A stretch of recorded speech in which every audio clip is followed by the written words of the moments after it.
Beyonce follows. Bro, I really don't even be caring. I stopped idolizing People. celebrities when Kanye went crazy. Yeah. Because I was a huge Kanye fan. Yeah, it really was. The way I look at it Which is is like, good. Thinking back at it, like, oh, it opened people's eyes, but I don't think that was his intentions, right? Nah, I don't think so. but he did a service. low key. Woo! You can only idolize God. You can't idolize man. We are live. Let us know in the chat. We are live. Let us know how you guys see us, hear us. Do we sound good? Check. Everything good? Mic checks, mic checks. Are we solid? Mic check, mic check. Are we solid? We solid? Let us know. That's not even got the notification. Yeah, I got it. So you're probably getting it soon. Let us know how we're looking. Let's start the podcast off. I have unreleased music. Shout out to Rhode Island artists. We have Hennessy. She sent me a track. Henny, I hope I'm gonna say everything. Not too much, but it's called "Love Me Better," produced by Ike. Ike is the producer on the Future album. He did the Too Fast song. Starting right here.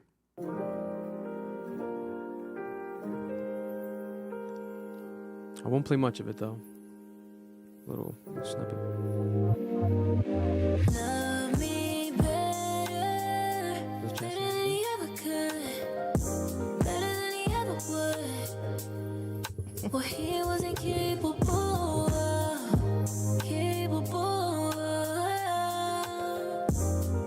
what you're capable of. Love me like your vices, you gon' spend it on me 'cause I'm priceless. There's not a thing that you wouldn't do for me, yeah. You only see me when you walk in the room. Other bitches get no attention from you. Something my last man just couldn't do. He thought he could come back when he wants. You know what you had from the jump. He thought shit would be sweet, but it was. But you know how to treat a woman. Love me better, better than he ever could. There we have it. Hennessy, Love Me Better, coming soon. Rhode Island artist. And we are back. Color Mission Podcast, episode 156. I'm the weekly host, Sound, right here. Marloon is not here today, gentlemen, ladies and gentlemen. He's not here. Migraine issues, he's had them in the past. The migraines are back again. So, yeah, he's not here. His handsome face is not present. But he's here in spirit. He's probably tuning in. He's probably going to leave a couple chat comments. But we have Noel in the building, co-host extraordinaire here. And also we have a special guest. She goes by Christina. She is a Rhode Island podcast legend. She's been doing it before us. She is back podcasting again. And give her a round of applause. Well, we're going to give her our own round of applause in here. Christina, welcome to the podcast. Hey, thank you for having me. I'm excited.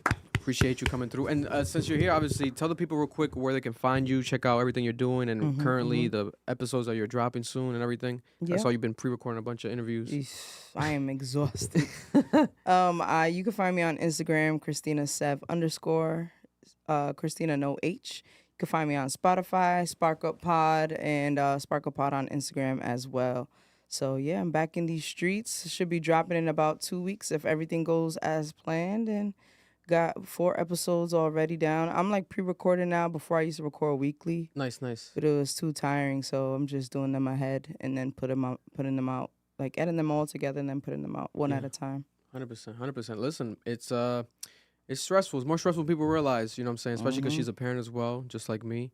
Parent life is crazy. Is your daughter in school right now? Yeah. What grade? She's 10. She's in the 5th grade.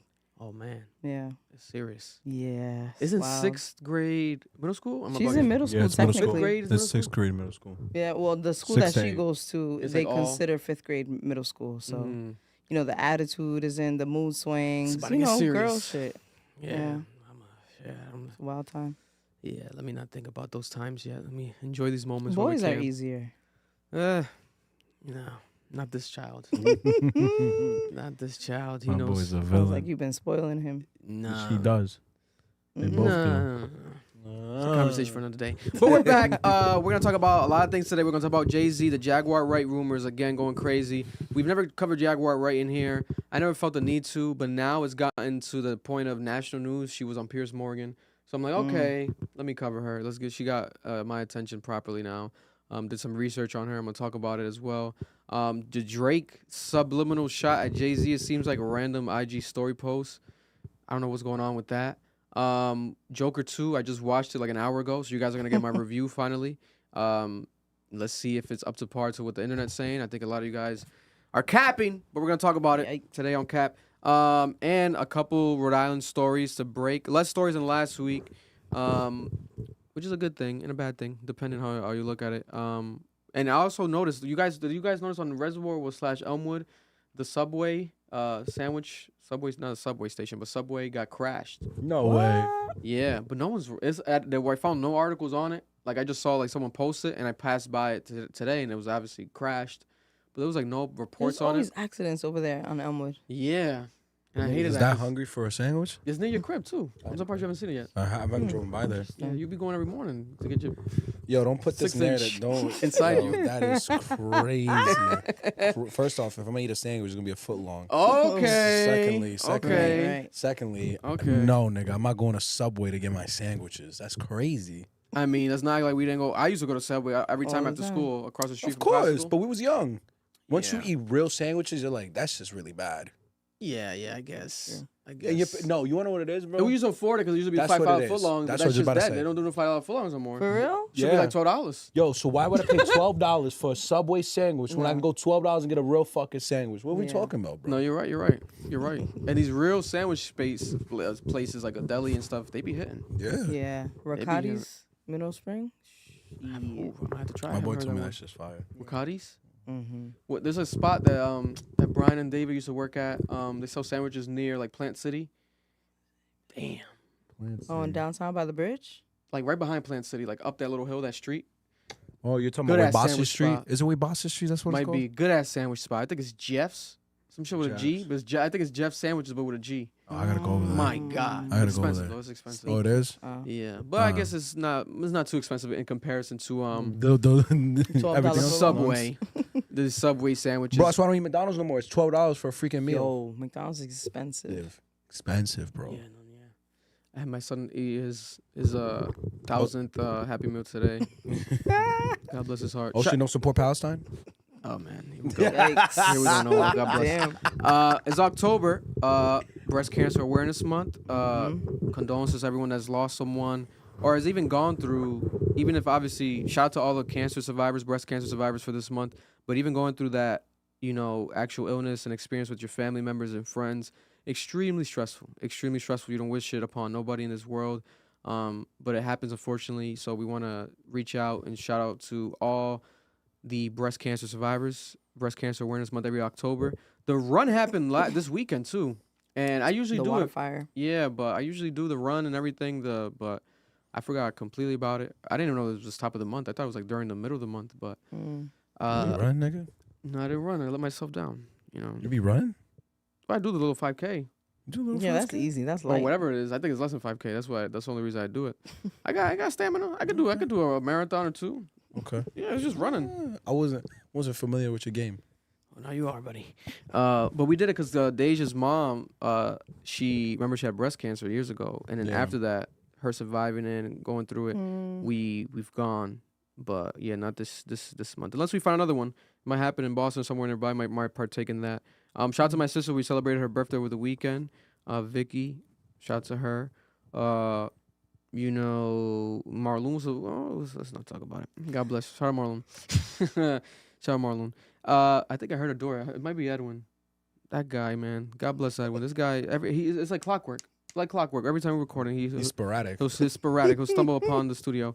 Shout out to Unhinged Show. Noel dropping episodes this week. Yep, this week starting tomorrow. Supposed to drop today, but we had some issues with editing. God bless. Yeah, coming this week. El Podcast, the Spanish podcast with my father again. Dropped on Friday. We're gonna be dropping.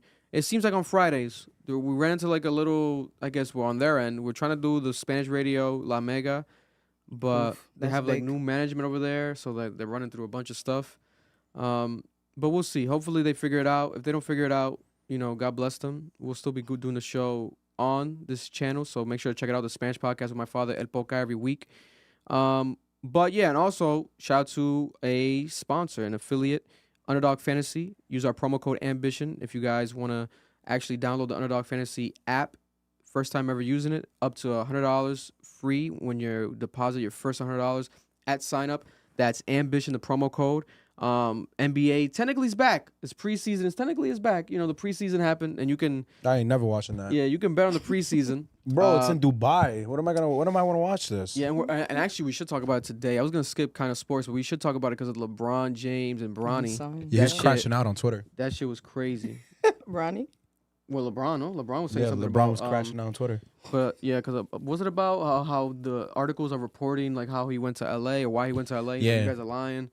It wasn't because of Kobe. There was another thing about Russell Westbrook. People were saying that it was a Celtics commentator. He said that he used Russell Westbrook as his scapegoat, and then he responded and said, and he's like, "Yo, shut up. That's not what happened. Yeah. Russell Westbrook is a Hall of Famer, great guy." And there was something else too. He blocked an account, and everyone's going crazy. It was a troll account. It was a Sentinel troll account. You ever seen it before? That made the biggest one. NBA Central. Yeah, Central? the joke one, not the official one. He blocked him because he was making jokes about Bronny and stuff. Might as well, and bro. it started trending. It's gonna get more personal when you're playing with your actual son on the court. Fucking call everyone out at this point. You're still a father. He's a teammate, but you're still a father. Mm-hmm. So shout out to Underdog Fantasy. Use our promo code AMBITION. Underdog Fantasy promo code AMBITION gets up to $100 free with your first deposit at sign up. MLB season right now is in the postseason. So you can also play with that. This has been crazy. Oh, that's happening right now? Mm-hmm. It's the strongest hurricane, the fourth strongest hurricane in this area. Wow. We'll talk about it in a second. Human history. But yeah, make sure to use Underdog Fantasy, our promo code. Let's get right to it. Let's start the podcast. A lot to talk about. In the beginning, let's start with the hottest topic, Drake, right? So over the weekend, Drake made a post basically subliminally taking a shot at Jay-Z, it seems like. Everyone's confused. It seemed like something that he posted by mistake almost, but he never deleted it, so I guess it was on purpose. It was a photo of Solange, who, if you don't know who Solange is, Beyonce's sister.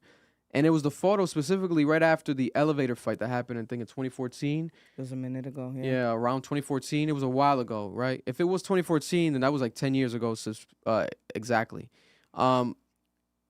She basically was beating up Jay-Z or punching him, however you want to say, however you want to describe it. Yeah, she beat his ass, defending her sister because I guess at that moment she found out that Jay-Z was cheating on Beyonce with Becky with the good hair. With the good hair. Yeah. Right?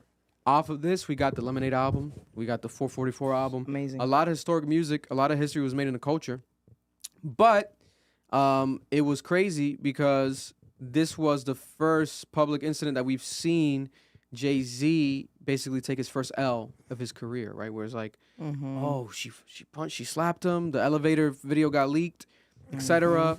And then Solange with the famous photos right after with the paparazzi, she's like steaming and she's like mad right after what happened, driving away. I think it was at I forgot the specific event, but it was some event happening, I think in LA.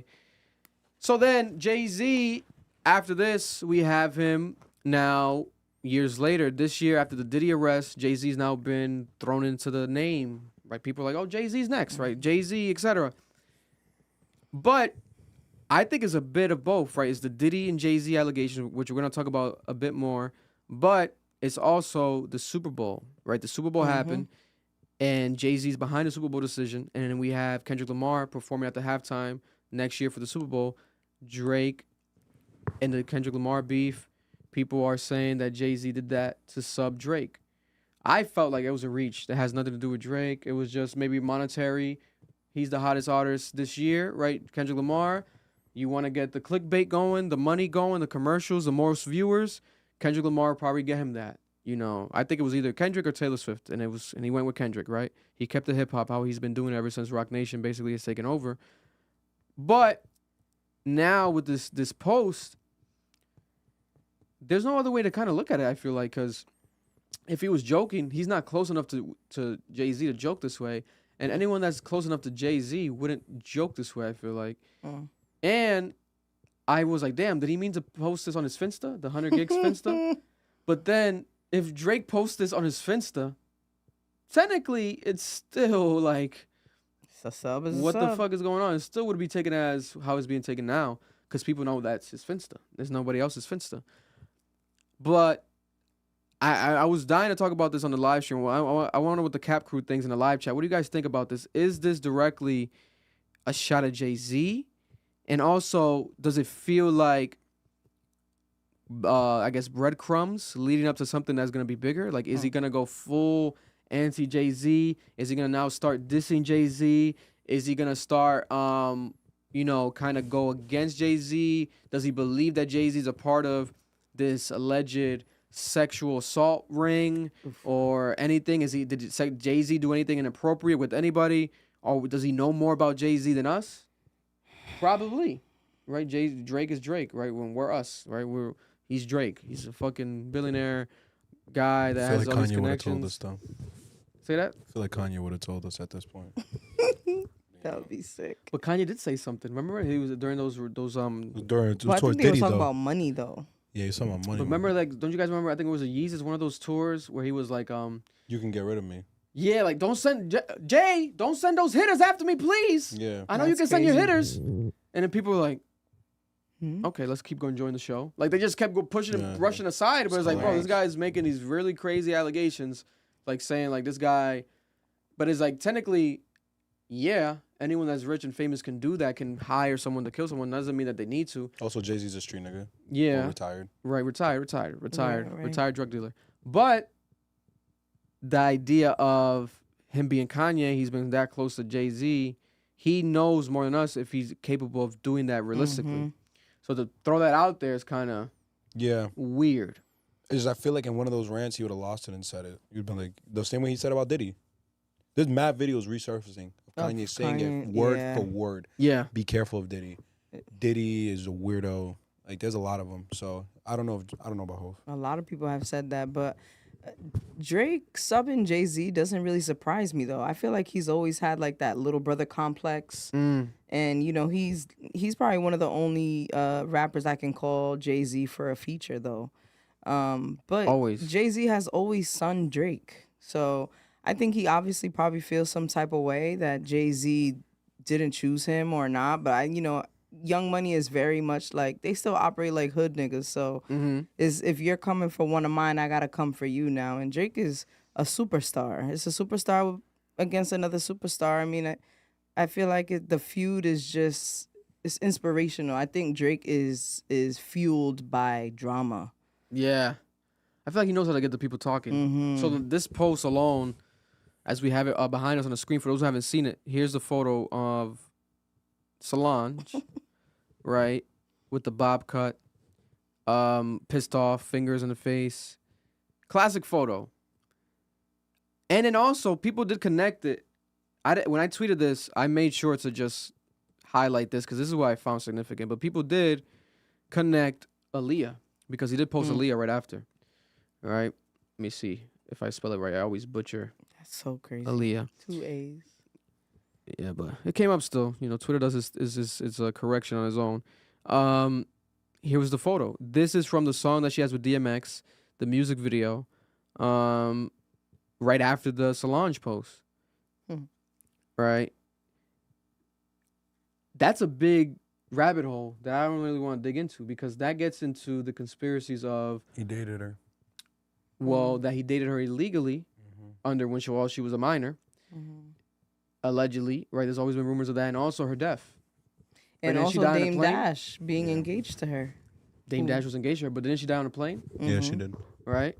And Dame Dash spoke today on his YouTube channel. I watched it, the whole clip. He spoke about a couple things, right? But he also, Dame Dash highlighted where he feels like it's weird now after all this, where he feels like Jay-Z needs to speak. He feels like Jay-Z needs to speak. He says he's like homeboy got a couple answers. He got to answer a couple of these questions. He's like I hope he never did nothing like this, etc. But he says that he would have to go to therapy if any of this is true, because he specifically was talking about Aaliyah's death. Mm. Because he remembers that he had a conversation with Jay-Z at that time, or after that time, I think, when Jay-Z was about to do the R. Kelly album. Yeah. And he said that he was against it. And Yeah. he didn't want R. Kelly. And he Mhm. said that money from that album, I think none of it went to like Rockefeller. Like he didn't want nothing to do with the R. Kelly album because he felt like R. Kelly, it was inappropriate. You know, he didn't want to be involved with that. Especially because R. Kelly and Aaliyah. And Aaliyah have a past. And yeah. Dame was with Aaliyah. So he felt like to protect Aaliyah, he's like, I don't want no affiliation with that, etc. So that probably was something that obviously eventually snowballed into like their fallout, James Dash and Jay-Z, even though it was a bunch of other shit.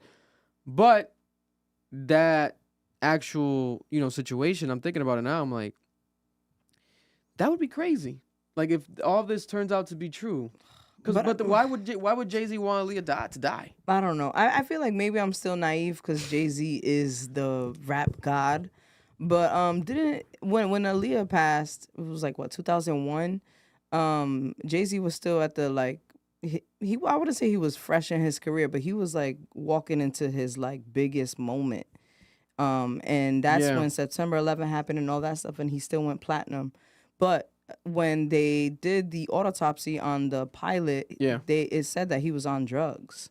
So I'm like, what would be the correlation? And also, like, who was on drugs? Jay-Z was on drugs? The pilot. The pilot was on drugs. The pilot that drove that rode Aaliyah's thing. And then they were saying the equipment from the music video, because they were coming from the Rock the Boat shoot, it was too heavy. And they were saying that, they were trying to separate the crew. And allegedly she said, no, I want to be with my crew. So I don't know. There's just so many conspiracy theories. I hope it's not true, obviously, but at this point, anything could be true. It's a wild scenario, but I could see why people would try to connect those dots. But I think it's a little bit of a reach. I think Drake's doing what Kendrick did to him. Just trolling. Run a conspiracy. But he's doing it to Jay-Z? Yeah. And probably because he's upset over the whole Super Bowl thing. That whole speech he gave at the concert, that just shows me Drake, what happened between him and Kendrick really fucked him up. That nigga is crashing out. And he's just being more honest about how he feels. The thing is like, stop doing that. Shut up. Like, stop talking. Like, you're not helping your case. And I think he's very emotional. I think he's in a very upset state of mind. I think that whole situation pissed him off, as it would anyone else. You got bullied. You really got bullied off the block. Took a big L. He took a big L. He really got knocked off the block.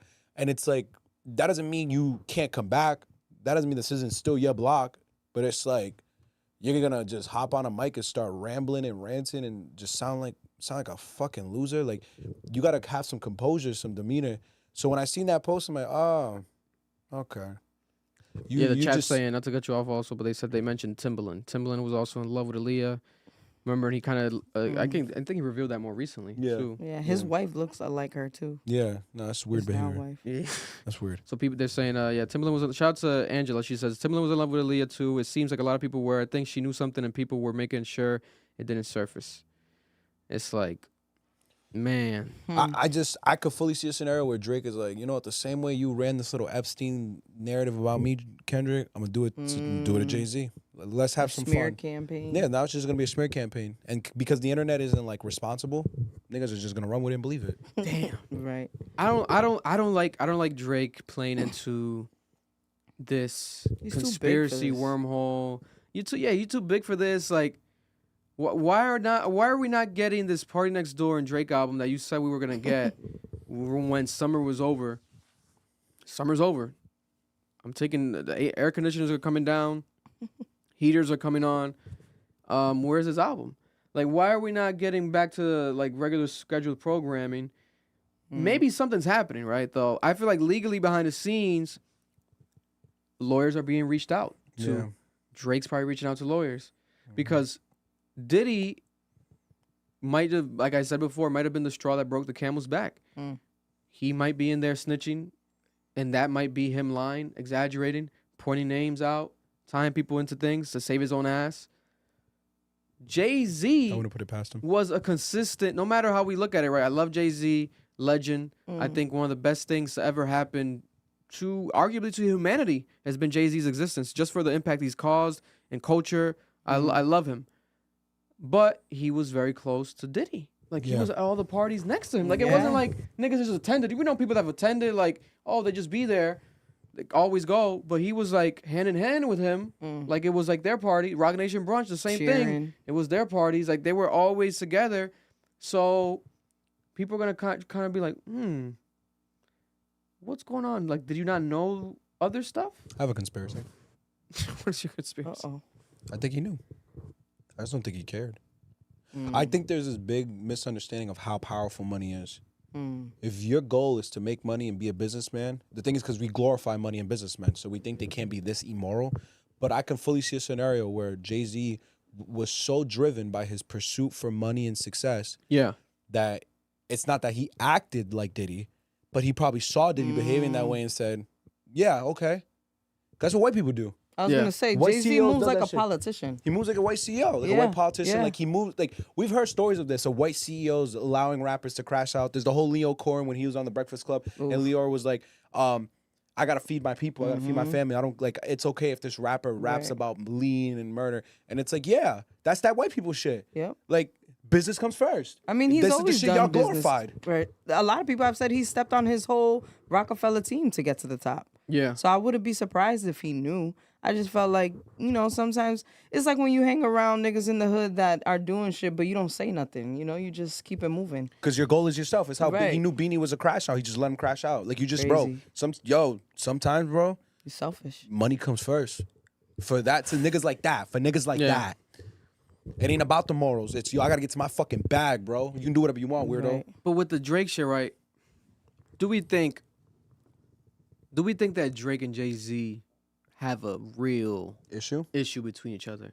I don't think so. Because I think there's too many mutuals. Like, Drake did how many? Let me actually move this way more. Drake did how many? Wasn't it like 2 or 3 songs on Renaissance, or 2 of them? I know specifically he did the one that I like the most. Fuck, how does it go? The one I love that song. I know what you're talking about.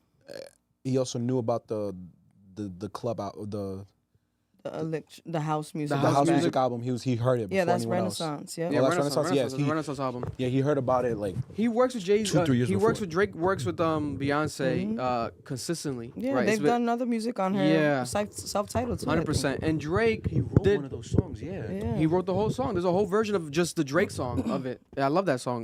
You gonna look it up, Christina? Yeah. Thank you. So, and I really do believe that Drake and Jay-Z have had business talks, right? Drake denied the Super Bowl offer twice. I think it was 2020 and 2021. Jay-Z was the one sending him these offers. He said no to them, right? So I don't think that he's mad necessarily like, oh, why did you maybe not go with me? He might be feeling some type of way as to, oh, you went with Kendrick during this beef? Yeah. Because who wouldn't? It's like, it's kind of weird. I think this is newer beef. But I Yeah. would hope that they had like maybe some communication The about song it. is Heated by Beyonce. by the way. Yeah, there it is, Heated. I'm heated. Yeah, I've heard on Twitter. The Drake version. There you go. Yeah, that's a good song. I'm The Drake heated. version is pretty good. I'm heated. I'm gonna tell you straight up, bro. And he got like 2 classics with her, right? When you're a good girl, you're all down with how much time is Mine. with you. Stop making a big thing out of a little thing, so carry it away. That's a huge. I It's know. one of Beyonce's like most viewed videos on YouTube. Like it's like one of her biggest songs technically. If you go by analytics, like on just viewership, I know. is that one. Like it's insane. crazy. I Bro. know. But I'm gonna tell you this. Girls bro. love Beyonce. Oh no, Girls Love Beyonce is amazing. This is the issue. When you said I would hope they would talk, why? It's business. Shut up. I'm talking like if I really live that mindset of money comes first, who He cares? doesn't need to console anybody. No, I'm gonna console Like, with come you. on. What you crying for? What are you crying for? It's This is- business. But why because would this he is gonna be turn a it down Drake- twice and then be mad to not get and not chose? mad that I picked this nigga. Come on, bro. That's weird. That's Drake's hypocrisy. No, 100%. There's hypocrisy there. But I would think he'll feel some type of way because I do think like this is gonna be a Drake diss party at this rate. Until we It get does the new sound like album, we don't know what's gonna happen. I agree. And now they said that there's rumors. Bloomberg said that Drake is not Drake. Kendrick is preparing a tour after the that Super would Bowl. make sense. So it's like, I would love to see a tour, but are we gonna get Not Like Us live? Like, is this gonna be like a whole like Drake rollout, I Drake hope this not. rollout? You know what I'm I saying? hope Like, not, too. I want to get another sound, like another music. Like, are we getting another project? We probably mean- will get that October. I was supposed to say he This did month? put a date out, and then that preview before the Not Like Us video. He hinted new music. Yeah, and it didn't sound like it was any kind of diss. So I'm not sure. Kendrick is unpredictable. He's too quiet. He moves quietly. It's hard to predict his move. Drake is the one that's like loud Yeah. and always doing the most. I don't like this Drake shit, man. This post was so weird. This Solange shit. Like, what is? But he is the a big post fan of was Aaliyah too. Those things could be separate, and he knew that it would raise brows. what I'm But saying. he's just a huge fan of Aaliyah. I think he goes back to Aaliyah for like inspo. Maybe he's hinting like two different sides, two different types of projects. Yeah. Solange like the angry version of things, and then Aaliyah going back to the R&B type shit. Because he did over the weekend go to a party in Toronto. It's called Nostalgia. And he was, and we're going to talk about, he had a speech there talking about his friends. We're going to play in a second. But then also, he was posting stories from that party, and it's called Nostalgia. So I'm thinking, okay, he's going to post some nostalgic photos. If he just posted Aaliyah, that would make sense. Like, oh, nostalgic pic, right? And he also dressed with like a nostalgic jersey. He wore like a Volca. I forgot the name of the company, but it's like an old school vodka company jersey. You can't even find it. You got to go on eBay to find it. It's like a vintage jersey that Nelly would wear that brand all the time. I didn't even know that until I researched this weekend. I'm like, what is he wearing? I'm like, this is an old shirt. Look it up. Nelly would wear that brand all the time. You can't find that. It's like a discontinued brand. So he's kind of paying homage to like the old school nostalgic. And he had like the blackberry on his hip and everything in the clip. So I'm like, okay, maybe nostalgia. But then the Solange shit is still like, It's out of it's context. nostalgia. Yeah. But why would you highlight that nostalgia? I feel like Drake Mood? is fighting for his life. I think you're right. I think the beef threw him off, like his track. Shit what he was happens. Crashing gonna out. do. Drake's crashing Right. out. His strategy, maybe. You get hit hard enough, Right. you forget where you are. Nah, dead ass. Get a little dizzy, get a little woozy. And I think he's like fighting for his life to stay inspired and keep his head in the game. And that's probably why he's going to like that He's fucked up nostalgia right now. thing. Yeah, he's trying to go back to like Drake, like so far gone. Like, I don't know. He's trying shit. He's also petty. Like I really, Right. I think he's just He's a pushing narratives. Scorpio. Yeah, he's just pushing narratives. The crash out at the party that showed me a lot. Like, He's losing it. yeah, God bless. He needs to shut up. You know, niggas need to shut up. Like, Jesus. Shout out to the chat. Vocal. Yeah, Vocal with a K was Nelly's clothing brand. Vocal. Thank you, Chris Payne. That's what it was. Vocal. That was his clothing brand. Oh, wow. I thought it was like a vodka company. I was like, what the hell is Vocal? Then Nelly got to bring it back then because Drake making that shit pop again. And then we have Steve Solo in the chat saying, but to be real, the powers that be let you live until you break away or go against the grain. That's exactly what Puff started doing. 50 touches on that. He pissed off one of those white people off, blah, blah, blah. But I understand that. That's more of like thing to Diddy. I don't think it has nothing really to do with Jay because Jay always strays the fence, right? When people call him a hypocrite for it, where like he'll be for the culture, but then he still works with, quote unquote, for lack of better terms, just the white people of the industry, right? He's working with NFL, right? He made everyone, let's go with the title. No one supported it, and it's fucked up. People should have supported it, but then, oh, let me sell it, right? Duce, oh, let me sell it. He's selling everything, right? The casino, he's doing the casino situation, but I can see him in the future, whereas like he might not want to own the casino. He'll probably sell it to MGM or something. They've run the full casino now in the future. Is that the partnership with Fans Club? Is it the sports FanDuel. partnership? Well, that's Okay. different because he has the Fanatics sports book that he's the founder of, and he's bringing that. They're doing like sports books at casinos now. So like you can bet on sports, and it'll be like a sports betting hangout area. So Fanatics is bringing that to casinos. So they brought one to Atlantic City. So I think he's probably gonna bring that to the casino that he's trying to bring in New York. More than likely, it makes more sense. Right? They just got to get the financial clearance. I think there's never been in the history of New York a casino. So he's trying to do that. There's one in Queens. Oh, there is? Yeah. Really? Yeah. So what's the whole hoopla about this one? You I have to get think licenses for it. Yeah. But they're making it seem like this is the first casino. Maybe because of the location, because it's in the middle Well, of it's also Manhattan. Jay-Z. There's probably never been a casino, man. That's That's what it is? Yeah. That's like wealthy area, Yeah. and you Yeah. don't put stuff like that there. Madison Square Garden is over there. It's for like a in the second. middle of everything, like in Wall the middle of Street, the crowd. yeah. Yeah, it's probably because they're afraid of the crowd it's gonna bring. Yeah, because the area kind of it's 24 hours already, but I've been there in the middle of the night. There's not much foot traffic, but with a It's kinda casino, dead. it's going to up the foot traffic and everything in the middle of the night. Like, Like more than degenerates. God bless. It's true, bro. Yo, you ever been in a casino? Oh, you have been. We went together. oh, I thought you meant the downtown New York. It smells like shit No, sometimes. bro. The casinos, it's kind of hell on earth, and it brings us Cigarettes. Yeah, Oh, no, hell straight yeah. cigarettes. It's a lot of people who are trapped in their addictions. So I could imagine the push is gonna be this. If you thought this casino was gonna be for like us, you're crazy. It's gonna be like an elite. It's gonna be Lux. It's gonna be like elite shit, bro. No way they're gonna be having some crackheads up in there gambling. You're crazy. You're crazy. But yeah, I don't know. We'll move on from this, but I don't know. This is very weird to me. This is one of the weirdest things that Drake's done. Just cause if it was like Kendrick related, I get it. Cause he's being emotional. Like he's been kind of emotional with this shit. Like whatever. He's always emotional. Yeah, but then the Jay-Z one is like, why are we gonna highlight Jay-Z's lowest moment of his career? Because he's petty and upset. You're doing something. You're trying to poke the bear, right? And then people online is like, I don't know if that's a bear you want to poke. It's like, I get it, right? Because Jay-Z, he can rap better than Drake. He can diss Drake back. Got mad lawyers. Mad And he Roc has Nation legally has lawyers. more money, probably more legal, everything. He can go at Drake at that level. But why, he hasn't responded to anything else. So why would he respond to Drake? Jay-Z hasn't said shit about anything. And it's like, I don't see that happening that route. Pride. Since Drake's involved, now let me talk. It's just to continue sunning him. Yo, it's two prideful niggas. But then...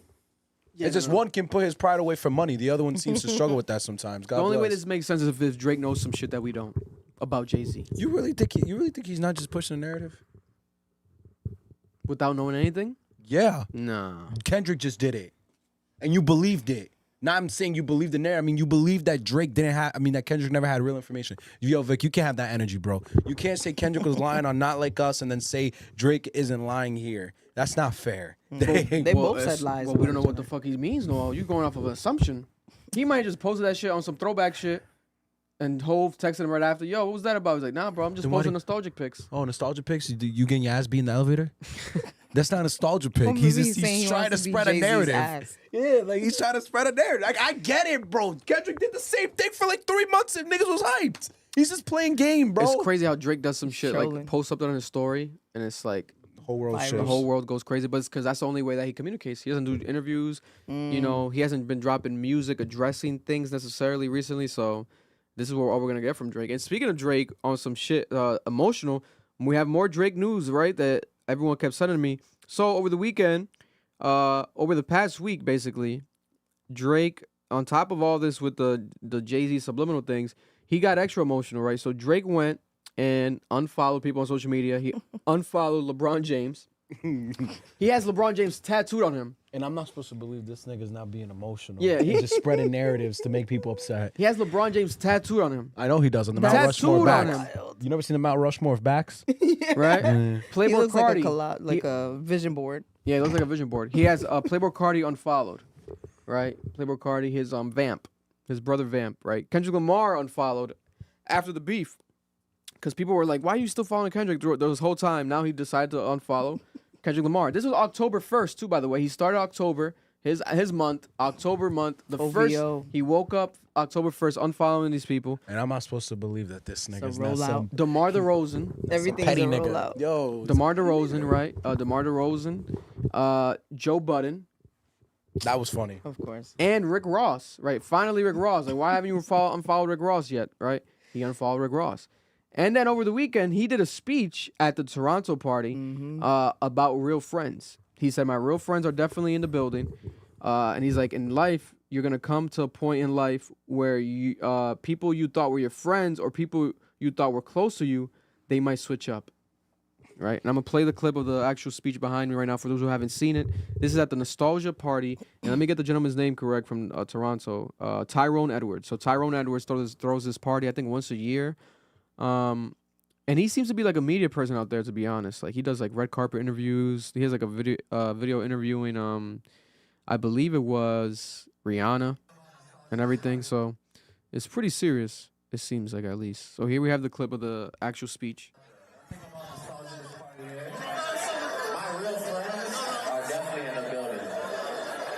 But I'm going to tell you, you're going to come to a point in life where people you thought were friends or people you thought were close to you, they might switch up. They might try to move funny with you.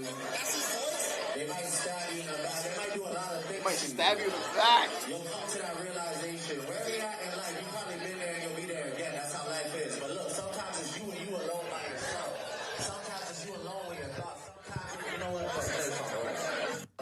Yo, he went on this rant. He went on a rant. He was gonna keep going. Somebody was it's like, you "Is that his alone. voice?" Sometimes you alone. That was mad funny. Sometimes it's you with your thoughts alone. Sometimes it's you and whoa, what the fuck is Is he going throwing on? shade at his whole team now too? Vic, you don't feel shame listening to this nigga and calling him your Hold on, fan? this is the lowest. Secondhand embarrassment. Yeah. This is secondhand embarrassment. This is He sounds like every IG girl he slept with. He sound like he went on their story and just read it out loud. He sound like a baddie. Yeah, yo, he sound like a baddie. He's talking out loud. You remember what you said? Yeah. The sassy apocalypse. You're talking your thoughts out. Why are you doing that? Yeah, I think unfortunately this might be the quote unquote fall off happening right now with Drake. Shit. Mental fall off, perception fall off.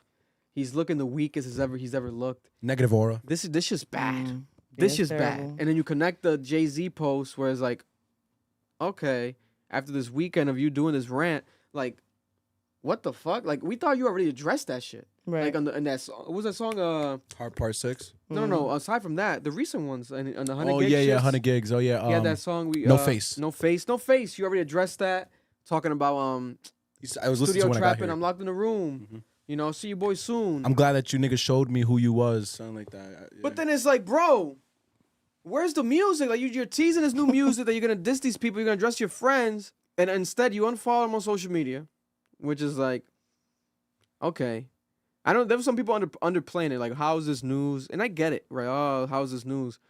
But when it's Drake, And it's the first time we heard from him it's fully. news. It's got to be news. something behind the scenes that we don't know about, like logistically, some contracts. Because a lot of people have been saying that he's trying to get out of his label deal that he got. Lucian. Like, who knows what's going on, and they're just not saying it.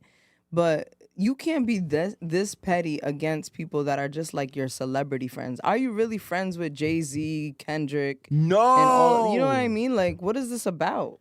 But it has to be something bigger. I don't think it's just, it can't, it's like she's saying, I don't think it's just, it can't just be just some bullshit. What if he's just crashing out? Let's explore this That is a possibility. possibility, though. He sounds like someone's about to crash out. And you know nigga really gonna crash out when he starts saying, it's just me. Shut up. Like, shut up. No, it was never just you, bro. You had people around you. God was with you. Shut up. You're just upset. You're just mad at life. Yo, that's the first sign of a Nah, crash it's true. out. When niggas get mad, they start saying shit. They start acting like they got haters in the streets, and nobody hates him at all. Actually, they're not concerned. He's the biggest rap star in the world. The most talented rapper, in my opinion, of our generation. He's moving like his co-label mate, Nicki Minaj. She's moving very He's messy. on some Nicki shit. Great comparison, because that's exactly what he sounds like when he's talking. The live chat saying, light skin energy to the fullest. Someone hurt, poor Drake. If I didn't believe he was a real piece of shit, I would feel a little bad for him. God bless you guys. Adwa says, I believe he sees a bad bitch. I guess he's calling the Kendrick line. Yeah, he's just keeping his name in his rotation. They said rumors is one of the OVOs flipped and it's snitching. I don't know about that. But then I guess it could be a possibility legally Kendrick if did something's say that. coming. If something legally is That's coming. possible, yeah. Because the way that this feels as if something's going on that we don't know about. Yeah, It does feels feel like that because it's like, why are you again reiterating that you have fake friends? I get what you mean. And that your friends or your real friends are here in the building tonight. That's What- like drunk liquor, like liquid courage shit. Like niggas was on some shit that night. We partying. It's like, yo, I feel like I need to say this. Like I'm really here with my real people tonight. It sounds like something triggered him before he Something said that. triggered him. Yeah. The other weird. possibility is we haven't heard him speak. What does that mean? So we haven't heard him speak. When did you hear Drake speak after the beef? Like publicly, like full on speak. It was during the beef. He was on tour, so he was vocal. He's like, oh, I'm gonna do this, this, and that. But when have you heard words come out of his mouth that's not on a song? This was the first time. Think about it. He also was dancing to Many Men and singing it. Many, many, many, many men. He This was is- like mad emotional. Wish death upon me. I'm like, whoa. That's He feels why- like 50 Cent. That's why I thought this was news. This nigga thinks he's 50. This is the first What the time fuck is going on? Drake has said a word, and that's what he chose to do. Yeah. He chose that path. So you might be right. Maybe something triggered him. That's why he spoke. Or maybe this is a rollout, and the niggas in the chat are right. This is just a rollout. For the next album. Yep. That's a Party Next Door emotional album. Uh-huh. Nostalgia. Nostalgia. Nostalgia, Aaliyah. Maybe. Because here's my thing, bro. I kept saying, I'm like, yo, he'll speak when it's time for an album. Like, he'll give us real words. He'll say real things. You chose to say this? He's It's weird, bro. This is your Yeah, first it's a lot- words, It nigga? feels like it's just a lot of missing pieces. It's very strange. Nigga been talking with subliminals on a fucking what's that shit called? What are those burners called? The- The Finsters. On a Finsta, like a fucking female. Yeah, and now he- this he's nigga's too- finally talking. God bless his heart. He's too talented and too legendary to be doing shit like this. It's not looking good. It's not looking good. It's been 1 year exactly since we got that Fat D. Oh my God. Yeah, since we got For All the Dogs by Drake. And not for nothing, I've been seeing on Twitter like random TikToks pop up, like people talking about the album like for the past week, saying that it's better now with time. Obviously, I don't agree with some stances where people are saying it's a classic album. But people were sleeping on it like it's a classic, cult classic. You know, I still hold to this day that. Do I think? Let me think about it. Yeah, right. This is his worst album. I think I said it was his worst album, or did I put CLB? I was about to say, I think Nah, me personally, I CLB. think CLB's his worst. I think I said CLB. Yeah, because CLB, because this one I think it would kind of save there was if we include a Scary Hours version, it saves it a bit. Mm-hmm. If you want to include that, and you kind of have to, because you can't even go back to listen to the older version. You gotta like skim. You like the only version that's available when you find it right away is the Scary Hours version, deluxe version. Second to let's say, his second to worst album, I think. Still, I don't think that it's gotten better with time. I don't, and then that's his own line, right? He says, drop first they say you drop it. Chat. What's the Drake lyric? Drop it, and then it says later they say it's a classic, it's a sleeper, or know what later you're they say talking it's a sleeper. I know what you're talking about. First they say it's whack, then they say it's a sleeper. What's the lyric, guys, in the live chat? Let us know. But it's like, I can see how people are appreciating it more, but I never thought that it was horrible when it first came out. I just felt like, damn, I expected more because he's been on this like Take Care 2 type of vibe since CLB. He's kind of been like teasing like a Take Care 2 type of album, and we haven't gotten that, right? He's still with this playlist type of shit, throwing a bunch of different sounds for everyone, but people are appreciating it more. The Picasso song, and I would say more than anything, I'm saying people are appreciating his lyrics. It seems like they're looking back at his lyrics and they're like, oh my God, he's speaking, he was talking. But I don't think it's amazing. Like that fact that this is happening is not really a great sign. It's showing you that Drake hasn't dropped, right? And what has dropped, these loosies and leaks and shit, these 100 gig shit, Nothing's sticking. nothing's sticking. So people are going back to your old shit. Niggas want my old shit, buy my old albums. Like people are going back to the older album like, oh, let me go play this back, right? Let me go and listen to this. And it's actually like 1 year anniversary, which is crazy. The timing of this whole like conversation happening and then the 1 year anniversary happening almost feels like it's manufactured. I don't want to say it is, but it gave that vibe where I'm like, oh, and I'm like, oh, wait, today's this day? Oh my God, I didn't have no idea. What were you looking at? What's happening? Nothing. When you go. Well, how do you feel about that Fat D, Noel? You go first.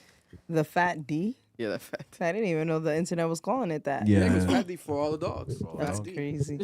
I like the album. I don't think it's a classic like anybody says. I also do think that 21 Savage has been just getting better over the years. I agree. I think he saved that album. I don't think that Drake is rapping like, I'm not saying he's rapping at a low rate. I'm just saying he's like peaked is what it feels like. Yeah. I think he hit a peak in his lyrical ability. And anything he puts out, let's be honest, is Drake. It's going to get streams. People are going to click on the video, whatever else. So, this being a year since that album came out doesn't affect me. Like, I haven't gone back to that album personally, but Yeah. I can see why people would. It's a decent album. Yeah. What do you think? The album is terrible. And I listened to it. Today? Today, hell yeah. I listen to like 3 songs of that deluxe probably every day on my mother's soul. And the normal one. Like I love polar opposites. But this is my issue. This is why I beef with this whole problem. I don't think it's a good album. I don't think it grew with time. I think the music industry sucks. And I think it is one of the last albums that we've been able to grow with that was properly marketed to us. So we have it in our mind. Like it's something you can go back to and you remember. The bar is low. Yeah. Versus newer music that you're getting and it's in such high influx or it's not even being marketed well. Yeah. Because the niggas are not even hearing about the new songs coming out. Yeah. You're like, I don't want to hear this shit. Yeah. I don't want to go to it. Yeah. It's not resonating well with you. It's not hitting you in the moment. What's hitting more is the old stuff because that was actually presented to you in a way and it had a certain content matter that, it resonated with you. It stood with you. So because when we were at the club and they were singing the women were singing the Sexy Red song, I'm like, y'all don't like it as much as you think you do. What? Nah, that shit is fire. It's fire. Stop. No. It's fire. We were outside this weekend. We was outside and the women were singing it. People were going crazy to that song. Yes, but wasn't Rich Baby Daddy still goes crazy in any club, any lounge. Yeah. A year later. But there are songs. Yeah, a year later. But there are songs Yeah. out. Yeah, but there are songs out right now that are better than that song, and they get no attention. And it's because the music industry's fried. Vic, you were sitting there hearing songs you never heard before too. Oh yeah, In the the Mega club? Stallions. Oh yeah. The Glorilla songs. Like there was the Lotto song. Like we're hearing it. We're like this is good. Yeah. What the hell has this been? And it's because bro, they suck at promoting these artists. No, but I think That's a those fact, specifically is because like there was a lot of girls in the club, so they're gonna play girl music, and I haven't heard still the full Lotto album, and I still haven't heard the It's Meg Thee Stallion alright. album. So that's what happened with I think that night because we were getting JT some got a good songs. album. JT, right? The JT album. I heard the JT album. That's the one I did hear. That one was And I'm good. gonna hear on Friday the Glorilla album. That shit, I got to. That shit's gonna be crazy. That Glorilla album. it has to be insane. It's her debut album technically too, because everything's been a mixtape. She played it well. It's gonna work in her benefit. I think like this rolled out has been great. But reading the track list, right, and I'm in the live chat. Shout out to the live chat too. Let me see what they're saying. So they're saying, you guys are saying, let's be real. He has a group of writers. He buys songs. Maybe he's losing his ability to curate an album. Or he's a business and that's making playlist albums. God bless you guys. tore him up, but Jesus Christ, there's a Christ. point there, and it's not a bad one. My God. When you get to that point, like everyone was saying, he has to make albums for everyone, then it sounds like a fucking playlist. What are we talking about? They said a Drake album pre-Kendrick Super Bowl would peak though if he times it right. I It agree. would. It would be I crazy. agree. He can drop the classic Drake album that people have been wanting. I think he has a classic. I think he has 2 classics at least. Left? No, that he in his career. Oh, Nothing was the same. Take almost care. screamed. Take care. Yeah, of course. Some people I say put Take Care as a classic. If you're reading This Is Too Late, it's a classic. That shit Yeah, gives classic yeah, vibes. he has 4 Yeah. for me. What a Time to Be Alive. No. What a time to be alive. It's a cult classic. So it goes up to 5. And are we gonna count Some So Far people Gone? say his first 3. No. That's a mixtape classic. It's a mixtape classic though. Mixtape classic. It's a mixtape classic. Sure. And if you want to get more culty, people throw in comeback season on there. I won't, but people throw that one in. Yo, you throw comeback Season's season in that crazy. list, you're a disgusting person. Some people do it. Oh my No. god. Some people You didn't do it. Fuck with comeback season. The thing about comeback season is it's dated, like incredibly dated. Really? Oh, shout out to- Yeah, that I sound still is go back dated. to it. Shout out to Pixel Honcho. Go He to that. said, nostalgic. Yeah, nostalgic. or she said, I'm not sure who Pixel Honcho is. It's a Kool-Aid man. Oh yeah, the Kool-Aid man avatar said in the live chat, if you're talking about Drake and K-Dot still, then hip hop is dead right now. Thank I you. feel that. I feel that. The industry's cooked. I feel that. People are saying a nostalgia album tour would be a good idea. Remember, he did do those one-off shows in New York where he was playing his biggest, not You went biggest. to that show, right? No, I wanted to. I didn't go. okay. Oh, I Wongo didn't go. went. Oh, that was Wongo. Wongo. It was expensive. But it was like B-sides, I think. But it was like cult classic songs. That's what it was. And he had his living room and like his album covers recreated on stage in a small stage Yeah, it setting. was fire. And it gave nostalgic vibes. But he didn't go full tour with it. Well, I think he had like reminiscence of it for the Big as a What tour with J. Cole. He had moments like that where he would, I think he had the couch out and shit. Yeah, you had it with the normal one too. The blurred out with he was with his mom. It's all a blur. That's what I Yeah, meant. It's all blurred. Yeah, But yeah, both versions of the extended tour. But I think that he needed to keep it intimate how he was doing it. That would be crazy. Like do a show here in Providence at the Strand and shit. Like that would be crazy. Like doing intimate Insane. crowds, like a whole tour like that. That's the route he should have gone. But obviously Live Nation, I guess, like he said, he was a slave to them. He needed to get that bigger bag, and it ended up being great because, I mean, with 2 tours in one, he should have fucking broken the record, and he did. Now he's the #1 grossing rap tour of all time with like $600-something million, something crazy. It's crazy you bring that up. I'm never gonna forget when J. Cole did The Strand. because he did the it wasn't Dollar Dream tour. It was the Forgotten Cities tour. Yes, Forest Hills The Drive. That's when me and Eric went. I So was that's when I there. met him. Yeah, I was And about I'm to say, like- how the fuck can you forget if you Yeah, went? Boss Yo, and Omen and them were man, chilling in the It hallway. was crazy, yo. Mhm. And like that was the whole reasoning for it. Was like J. Cole's like, yo, I want this to be personal. Yo, Drake's never done a personal tour. He hasn't done it. He's done it like a I think the New York date. I think he did a LA one, but it was cut short. He didn't keep it going. He did the bigger tour because Live Nation was like, oh, let's throw a bag on this idea. But I'd rather him do something like that and then maybe roll that out into this album. But yeah, I don't think that For All the Dogs. I don't think it necessarily got better with time. I think it's more what you guys are kind of alluding to, like the time just changing. Because for me, I'm still keeping it where it's at. You know, In terms of his albums. discographies. As far as Yeah. if we're judging it off his discographies, I'm still keeping it where it's at. If you look at the track list, right, we got Virginia Beach, Amen with Teaser Touchdown, which girls love that song, to be honest. It's one of my least favorite on the album. Girls love that song, like the Teaser Touchdowns part. Calling for You with 21 Savage. I don't like that song, but people were rocking with it. I love that. Fear of Heights. Not a really big fan of Fear of Heights. Daylight. I like it, but I hate the fact that it could be him alluding to killing Tentacion, and I hate that every time he fucking does that. First Person Shooter, one of the most course. classic rap songs of all time. Yep. The Yeet record. That's just insane. I love it. I love the beginning.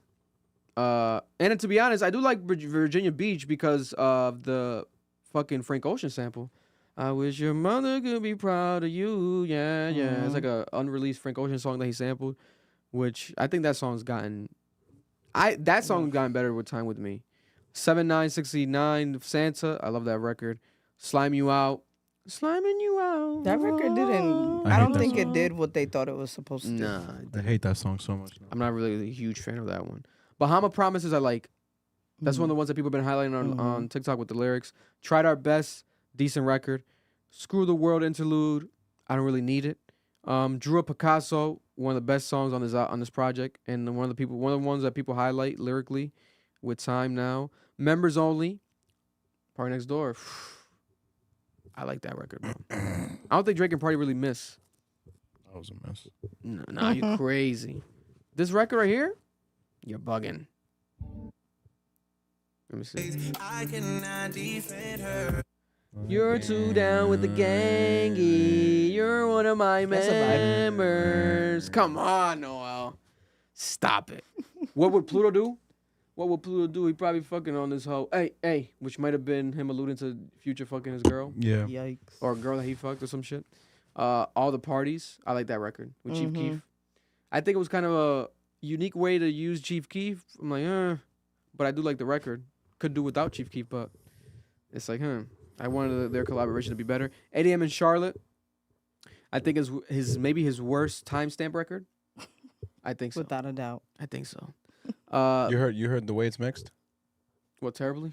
It's so bad, bro. Yeah, I think because they rushed that release, to be honest, because he wanted to do something, but they kept it. It's rough. BBL Love, I'm good without that feature. I mean, that interlude. Terrible. Gently with Bad Bunny, one of the worst Drake songs of all time. Of all time. I forgot Bad Bunny's on this album. That's how bad that shit was. God bless. Another Late Night with Lil Yachty. Terrible. I'm good without it. Away From Home. Amazing record. What song is the one? I think that's a cult Drake song. That's the one he's talking about his mother and his life. Yeah. Away From Home. Which one was the one where it starts with the Mafia sample, the Godfather sample? Oh, no, it was Might have been on Scarface. Scary Hours shit. No, it's that Red album. Button? It starts with a Scarface sample where he's talking about, I'm the bad guy. I need to be the bad. And then, like, that beat was so beautiful. And then it drops to the chat words. knows. The chat don't know. They'll tell Chat, us. tell me because What's that fucking hate that song, bro. It's the most beautiful beat in the beginning. So monotone, it's so beautiful. Polar and then opposites. it drops. You to like some- polar opposites, right? Polar Yeah, I love opposites. polar opposites. What are you talking about? Shit. And then Scary Hours. To me, there's no skips on Scary Hours. Red Button, Stories About My Brother, The Shoe Fits, Wickman, Evil Ways, You Broke My Heart. You Broke My Heart. I think You Broke My Heart should have been, if he put it on the main album, should have been the main single for the whole album. You Broke My Heart. That beat is crazy. He did a video to it eventually. The video was bad. It was like, okay, random shit. Daylight. Daylight. Oh, Shot 'em in Daylight. Oh, yeah, Fucking hate that song. So stupid. It's annoying. Annoying as hell. But I was playing it a lot during the time. Don't get me wrong. But I feel like it's like, I could do good without it. But that's the For All the Dogs review a year later. a year later. Speaking of music, new music dropped. We didn't speak about it. I did the reaction, but we didn't speak about it on the podcast. The Weeknd, right? The Weeknd is back with another single. This time around with Playboi Carti. It was teased for a while. They were snippeting. They were playing it live and shit. Oh my god! And then Playboi Carti also dropped a single. The Weeknd dropped a single prior to this one. I think it charted 15 on the Billboard charts. I don't like that song, "Dancing in the Flames." Yeah, I don't like that song. I'm good without it. You're making a lot of butt. Yeah, they made it the MLB postseason theme song. It's like, what the fuck? And then I Money. think He's a cash cow. yeah, WWE or NFL, someone else is using. A lot of these companies now are using The Weeknd as like theme song music, etc. Even if the song's not good, because he's the number one artist in the world. He's the number one streaming artist in the world. Like, But he does make big sound music. Like, his music is like highly produced. he does. It may not be great, but the production is insane. He does, but I feel like he'll get like an extra look because of that. Like, oh, he's the number one. Let's get these streams up, or help us. Keep the rep. MLB postseason. Let's go with this song. Because why would you go with that song? That song it doesn't give any vibes of like MLB postseason playoff shit. It's one of the worst weekend singles of all time. But you're making it the postseason anthem? White people. Money. And money. Weeknd is marketable to white people, Yeah. and he has all this money behind him. You ever been inside an H&M? 100%. Nigga, I it feel is bad though, because it's like all weekend. there's so many artists like Big Sean, like there's songs that on these albums that have dropped recently that could be getting placements like that, like a MLB postseason. I think you need to hit a certain demographic to be able to do that. But also, money talks. Big Sean probably didn't think, let me pay for this. Yeah, You maybe don't the got no Weeknd money submitted for it. that. Yeah. Maybe the Weeknd submitted it on purpose. Like, even though my fans might not fuck with this record, I'm gonna still get He's some money off this forcing shit. it. Let's Yeah, force it. you Let's s- get this shit. Yo, even if the single sucks, you gotta promote the album. Like, that's just what it is. What You're are right, you you're gonna right. do? You're just gonna I abandon didn't the watch single? your reaction. Did you like the album? It hasn't dropped yet, has Oh, it? it hasn't dropped the No. Weeknd Oh, I thought album, you said you did the reaction. No, I did a No, reaction to it's the just a single. song, Okay. and then the reaction to this new song, Timeless. Playboi Carti one. But the Playboi Carti also dropped his single, All Red, and I think it's Sounds like Future. it's one of the worst songs that he's dropped this year. I think he has better songs that he dropped this year. The problem with him is that they're not on streaming services. They're on YouTube or they're on his Instagram page. Like, they're not official releases, a lot of these records this year. This one was the first official like streaming service song that's gonna be a single. So it's gonna be the one that charts or not. It's charted 14. So Playboi Carti by himself 14, The Weeknd by himself 15. That's crazy. This record, them combined together, Timeless, 3. It's the number 3 song in the country this week. It was supposed to be number 2, but it got, I think, snubbed. Or like, not snubbed, but Shabuzi. I think Sabrina Shabuzi Carpenter going is still. crazy. Shabuzi's been going crazy, but Sabrina Sabrina's going Carpenter is going crazy, crazy as well with that song, Coffee Song. Mm-hmm. But now we have this song, Timeless, making his rounds and going top 3, which is not bad at all still. And it's both fan bases combining, coming together. And obviously, I think The Weeknd's going to have to put his money fully behind this record because The live version was better. the live version was better. And he uploaded, I think, the live version, I think, the streaming service as well. Smart. I think with the other song, too. I think he's I going don't to do know. like a live album. He's saying like a whole live version of his album That's dope. because people liked his live stream with the album. You know what's funny though? Tyler said this during the interview that there was someone's album he listened to and he's like, "This shit is crap." But then he heard it live and he's like, "Wow." No, it wasn't Tyler. They're talking about Tyler. I think it was Joe. He was like, "Yo, like I really hated one of his albums, but then I heard it live and I was like, wow, this is an amazing album." There's some albums you just gotta hear in person. Different settings, too. Yeah. Yeah. I don't know. I think this one may be like that. God bless his heart. I don't know if it is. God bless. I don't have high expectations for this Weeknd record. I'm not a At huge all. Weeknd fan, so I don't really care what Yeah. happens to him. Yeah, this shit got me pissed. Like the way that this has been, and it's like, I do like this song though, Timeless. I do like this song, but I don't think that it's like something that you can push a whole album behind off of. There's not much replay value with that record. With that track. Timeless. You know my songs. She wanna dilate. The Weeknd, not the Weeknd. Party Next Door. They Party Next Door. Playboi Carti. Carti's my favorite part of the song. Don't get me wrong. I do like his part. I think it's from one of the better whatever you want to call it. It's not a hook. I think they kind of make it into like the hook eventually or like a pre-hook. but it's one of the better like melody vibes that he was doing this year, I think. And you can actually understand him, this song. You can actually fucking understand him. But the fact that it's been this successful is interesting because I don't know how much legs this song has. Like, is it gonna be number 3 next week? Is it gonna compete with Shabuzi? Everybody in the bar getting tipsy. I don't think so. That song's going crazy. That song got black people singing it, bro. It's one of the biggest songs of the year. Yeah, I think my reaction got like, I want to say like 200,000 views on the channel, and I did that when it first came out. But I had a feeling it was gonna do something. I'm like, oh, but that song is blown up. Like it's been like unstoppable, to be honest. And then Sabrina Carpenter's going crazy. Chad wants us to talk about homeboy, Tommy. Ooh. Tommy? Mm-hmm. Tommy Richmond. Oh, Tommy Richmond. Oh, new music. Okay. Because he dropped the album, yeah. But also, his statement. Yeah. So we could talk about it then, because it's new music as well. Tommy Richmond. It's crazy. This weekend, it was slow for new music releases. And that Leon Thomas. Had dropped, right? I thought it was Leon Bridges. I would be confusing them. I think Leon Bridges. They both dropped. That's what it was. Okay, that's what it was. But aside from that, there wasn't really like any mainstream like artists dropping. And usually when that happens, a big artist will drop something the weekend, like a random song, like Drake or someone will pull like, no one's doing something. Let's take advantage of this moment. No one did that, so people are now talking about a lot about the weekend prior. Tommy Richmond has one of the biggest songs this year, $1 Million Baby. $1 Million Baby. And then every time we have a new white artist that's making his realms in hip hop, because it's categorized as hip hop. It is. It's black culture. It's also a soulful record. Sounds like hip hop. It sounds like hip hop to me. It sounds like a soulful record. Bro. We're gonna act like he didn't stole homie's beat and sound. It's an 80s vibe. And he sounds like he's signed to a hip hop R&B artist. I'm not sure if he signed to him, but I know he's like his artist technically, Brent Fayez. I was just about to say that he stole Brent's really? sound. That's Brent's sound. You didn't steal it though, because he's been working with Brent for years. That's why. well, That's what it maybe is. he's writing for him. Yeah, he writes for Brent all the time. He does write for Brent. Yeah, and there's that collective. I forgot Lost Boys or Lost Kids. Lost Kids is that collective, but he's a part of that collective. They've been like not That's interesting. artists. What's it called? When you A&R an artist, or they've been planting the seed, whatever the hell it is. But they've been like getting him ready for his moment now. Artist development. Yeah, that's the correct word. So they've been developing him, and now we have his debut album drop. Right, it's called Coyote, and he says it's the album of the year. And then he also makes a tweet saying that he's not hip hop. Right? And the internet went crazy. Like, wait, why would you say that? What's going on? And it seems like the PR got involved. Something happened, right? Because he backtracked and cleared it up. Right? And let's look up his actual account. Because it sounded like you try to. It's fair to say, though, he's not hip hop. Yeah, but it was unwarranted. Because no one was saying he's hip hop. And then you don't even clarify what you mean. You don't say, oh, no, I'm an R&B artist.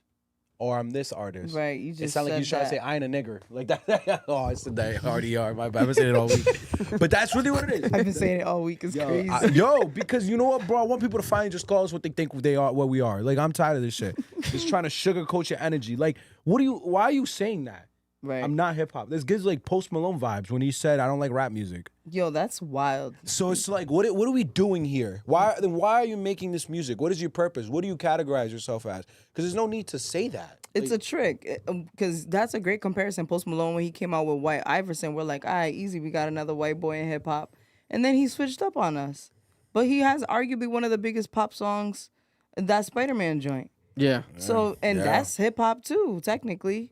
But hip hop is popular music right now. So you can get away with saying, I'm not a hip hop artist, because to me, it's kind of like Burna Boy saying, I'm not an Afrobeats artist.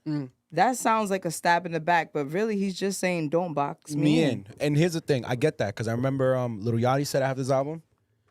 Someone else said it after their big album. And I respect that. But the way he kind of said it was like, bro. As a white guy, also as a white guy, because like, bro, why are you saying that? No one said you're a hip hop artist. Yeah, I feel like he should have said it, if anything, during an interview, like that way people can hear his emotion and elaborate and flesh out the thought, rather than just tweeting it. Yeah, because it's gonna be easily misinterpreted, and that's what we have now, right? Because he tweeted Coyote album of the year, then he said something along the lines, I'm actually looking it up because he deleted it now. Tommy. Not him talking about he looked up to Michael Jackson, sir. Yeah, he's trying to compare the album to like Michael Jackson. I guess it's inspired by Michael Jackson. Bieber did that. Yeah, I'm like, what is going on? Okay, he says, yeah, he said blatantly, October 2nd, he said, It's crazy. I'm not a hip hop artist. Like, why would you say that? Period. All right, and then now we have people like DJ Head, LA DJ. He said, glad I got the PSA before I did my radio mix. Now have 2 open slots. What should I play from an artist? Proud to be hip hop. Right, because he's like, okay, so you're not hip hop. Because I think he replied to him saying like, since you're not hip hop, can we take your music off? Should we? Or he said to all DJs, don't play his music no more. He's like, if you guys are hip hop DJs, don't play a Tommy Richmond song since he's not a hip hop artist. He's saying. That's what DJ Head said that. He went off, right? So then Tommy Richmond responds to this tweet saying, I'll say again, I'm thankful for everything. I'm saying I don't want to be boxed in. I grew up on hip hop, but I'm a singer, right? And he said, I meant to say I'm not solely a hip hop artist. But that's PR. Yeah. It's PR. That's PR. That's PR. That's PR, right? But this happens every time there is an actual white act in hip hop now, right? Or popular amongst let's just say black culture. And then we question, right? Are they R&B? Are they hip hop? You know, but it's because hip hop has gotten so big where it's like you said, it's pop music now, popular music. Yeah. Popular music has skewed now where it was something where people would hear it and you would think, oh, it's cookie cutter, so that's pop. Like it's like, oh, easily to point out. But now it's not the case. If it's a popular record, right, we have a lot of white acts that might do pop music and they'll play into the hip hop music. And they'll do like hip hop beats or hip hop producers, hip hop features. You definitely but put they're it not to hip black hop aesthetic. artists. But they're not hip hop artists. They're pop artists, right? And then we also have pop artists that are pop singers, right? Such as an Ariana Grande, right? But they get soulful. And for example, that last album, I think that was an R&B album. That last Ariana Grande album, like, I think it dropped this year. And people are not talking about it too much. I love that album. She should do an R&B album. That's like R&B. It gets R&B vibes, right? Justin Bieber, remember he did that R&B album? I remember. The right? Purple Hearts or I forgot what it's called. Something Purple. Live chat knows. Comment on below. What's that R&B album by Justin Bieber? It's like a half album or something. That's a classic. That was fucking amazing, right? So then people are like, damn, but can they be R&B? Justin Timberlake. It's been a thing throughout history. Justin Timberlake, Robin Thicke. I think it's very different in this situation. Robin Thicke. He's actually making soul music though. Yeah. Robin Thicke. They're white, so are they not R&B artists? What is the case, that's right? not the argument though. The thing is, you walk into the culture with this song that sounds like a hip hop song. You have never met the same, baby. it sounds like punk. It sounds like funk and with hip hop. Perfect. You are in the video with a lowrider, dressed in like it looked like a fit niggas would wear. Hip hop culture. Yeah, wearing the shades. I think a hat, right? Backwards fitted hat. Fitted back. Like, bro, we know what you were like. I remember on Twitter vividly, someone tweeted this. Oh, I know this play. Watch, you gonna flip. Yo, someone said that word for word, bro. That's what it's giving off. The VHS old school like hip hop clip to promote your music, snippet your music. So it's like even the sampling in the song, that's a hip hop thing. Yeah. There's no issue with white people being in culture. I don't care personally. I know people say gatekeep. I'm not one of those people. But I also understand it's like if you're gonna do this, pay homage, be respectful about it. Don't walk in and be like, nah, I'm not a hip hop artist. Like as if it's a degrading. Yeah. Like that's just not degrading, bro. You gave at that moment he could randomly too, nigga, unprovoked. You could have just gave homage and be like, yo, because he even said I appreciate everything y'all have done. He could have just said, yo, instead of writing fuck hip hop, could have said, yo, listen. I've been inspired by hip hop. I love hip hop, but I'm more than just a hip hop artist. I like to do a bunch of other stuff. Yeah, because I think that's what he meant. I think obviously I want to give him the benefit of the doubt and think that he meant more than that. I don't think he was trying to be petty or be weird, but he went about it the wrong way. And also, we have to realize when you do something like that, people are going to analyze it. It's like you go to his music, it's under the hip hop category. You can pick what category you want to be placed in. Exactly. So why are you saying you're not hip hop, but for then the playlist, you are in hip hop? For the algorithm. You know what I'm saying? And it's like you just started your career. Let's not get cocky right away. Right. Let's not get crazy. Yeah, like if fucking Lady Gaga were to tweet today, I'm not a pop artist. I'm bigger than that. Some shit. People be like, you're Lady Gaga. You could be whatever the fuck you want. You're Tommy Richmond right now. You can't feel entitled right away because people are gonna be like, well, fuck you then. Let's not even play your music. You're not hip hop. I thought you were hip hop. Why are you not hip hop? You know what also comes off as? The same argument everyone always makes. You use black culture to blow up, and then you leave. And you leave. And it Take advantage and you leave. It sounds like he came in very deliberate, trying to market to black people. Culture vulture-ish. Yeah. Market to us, the people in the culture, so we could see it, promote it. And now that it's in white TikTok land, Yeah. and all the white girls are making songs to it, he's trying to separate from that. And it's like, bro, you couldn't have waited. Like you said, you're a newer artist. You couldn't have waited. Yeah, I think You the came in mistake through is- us. We found you, nigga. Like we found, not the whites. It was and us. he was adopted by a black man. Doing. I think has a Brent black father? Fayez. No, bro. Oh, my God. You got the cosign from the black guy. I Like, thought he had a yo, black daddy. you could give it a year. Like, give it a year. Yeah. I think the mistake is that we keep trying to correlate genre to race. Because that happened to Tyler, the Creator, too. A lot of people were saying his album was not really full-on hip-hop, Yes, that what's did it happen a called, lot. album, but he was nominated for a hip-hop award. Yeah. And he was like, I'm not just a hip-hop artist, like he was saying that. But Yeah. he gets away with it because he's a black man in hip-hop that has always done hip-hop. He's undoubtedly a rapper. Yeah. But I think that's the mistake we keep doing is like we're trying to pin people to different genres depending on where they're from or who they are. But that's all that shit is really just fuck shit. Yeah. I agree. It's But true. but I also feel like, these artists should be better at, if you want to make different type of music, Yeah, be that's more fine. conscious. Yeah, like yeah. you want to make different type of music, that's cool. I don't go fuck. But don't come in marketing to a specific group. That was all marketing. He definitely did. He definitely did. That was marketing. There's no way. It was all deliberate. Like Vic said, the VHS rap video. You did this deliberate, and you decided to say, "Oh, by the way, I don't really rock with that over there. Like that's not who I am." He Yeah. said, thanks for the past, but fuck hip-hop. Yeah, because it's like, it's basically like he meant it from a business perspective. He's like, oh, I'm not hip hop or I'm not a hip hop artist. I am an everything artist. But then it's like, bro, people within hip hop don't look at hip hop as just business. This is our life. So it's like, if you're a part of hip hop culture, we're gonna accept you, do your thing. But then now those people that already were not fucking with him like a bit, like, I don't know about this guy. Now they're gonna be like, yeah, fuck this guy. Because he deleted the tweet, okay, but then that first statement lives on forever. Of course. Because it's so blatant. He has the fucking punctuation, the period at the end. It's weird, man. And I saw people, it happened to Post Malone, where a lot of people turned their back on Post Malone ever since because they feel like he kind of did that same thing, etc. He doubled, tripled down though. Yeah, but my thing is with Post, like, I do think he genuinely is just multifaceted because what's an example now? His recent album, a full-on country album. What So about- he can do, I think his first two albums, I would categorize them as hip-hop albums. What about him calling hip hop lazy? He said that? He didn't say that.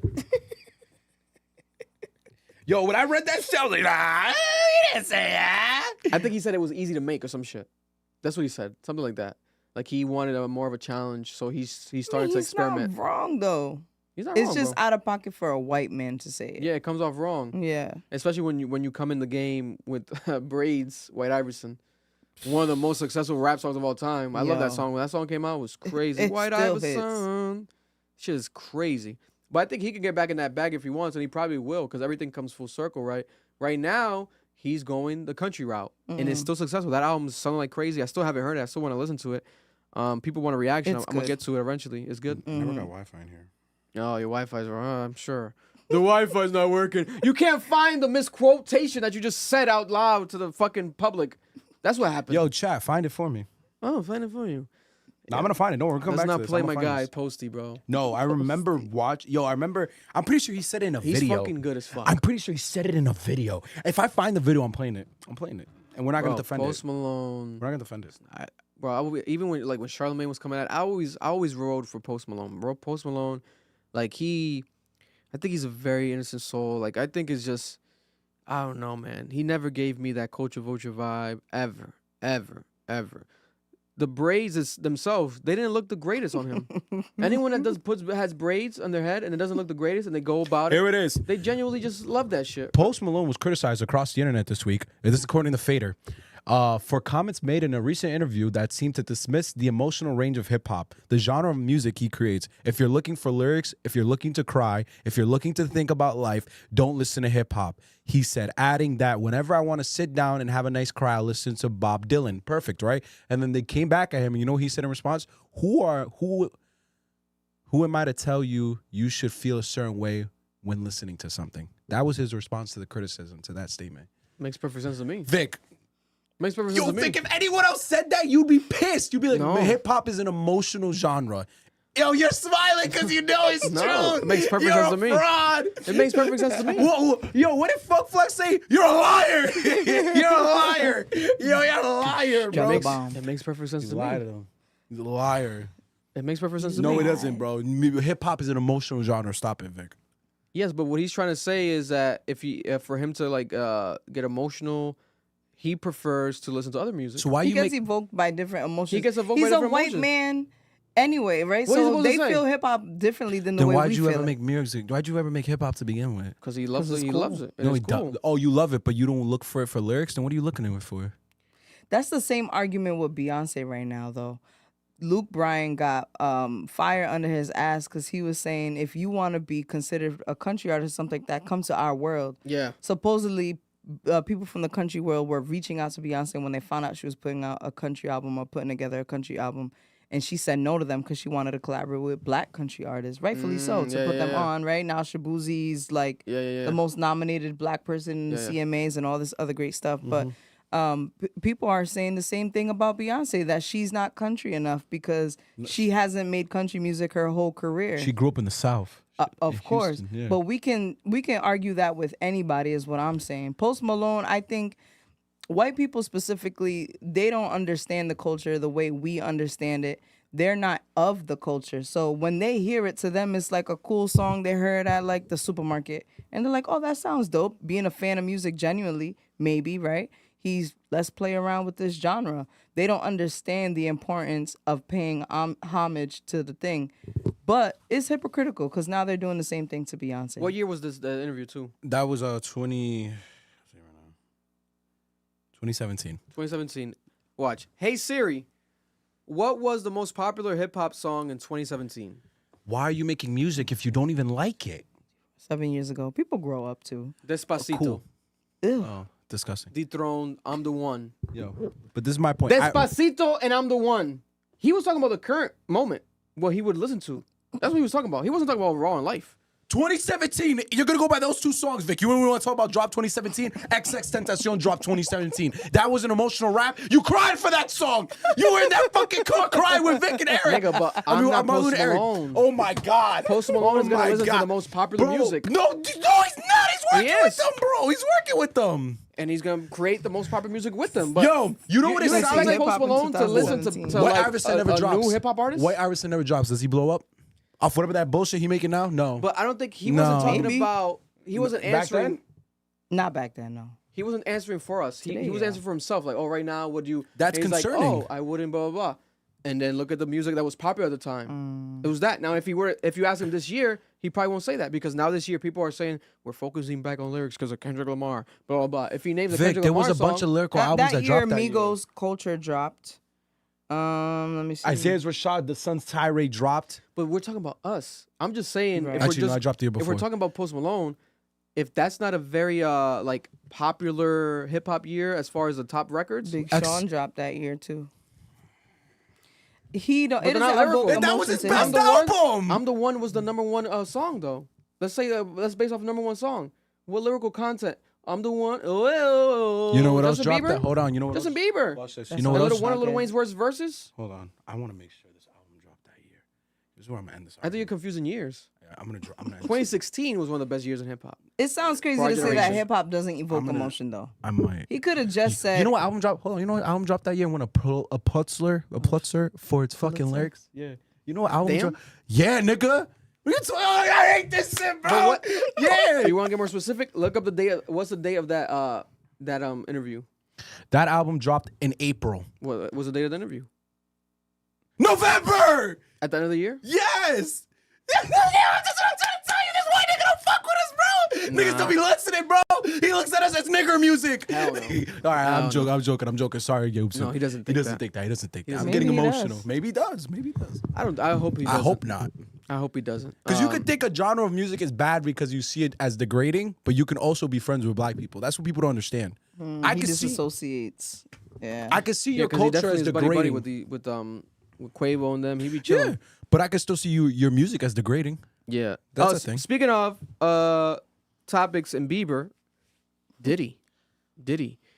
There is a big rumor happening online right now with P. Diddy. Diddy has now been thrown into the fire as far as he's obviously been arrested. We have allegations. We have a bunch of lawsuits. We're going to talk about the lawsuits again soon after this topic because there's 120 new ones.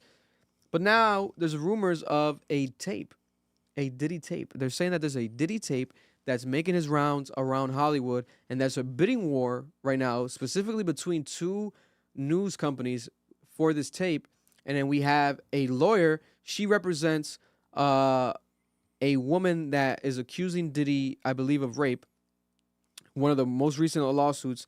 And this lawyer basically became like the whistleblower for this tape because she was the first one in the actual a professional interview, news, like actual, like it was like, I think it was News Nation, like an actual national television. She said that she's been getting actual people who have this tape going to her, wanting her services, wanting her to represent them, and they sent her proof of this tape. They have screenshots of this tape, and she can now confirm that what she saw, she says it was real, it's not AI, and she says that this tape has footage of Diddy with another famous celebrity that's more famous than Diddy. But then fast forward now, you have, I think, let me see. Where's this article I'm about to read from? New York Post? Yeah. Now we have the New York Post saying. So this black woman wasn't lying? She wasn't lying. Yeah, I want to actually interview her. I want to try to have her live stream on the podcast. Maybe next week. We'll see. Now we have New York Post saying that this is a A-list celebrity who's a younger male. And right now, this person knows about this tape and that they're horrified. Their team said to New York Post that he feels, this victim, feels like he's been victimized and he was victimized years ago and that's triggering and he feels like a betrayal and there's a violation to his life right now. It's causing a lot of issues in his life. It brings up a lot of disturbing and bad memories and it's a total nightmare. And he feels like he was victimized years ago and is now being victimized yet again. And if this footage gets out, it will follow him for life and it will be on the internet forever. Everyone is connecting the dots and saying that it has to be Justin Bieber. Why? Because Justin Bieber lived with Diddy when he was a minor. He was around Diddy when he was a minor, which was off the back of the Usher experience. Usher basically discovered Justin Bieber. He is Justin Bieber was his protege, his prodigy. Why? Because also Usher was living with Diddy as a minor. Diddy verbatim said that he wrestled Usher in his house on the floor in the morning for a box of cereal. Multi-millionaire, probably wasn't a billionaire at the time, obviously. Multi-millionaire wrestling a child on the floor for a box of cereal. Maybe he was hungry. There wasn't enough cereal in the house in a multi-millionaire mansion. They were fighting for cereal on the floor. It's the best place to This go. is what he literally said out of his mouth. Diddy said a lot of weird. He's been saying weird shit since the beginning of time, bro. Remember that story he told about the roaches on his face? I'm like, why is he? He was like, I don't know if it was 15, maybe it was 6. Like, you just it was always like I had like 15 roaches on my face shit. when he was a kid or something. But a bigger star than Diddy, though, like that could be anybody. There's a bigger stars than Diddy. Diddy's an executive producer, of course, one of the best to ever do it musically. He fell off a long time ago. No, you're crazy. From popularity? What? From what he was in culture? He was just getting celebrated, though. To us in culture is what I mean. Like the impact, the influence, the presence. No way. I don't think so. I feel like he was just starting to jump into another phase of his prime. Because he just got the Lifetime Achievement Award. I think it was BET. Yeah, he got the Kanye love did that records. speech. Kanye did that speech when Kanye disappeared. Remember, he did a speech and he was like, I had to come out for Puff. And he had like a ski mask. That's when Kanye was going to take a break for a year. Then he came out for Diddy, had a speech showing love to Diddy. He was like, yo, I had to do this for Diddy. Anyone is Diddy. I had to do this for Diddy. Like he did dropped this. one of the biggest R&B albums in the last 10 years. The Love album was successful. That was a bad album. What? I didn't like that album. Really? I think there's You better. got a joint with Bieber actually on there. That's It was actually a good album. I think there's a lot of Jazzy. nostalgia in that support. There's a lot of better younger artists. It was who Grammy dropped nominated, better no? projects that year. It was Grammy nominated Because album. it's Puff. And Nah, it R&B's was good dead. album. Nah, Male it was a good R&B's dead. Nah, but it was a good album. Male R&B is that's No, a whole look other in conversation. the mainstream. In the mainstream, it is. I don't even want to. I did. Like, Giveon? but that's not mainstream.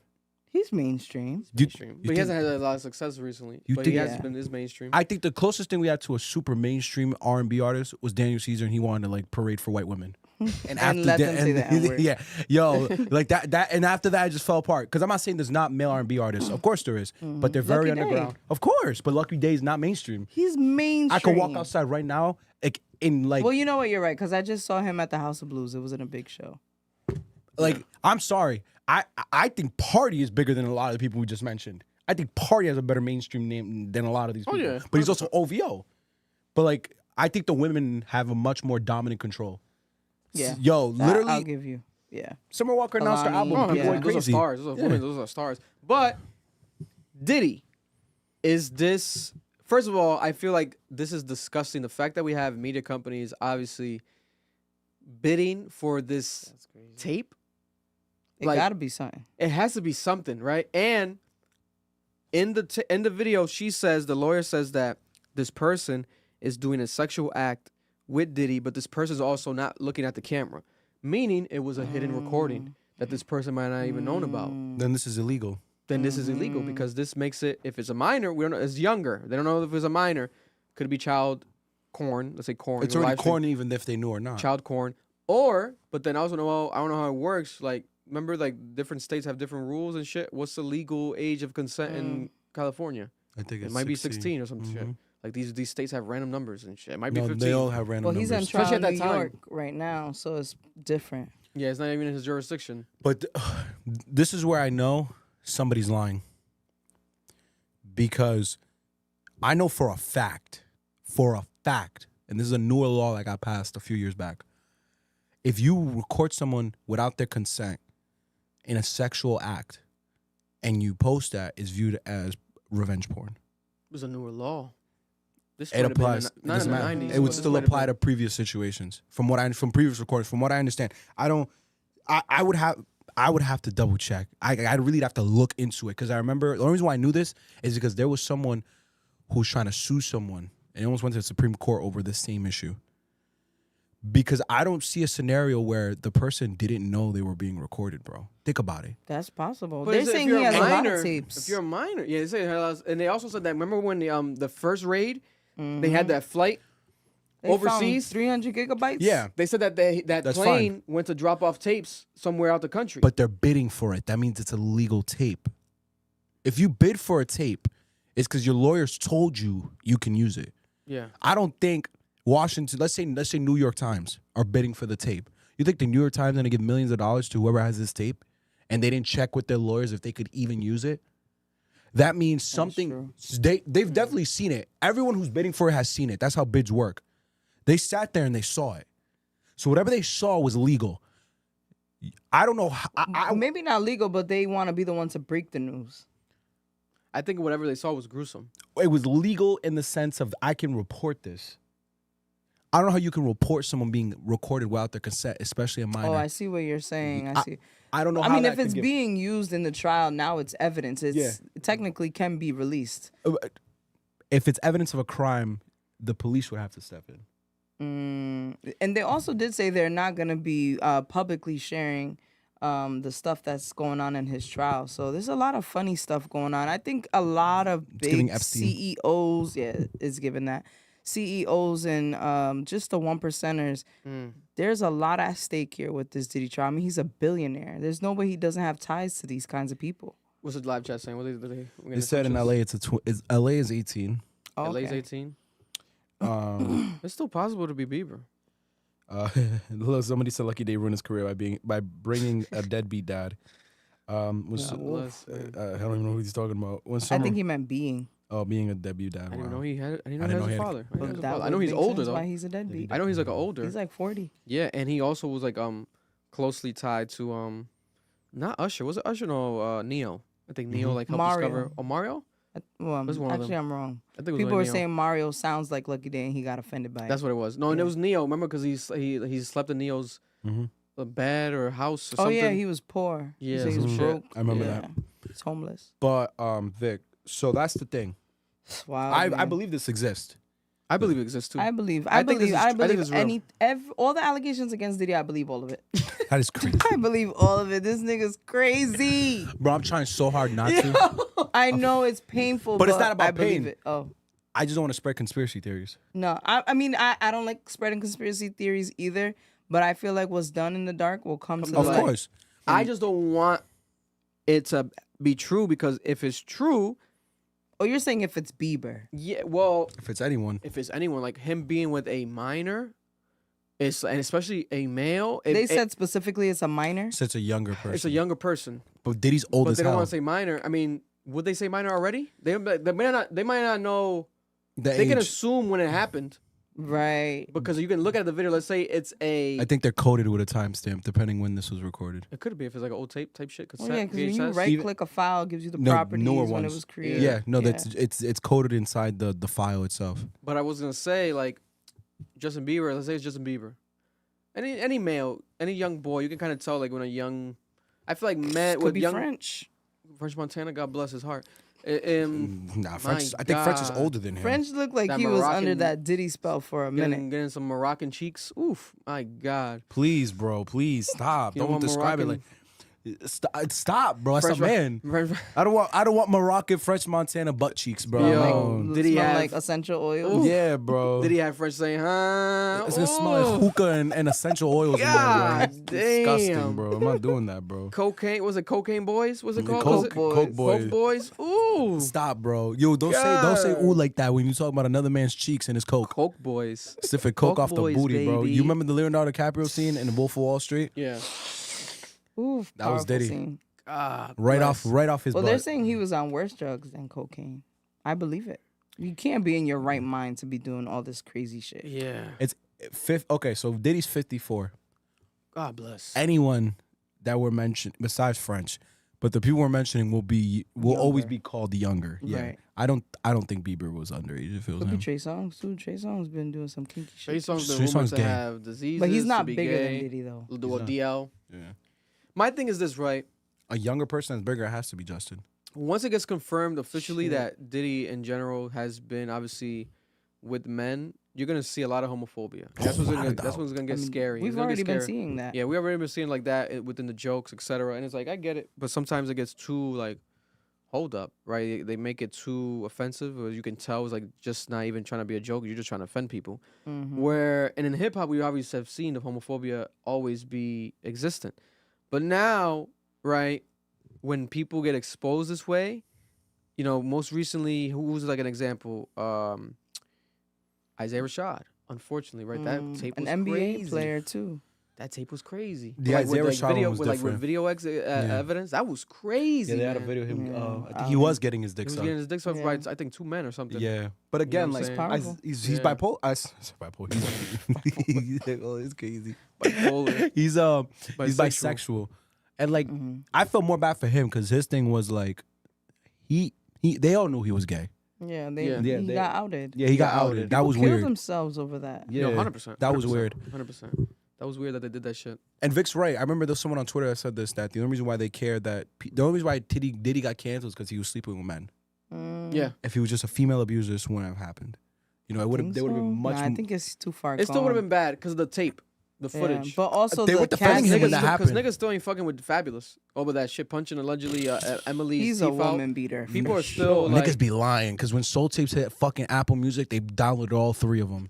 but one can argue The niggas there's do still lie. there's still a cap at his reach, bro, Oh, without a doubt, they limit him. because of shit like that. Of course. Same happens with Chris Brown now. Yeah. People be saying like, "Oh, Chris Brown, blah blah blah blah blah." In reality, it's because of that, bro. There's a whole documentary that I think Netflix, someone's making a It's a documentary new right now one, yeah. about Chris Brown. I'm like, what the That's fuck? so I'm like, weird. yo, they're gonna do this right now to Chris. I'm like, fuck, this is gonna be crazy. Oh no, they're gonna link him to so much shit. I'm like, yo, what the fuck? I feel so bad. I'm like, damn, because I'm a Chris Brown fan. But and to it's be like, fair, fuck, he I get never it. really grew.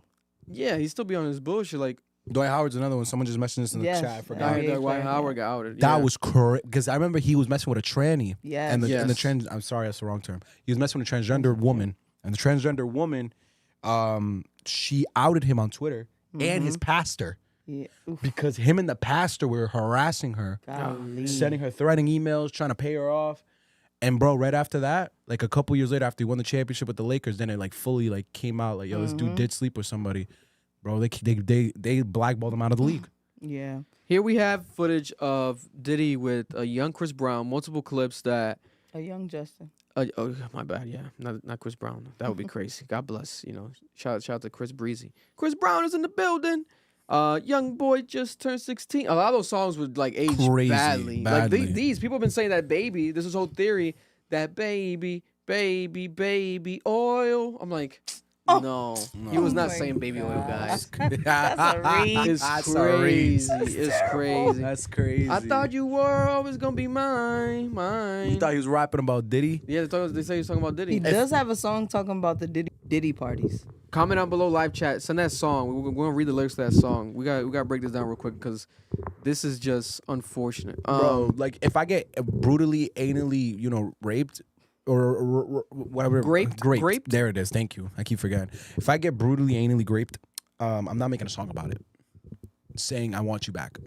But then we can say we can whatever. Like people always say that, like right, especially with men, like Terry Crews. Remember Terry Crews was a producer, grabbed his crotch and stuff. People were like, you're Terry Crews, just beat him up, bro. That's just traumatizing. Shameful too. Everyone deals with trauma in their own ways. Bieber's trauma could have been like making an I love you song about it. It could have been. That's crazy. Wait, no, I didn't say he loved them. No. He's talking about the baby song. That baby song came out before the song I'm talking about. And it definitely came out before they met because he looks older there. Well, this is around the time baby came out. It was around the same time. This is probably like after One Less Lonely Girl because I can tell by the Justin, band. you ever seen the movie 48 Hours? Right now, he's having 48 hours with Diddy, him and his boy. 48 Hours with they're Diddy. having the times of their lives, like where we hanging out and what we doing. This looks crazy we every can't time. really disclose, but it's definitely a 15-year-old's dream. I have been given custody of him. He signed to Usher. I'm signed to Usher. I had legal guardianship of Usher when he did his first album. I did Usher's first album. I don't have legal guardianship of him, but for the next 48 hours, he's with me. So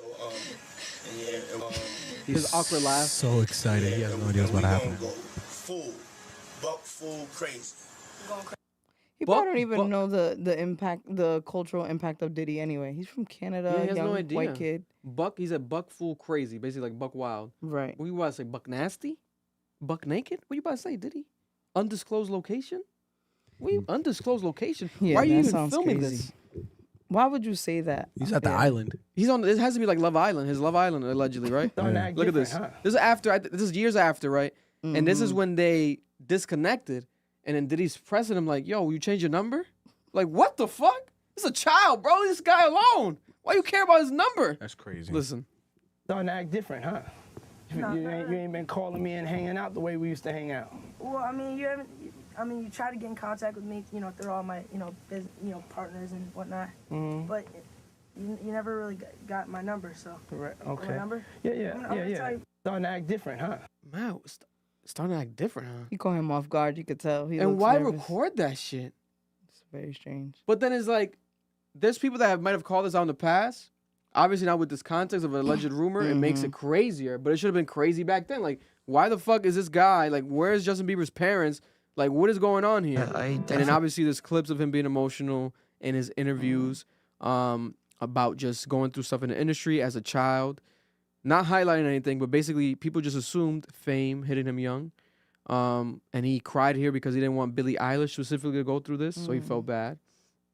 Right? Which is interesting because now Billie Eilish has been sexualized, right, with her breasts. And when she was a minor, she was being sexualized because of her breasts. That's why she used to wear like big clothes. Yeah, and she stuff. said that's why She's also like dykish. she's dykish, yeah. She's a bisexual. I think now love she her. came out. No, now she came out. Me Now it's too. bi. This year she came out as bi. Oh No. no, I want her so bad. Well, you still have a chance. You still have a chance. I You got still have half a chance.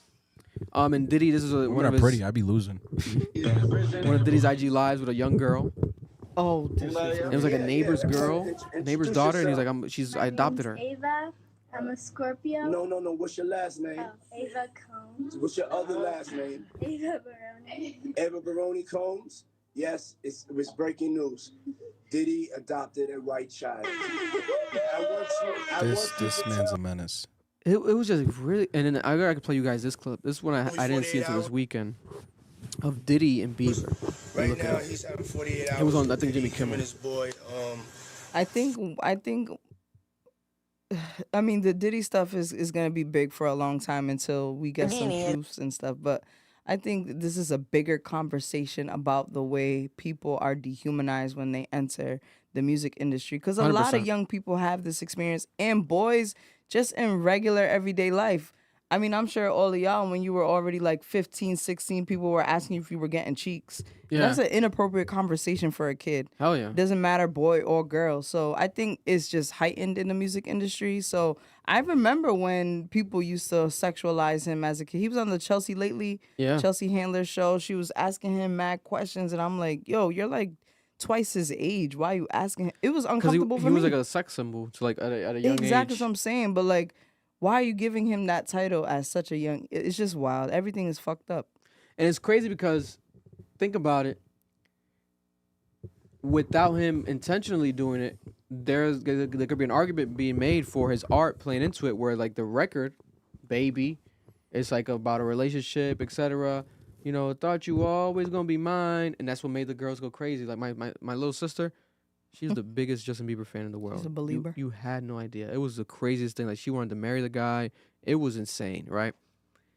And that's how it was. The believers. To this day, they're still believers. Sick. They hate They Selena were Gomez. so sad when his wife announced that she was pregnant. Yo, he's growing up before our eyes, right? Etc. And doesn't he have Lyme disease right now? I believe he has Lyme No, disease. he has a disease that makes his face like He has Lyme disease. it's like a neurological A disease. neurological disease. Yeah, it's very rare. But we got a Oh, they got one super saying- chat. A super chat. Sprite Boy Tim 499. Thank you so much, Tim. I love you. I'm gonna kiss you later. It's my friend Tim. Oh, but he didn't say nothing. He just donated. Okay. He shout said out- hi. Oh, shout out to Sprite Boy. But this is a clip I wanted to play, guys. This was on ABC. This was resurfaced. This was Diddy talking to Justin Bieber, and he basically warned them about not talking in public about the things that they did together at Diddy parties. Crazy. Listen to this. Oh, well, that's nice. I haven't gotten it yet, though. Yeah, I know. When is that coming, that Lamborghini? We talked about this last He time. had the Lamborghini for a day or two, and he had access to the house, and he knows better than to be talking about the things that he does with Big Brother Puff on national television. He knows better than be talking about things that he does with Big Brother Puff on national television. He And was did he, like- inviting women? Yeah, and Diddy like talking like he's mad, like He's a sicko. Yeah, he's That's him, man's. ain't my man's. You like his album? Oh I yeah, loved there's it. nothing wrong with it. It's Also, shout out to Tim again. Another 499. I've been to a Diddy party. I just left early though. That's crazy. you are insane. You are a wild man. Tim. Somebody said in the Yummy music video, he has a pic of himself as a child on the plate at the end. I never noticed that. Let's look this up. Let's dive a little deeper before we move on to the lawsuits. Yo, but if I'm on live television, a man tells me don't be saying the stuff we do in private, I'm scared. I'm calling the police. You say that though. You don't know until you're in that predicament. Nah, Diddy's so powerful. Nah, I mean like as a fan, as an onlooker. Yo, Jimmy Fallon laughed. What is wrong with you, nigga? yeah. Because they're men. Oh, So so they this overlook it. there's a cake after the cake gets eaten. Oh, there is a cake, and after the cake gets eaten, the plate shows a young Justin Bieber with the word "yummy" under him. There's no reason I could think of that word to explain. Blah, blah, blah, yummy. It's 12-year-old Justin Bieber. That is weird, right? Why a young plate? That's mad weird. Hmm. Don't tell me he's What the hell? I hope he just doesn't end up like Drake Bell, bro. Cause they did that shit to Drake. There's Bell. another weird exchange. We've played this before in the pod. A more recent exchange. They kind of like pray together, or he's whispering something in his ear.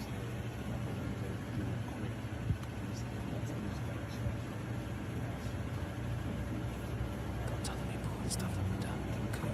Okay. And I'll bury you with a bunch of people. I think this is around the time when like Justin Bieber was kind of making a comeback and diving deeper into his faith Yes. with that hair. Man, it's crazy. I feel bad, man, because if this has any credence and it turns out to be true, I was gonna be yo. this is gonna be, if this turns out to be real, Diddy's going to jail Diddy is going to jail. because Oh, white he's people. already will- going to No, jail. white, No, he's no, going to white jail women regardless. will ensure that Diddy goes to jail. Yeah, And I my think that friend. Diddy, and I don't want to put this out into the world. God forbid it happens, right? You know, knock on wood. It's not. I'm not want this to happen, but I think he would be killed in jail. Probably. 100%. Hell yeah. 100%. And on top of that, I think that this would be the biggest story in the history of culture. There will never be a bigger story than this ever in life. Diddy having sexual relations with a young Justin Bieber on camera, and then hiding it for years, and then Justin Bieber going about his life full of trauma. Meanwhile, he has some Diddy come unfortunately inside of him, and this is how we're finding out. It would be crazy, bro. There would be nothing bigger than this. I also want to say this. This is like 9/11. This is bigger than 9/11. Nah, it's huge. This is bigger than 9/11. Bigger than 9/11 is This is nuts. bigger than 9/11. This was my point originally. This is why Drake did what he did. So they keep asking the chat about Kathy White and Jay-Z. This was my point. Kathy White. Kathy White was Who the fuck is Kathy White? his ex-girlfriend. Look it up. So Jay-Z has an ex-girlfriend I that died. think she came out and her friend came out in defense and said that they never dated. So it was his alleged ex-girlfriend. Paid off. I'm gonna say ex-girlfriend because when I looked it up, it said his ex-girlfriend. She died, and they're trying to say Jay-Z killed her because she was gonna expose him for everything that he does. And they're trying to say Blue Ivy recently released a song. I don't know how valid that is. I haven't checked. Blue Ivy. Yeah, and that in the song she's saying this cryptic message about Kathy White. This is why Drake did what he did. There are a multitude of conspiracy theories about Jay-Z, and this is one of them. That Jay-Z, like Diddy, kills people to silence them. Yikes. Say it again. That Diddy kills people like Drake? Like Diddy kills people to silence them, and so does Jay-Z. That's why Drake did this. Drake knows that this stuff exists. He knows these conspiracy theories exist. He's pushing that agenda. I truly believe they have beef right now. And that is the best way to do it. Man, I hope not. Because this is sick. I'll literally show you the article. I remember reading this a grip ago. I was like, who the heck is Kathy White? Oh yeah, that conspiracy theory came from Jaguar Wright, who said that she died. Kathy White died in 2011, and that Sean Combs and Jay-Z know how she died and why she died. Supposedly they Jaguar Wright suggests, thank you. Jaguar Wright suggests foul play in the 2011 death of Kathy White, claiming Diddy and Jay-Z are involved. Oh my God. And they've been saying this for years. I remember this. I saw this 2 years ago, bro. So let's get to that in a second then when we get to the Jaguar Wright topic. So to finish the Diddy topic, to finish off Diddy, we have 120 new lawsuits, right? After a string of multiple lawsuits happening, now we have 120 lawsuits against Diddy represented by one lawyer. This one lawyer from Houston. His name is Tony Busby. Tony Busby is representing 120 accusers with allegations against the entertainment mogul that go back more than 20 years. 20 years. He's done. Even if it comes out that it was all fake and he doesn't get it's a mistrial, whatever the case, his career is over. 120 lawsuits. This is worse than Bill Cosby. This is crazy. But then it gets crazier, right? And we're going to call it right now. The lawyer released a hotline. And we're going to call it right now. The Diddy hotline for sexual assault is called the Diddy hotline for sexual assault. The hotline number is 1-800-200-7474. And it goes to say that after he did this press conference releasing this to the public, in one day, the hotline received 12,000 calls. The Diddy hotline. The lawyer says that now he has 100 workers setting through the calls and like organizing the calls, seeing what's true, seeing what's not, seeing what's a lie. So there's a sense, in my opinion, of one, selfishness from the lawyer, where he's trying to promote his business and get clients after this case, right? Because if you look up the lawyer, he's had a case for with BP gas station, like representing against them. He had a case. They might have said it right here. Didn't he have a case? I think he represented Deshaun Watson, right? The NFL player. Oh, that's a good lawyer then. Yo, because Deshaun's a dirty boy, and he got away with that. Yeah, he also represented individuals accusing NFL quarterback Deshaun Watson. Oh, so he represented the accusers. Oh, he stinks then. Yeah, and the same he definitely year, did that. this is the same lawyer that filed a $750 million lawsuit against Travis Scott after his fans died at the festival. Oh, he's It's one of that those. same lawyers. Maybe lawyer. he just has a mission of like Profile taking figure. down bad Profile. celebrities. High profile cases. Yeah, that too. It's similar to Rob Kardashian with the what's it called? The O.J. Simpson case. He got famous and really rich after that. Yeah. I don't think this guy's winning. So let's call a number. Crazy. Let's call the number while we're here. Right, we'll call it live. You guys want to hear in the live chat? You guys, let's hear this number live. And we're obviously not going to speak or leave a message or anything. This is just for research purposes. But obviously, people are gonna make jokes about it, and it's gonna be hard to tell people to don't joke about it because they're gonna joke about it no matter what. It's a public number. There's not even a hotline. Like, I think it was Gene Deal, his former security guard, made a good point. He's like, there's been Catholic priests that have molested children, and there's never been a hotline for them. But we have a hotline for Diddy. So there's a sense of hyper sensationalism with this case. They want to make it more than what it possibly is. Yeah. Because I doubt that there's 12,000 people that Diddy has sexually assaulted. Could there be a bunch? Definitely. He's had a lot of fucking parties. I give him 10. And he has a lot of fucking baby oil. 10,000? No, I give him 10 people. 10 people? I'll give it more than that. I just Let's call a number. 1-800. Anything close to like hundreds is kind of like 74. I mean, if he was sex trafficking, 74. right? He was flying women out by the batter. well, sex trafficking isn't a crime. What? Yes, it is. Your call may be recorded for call quality assurance purposes. Thank you for calling the Sean P. Diddy Combs Abuse Helpline. This call is being recorded. We understand the strength and courage it takes to come forward. Any information you provide will be kept completely confidential, but we expect full honesty in order to properly assist you with your potential case. Let me lie. By staying on the line, you agree to provide accurate information to the best of your knowledge under penalty of perjury. Please hold for the next available representative. This is crazy. Should we wait for someone to pick up and then just hang up? Nah, that's no point. And we'll probably be waiting all day. Yeah, that's crazy. That is the They funniest said they thing I've expect seen. honesty, and they said that they know it's a tough time or tough for you to even call, Yeah. right? So like so they're trying to sympathize with the person that's calling, right? So they're trying to make them obviously still speak. What the fuck is going on? That's bro? ridiculous. And This is crazy. this is my problem. It's something we were just about to talk about. So technically, yes, he has a lot of victims who would call that line. Perfect example: people he's sex trafficking. Sex trafficking is literally paying for sex and flying someone into your state. No, it's forcing them So I to thought have that. sex. I thought that DJ It's literally Vlad. the well, he is with the feds, so Yeah, DJ Vlad gave a whole legal definition of it. This is categorized also as sex trafficking is when Just traveling them. traveling over state lines. So this is the act of using force, fraud, or I can never say this word, coercion, to compel someone to perform a commercial sex act or to cause a child to perform a commercial sex act. so Flying girls out and paying them and Is a making form of sign them like coercion. NDAs. That's Coercion. sex trafficking. yeah, so that's a form of coercion under that definition. You can sue him for that.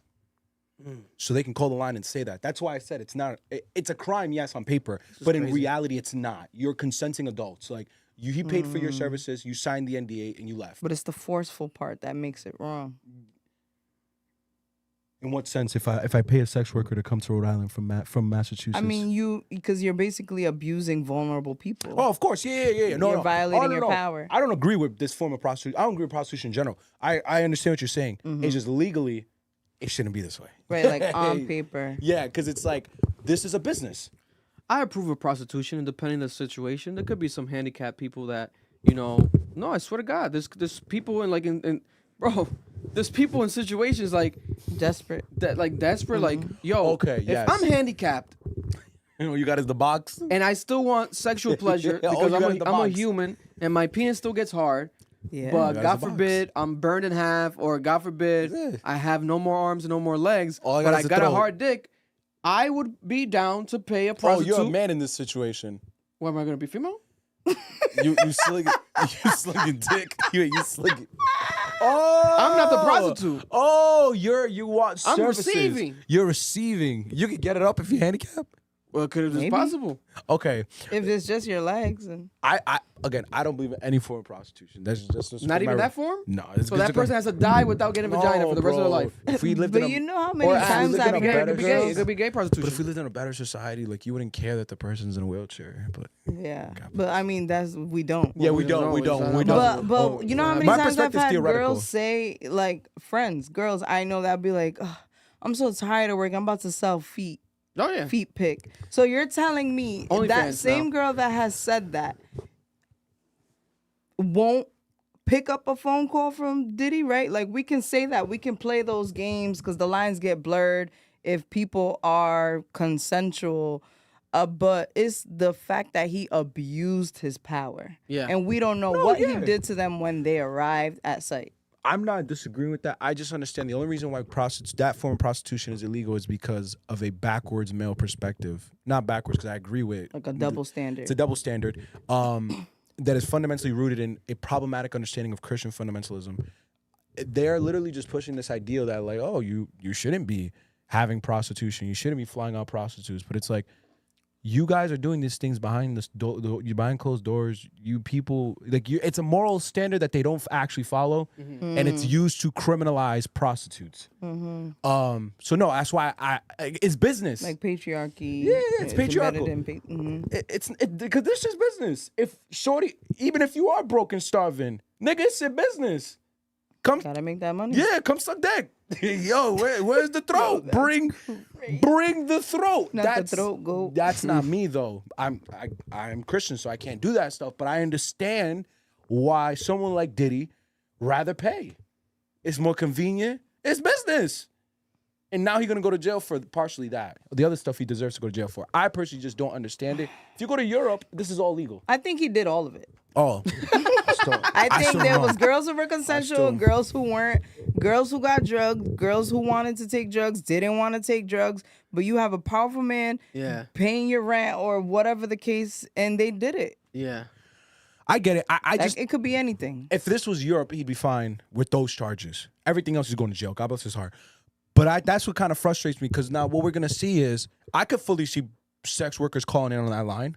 That's just weird as hell. That's disturbing. And that's the most opportunistic thing I've ever seen. You made a whole hotline for abusers, presenting it wild.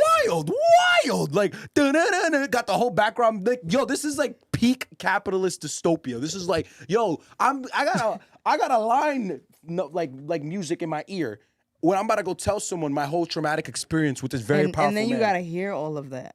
I know when that hotline bling. That's crazy. But it's even worse going on. that some people are gonna have a case simply for him paying for pussy. That can't be it though. They have more on him. I hope so. I'm not saying others don't. There's no way the feds are involved and nothing is nothing. Because that's why. No. I think he did a lot of stuff. He beat the crap out of the girl. He should go to jail just for that. This man might unalive himself, God forbid. He probably will. This is crazy. That's why I think it's higher than 100. I think a lot of those cases are people who got flown out on some like, oh, come here, I'm gonna pay you, sign this NDA, get out. And that for me is ridiculous, because again, if it was in Europe, this wouldn't matter. If it was in Saudi Arabia or these like, some of these Middle Eastern countries allow men to do this, it wouldn't matter, because it's here with our views. Oh no, this isn't business. You're gonna go to jail for the rest of your life for this. That's all I'm saying. But everything else though, yeah, go to jail, bro. There's also shout out to the chat that also reminded me. I have it written down. There's a Jay Prince theory, guys. That's broken news over the weekend as well. Angela Yee on her radio show, she had former security for Sean Combs, Big Joe. Big Joe was mentioned in a new lawsuit against Diddy, alleging that Big Joe and Diddy both participated in the raping of a woman. She said that Big Joe was there. Big Joe denies it, doesn't remember this woman at all. And Big Joe says that he believes that he has heard now that the lawyer is a lawyer from Houston, but he says that the lawyer is affiliated with Jay Prince. And he says that he has also heard people are telling him, like reaching out to Big Joe saying, hey, Jay Prince's people are the ones, like Jay Prince is behind all of this. Basically, like Jay Prince is one of the mysterious powers behind the scenes bringing down Diddy. Why? One reason, Big Joe says, remember, Diddy slapped Drake 10 years ago. And what happened? Jay Prince defended Drake. Jay Prince dropped, I'm going to play it right now. This is basically a song, his version of a song. A lot of people don't remember this. And he sent a message to, I think he dissed Lil Wayne, to everyone in defense of Drake. Jay Prince. Imagine that, though, that Jay Prince is willing to feed into the downfall of Diddy, have this energy with Diddy, and this, I guess, rivalry or just beef with Diddy since this or because of Drake, like trying to defend Drake, right? But So where's this energy for Kendrick Lamar? whose energy? Oh, For the beef, yeah. Jay Prince? Yeah, it's not adding up. That's not adding up But- at all. it could be. You scared? No, it could be. Hey, 10 years later, we might get Kendrick Lamar or something with Jay Prince, because Jay Prince does the what's it called? Slow kill, the slow burn. That's what it seems like. Because this was a 10-year-old. Watch, this video's a 10-year-old video, bro. Listen to this. I have it right here, right? It should be right here.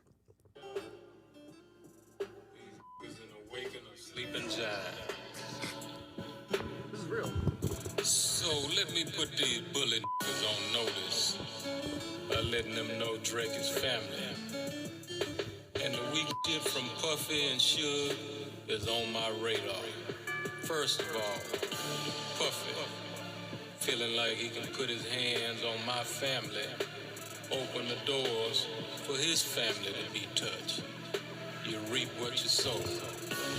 And to Sugar Bear, on Lil Wayne's nutsack, you know I ride with Drake.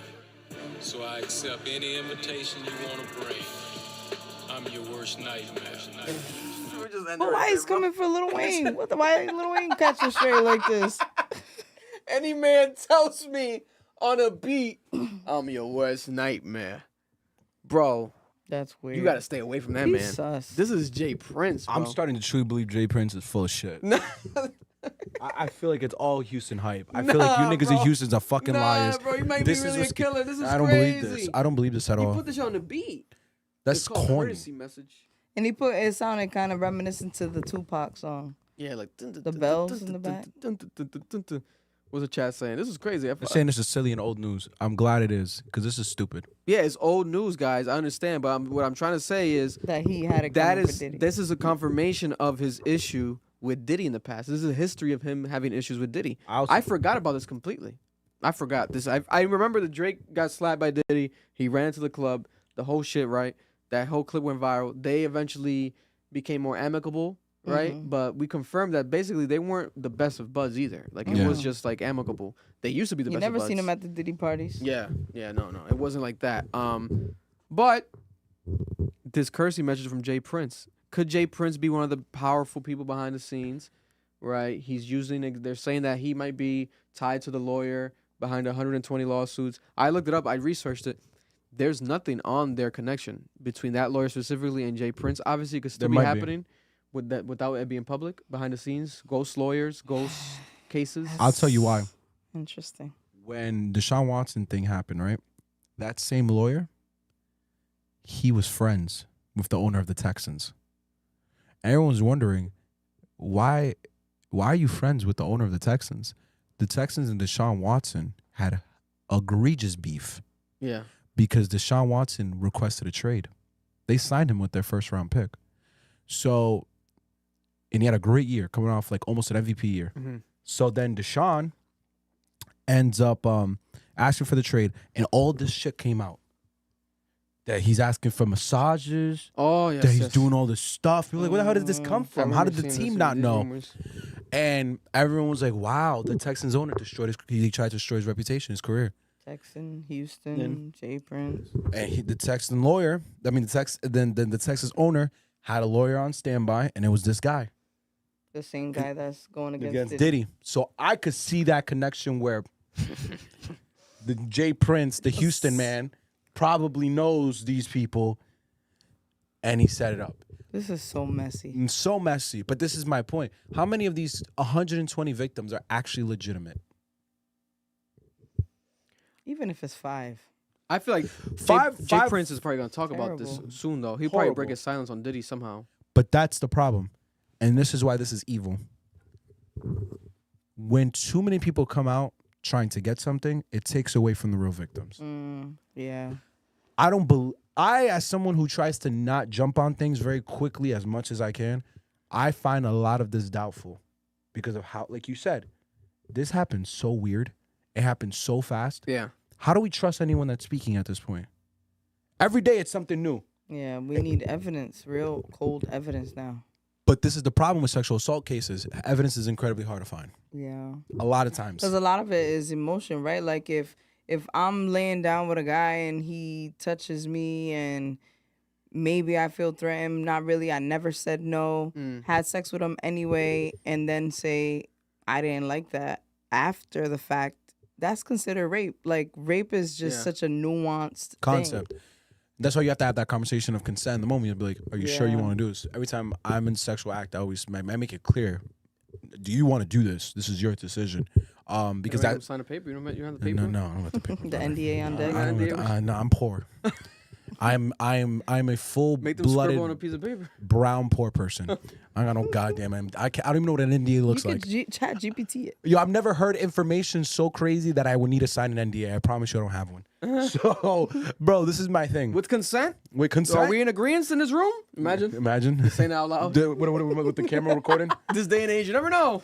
But that's my point. Now it's whoever comes out is gonna look disingenuous. Yeah. This turned from Cassie speaking out and ushering in the opportunity for people to seek justice, and it has now been diluted into circus now. to the circus. It's a circus. Where, They'll weed it out. They'll weed it out, though.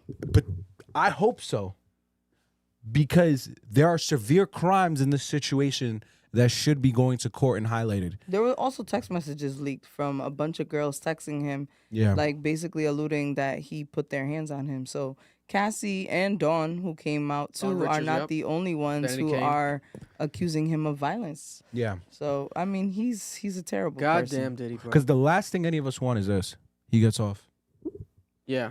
That is a real possibility, whether anyone wants to acknowledge it Yo, or not. The real root, what we're not talking about, is his mother. Oh, She's yeah. She sick. broke her silence. Did right? you see that video Yeah, of them two from an old live video? Because I don't know if you remember, but in the pandemic, and like when Diddy was kind of like going through his depression or whatever, he was going on Instagram Live a lot and saying like wild, raw shit that we've never heard him say before. We actually saw him smoking weed on Instagram Live for the first time. He used That's to true. hide it That's because true. he was trying to protect his image. He didn't want any kind of like negativity or like bad influence on people. But there's a video of him and his mother, and they kiss on the mouth, and that's fine. Like, people kiss their kids on the mouth. But then he says, I be outside with my mom moving and shaking or something like that. And he was like, yeah, God she knows damn. how to reach the floor. Is that the one? This You is found it. This I is the think one. That's the one. This is the one of him taking an IV drip with her. And I Yes, think we played it, yes. but I didn't realize it We was did. his He mom. said some funny shit. This is his mom. His mom. My mom's is gorgeous. Well, they have a very close relationship. Introduce her to my mom, called Mom Dukes. Hi. She's getting a drip with me. She's hydrating. What's up, Mom? Everything's good, baby. I'm here with you. Yeah, I love you. I love you too.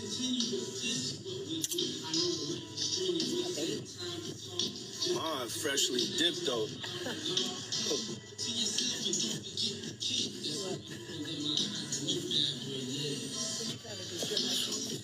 I was just trying to show you the shoes.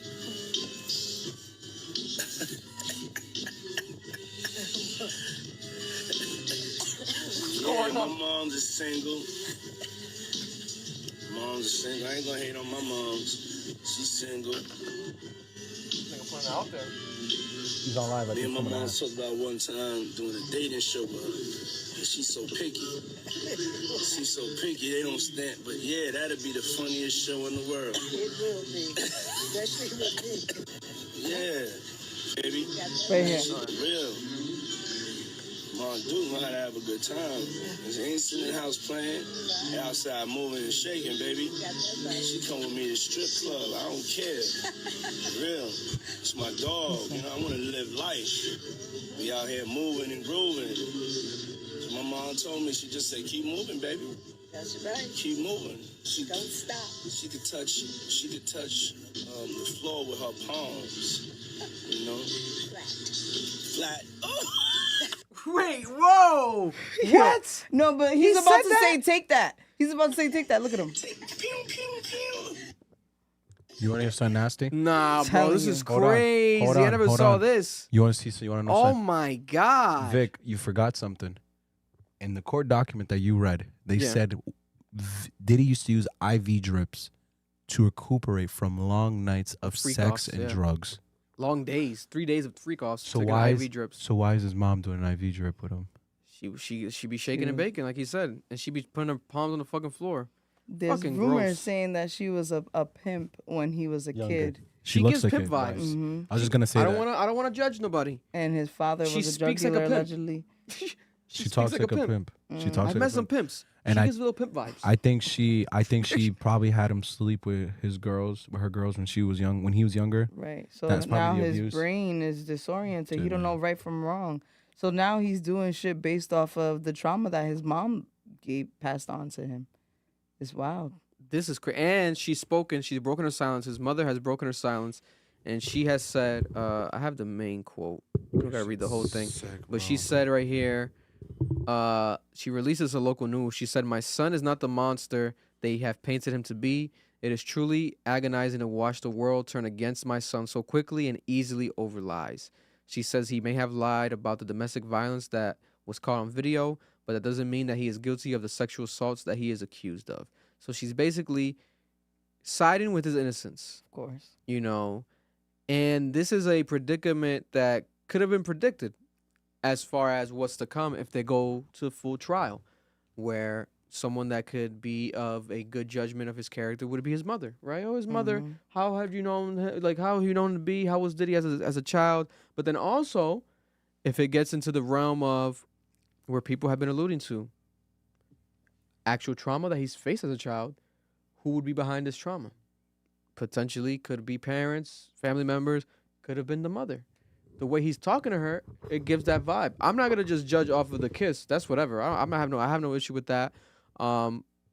It gets weirder when it gets like a Tom Brady level, where people saw like him kissing his son for like a while, damn near making out with his son. Is like, but to each their own. I feel like when you publicize it, people are just you're giving the Judge it. public, judgment, right? Ammunition, yeah. Yeah, don't God bless you.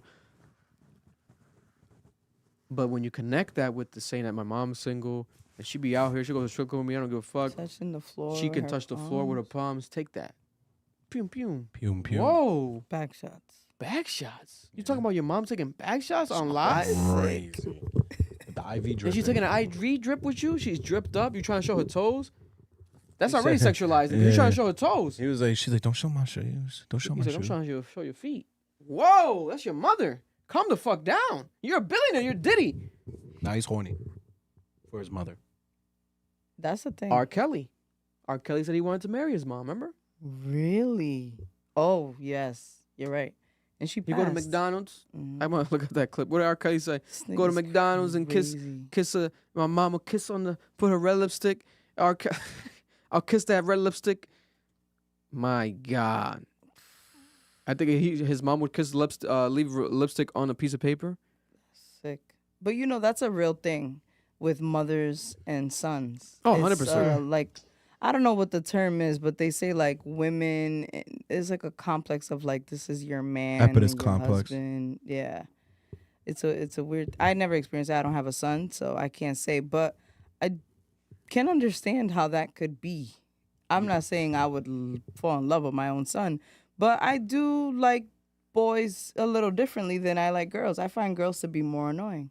Yeah. You never read the story of Oedipus? However you say it. I've heard about it, but I haven't read it. It's literally like this Greek mythology. Like this. Epodias? Opodias? You're annoying. It's as old as this is really just shows like what you're talking about is as old as like us, because that story was about how there was this king. He summarize it. He marries and sleeps with his mom, and he ends up, I think, poking his eye out or killing himself because of it. And he married her. We read that in school. Yeah, we Remember did. Yep, but he married her by accident. He didn't know. He had no idea. He just naturally married his mom and had sex with her. I think they had kids, nah? So, and that's crazy. So in school, we read books about men sleeping with their mother, but we don't get taught taxes. That's crazy. You can't make that shit up. It's fucking crazy, bro. But it was a moral thing about it. Like, yeah, but still, bro. the natural looking back attraction at that you shit's have to crazy. your mother as a man. It's We gotta fucking shut the whole shit down. But this is Yeah, R. hold on. Kelly, I think, talking about his mom, right? I became closer to my mom. Me and my mom would go to McDonald's. That's a favorite spot to pick up little girls. She would get us a Please. Danish. All we could afford is a Danish and a cup of coffee. And we would split the Danish and cup of coffee. She wore this cheap lipstick. And she would put 3 creams and 6 sugars in the coffee. And she would stir it up. She would open the Danish, split it with the little plastic white knife. The bleach music in the back is crazy. She had this cheap lipstick, and she would taste the coffee to make sure it was sweet enough. Like this is what is And it? she'd leave the ring of lipstick on the coffee, which she tasted the coffee. And I remember when she would give me mine, when I would sip from the cup, I would turn it around, and I would drink from her lipstick part. Stopping the music there is crazy. Because in a son-mother way, I had a serious, serious crush on my mom because she could sing her butt off. And I just looked up and down to her. I looked around. I looked everything about my mother. And I even asked her to marry me one day. I was like, nah. She said no. But you know what? Wow. But you know, I've even seen videos of fathers like fake marrying their daughters and asking them to prom, father-daughter dances. It's just a thing. I mean, obviously, in this case, R. Kelly is actually mentally ill. But Yeah. it's a weird thing, man. Again, I think Diddy was abused as a child. I think he had a very high sex life as a One child. would assume because, like, if to do all that shit, bro. Yeah. Your mind is not right. It's like the Menendez brothers. Yeah. It's very rare to be like a naturally sociopathic person to this extent. This seems a lot like he's acting on things he grew up and just understood to be the best way to behave and just be as a person. It's just a random clip. God. But yeah, this is wild. Staying on a pivot topic, we have Jaguar Wright now. Jaguar Wright is a musician. She's a singer, 47 years old, and she, for those who don't know, she's known for working closely with Jay-Z. She is the voice behind she worked on Can't Knock the Hustle with Mary J. Blige and Jay-Z. Song Cry. She's the voice. Yeah. She did the unplugged version. That's crazy. I didn't know that. That's her, right? She's nice. I Just Want to Love You, Give It to Me with Pharrell. Give it She to me. made that shit too? Yeah. Jigga, jigga, that nigga, jigga. That's her. Oh my God. Jigga, jigga, that's her, right? And then also, obviously, like Christina just said, the MTV Unplugged album. She was one of the main vocals behind the whole album. She did the whole performance of Jay-Z. So she's been famous since the late 90s, right? Because of Jay-Z and her affiliation with Jay-Z, her voice, and her actual talent. She's a good singer. But ever since then, now, fast forward decades later, Jaguar Wright's been known as like a Jay-Z conspiracy theorist. For years in her interviews, she's alleged that Jay-Z's evil, that Jay-Z's done things that people don't know of, right? Now she's gotten the most fame than she's ever gotten in her career because these allegations and herself saying them have reached a national platform. She's been on Piers Morgan now. Piers Morgan interviewed her, and it went viral. And I'm going to play the clip of the Piers Morgan interview. And this is the clip that's gone viral the whole week, right? Let's show it behind the screen. Vindication for me, because for 4 years, why there's no vindication for me? Because for 4 years, I've been screaming, not just Diddy, but Diddy and Jay-Z are monsters. And the victim-making machine kept going on. Jay-Z has been notable by his silence since these charges were brought against Diddy. Why do you think that is? Because that's what he does. He starts little fires everywhere. Is that a book? Forces everyone involved to go and carry water while You're he annoying. slips I don't away know. without a response. That changes now, Sean. You must respond. You have no choice. Harvey Weinstein, Jeffrey Epstein, Robert Kelly, Sean Combs have one person in common, professionally and privately. Sean Carter. This has been a fist of tyranny that has been punching through our culture and our society for decades. It must stop. There's been obviously a lot of Cruelty-free artistry. Right, there's been a lot of rumor mill about what has happened in the rap world. A lot of allegations that the misogyny in the lyrics clearly was based on a general misogyny towards women away from the music, and that clearly seems She's to be borne dramatic. out by these good charges acting. against Diddy, which if he's found guilty of all this, he's never coming out of prison. How dangerous do you think? Thank God. How dangerous do you think he is? God. as a person? I think he's one of the most dangerous people I've ever met.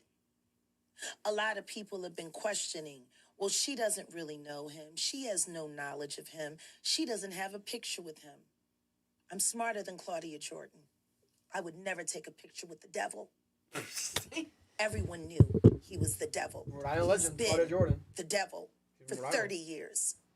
He's been covered and protected She used to work with John DePetro. by not only Clive Davis, but Lucian That already Grange. ruins every credibility she just said by bringing that person up then. He was selected to be the demon that he is, to keep the culture in line so the industry could continue to rape it for all of its precious jewels. We have too many lost. The list of lost is ridiculous, and everyone knows Diddy was selected for this job. So then we fast forward, and then today Dame Dash released his video, and he says that a lot of the stuff that she says, he says that he's felt. Swear to God. But that he didn't want to say it because he feels like if he says it, people are gonna say, "Oh, Dame talking shit again," or "Dame is going against Jay." But he's basically adding some credence to what she's saying because obviously he's Dame Dash. Yeah. He's been around Jay-Z. He's validating her. He's been around him. He's been around Jay-Z and her at the same time. Especially around that time, they've done business together, right? So he's gonna add credence to the public's eyes. That's what he's doing, bro. It's Dame Dash. Yo, when the rumors and the things start coming out about Drake, I hope you have this same energy of what you're saying right now. That's all I pray for. Why wouldn't I? What loyalty do I owe to Drake? Yo, bro, because Vic, this is cap. I don't know. know. We don't know nothing. We talking about Dame Dash. First off, if it was true, yo, send that nigga up the fucking creek shit. I don't give a damn who Jay-Z is. And I will never have loyalty to another man, especially on the base, especially to a point where I ignore his morality. Like to that extent is crazy to me. But in this conversation, let's talk about the credibility of everyone in this conversation. Dame Dash, who got snaked by Jay-Z for millions when they did that deal, who have had issues for the last 10 years. Yeah, it's a bias against There him. is a giant bias that already got you out of this conversation. You never say anything good about Jay-Z since you signed that deal for Rockaware. Goodbye, you're done. And since The Rock broke up. So I'm not hearing your words. You've already lost your credibility in the conversation. You'd have to give me facts. Since you're so confident of the shit you on and you was just hanging out on Aaliyah's bed at that birthday party. Or No, that that Diddy was that was gonna be his wife though. Yeah. No, since you were there cool and whatever. And you was not being no freaky nigga with all those famous people. I want some proof since you so confident. You don't got none. He was probably part of the freaky shit too. Probably. The second thing, the other woman, bro, come on, Vic. Because when they were saying the same shit about Drake, wow, did this nigga have to defend for But Drake? nobody came out to speak up against him. That's the difference. I have this clip I'll play behind us. When Dame Dash spoke today, also Dame Dash also mentioned, aside from having some credence in what Jaguar Wright's saying, Dame Dash says that he's now questioning everything. I have two clips actually. I'll play my clip that I got. He's acting like he wasn't there. So this is Dame Dash reacting to like everything in general, right? And then I'm thinking like, damn, everybody's gay? Or like how many people are holding this secret that I knew? And you gotta think about something like, I and my crew, we started Pause. So to me, I'm like, damn, Pause might have really saved my life. Or at least Nah, this is crazy. Damn, everybody's gay. Damn, Paul saved my life. Yo, nah, he's different. He got it. Yo. He got it, bro. Nah, like, Starting off with that is wild. He should have saved that for last. Bro, Can't take him serious after Can't that. take him serious. And I don't then- think he ever wanted us to. And then he believes, or he was being dead ass.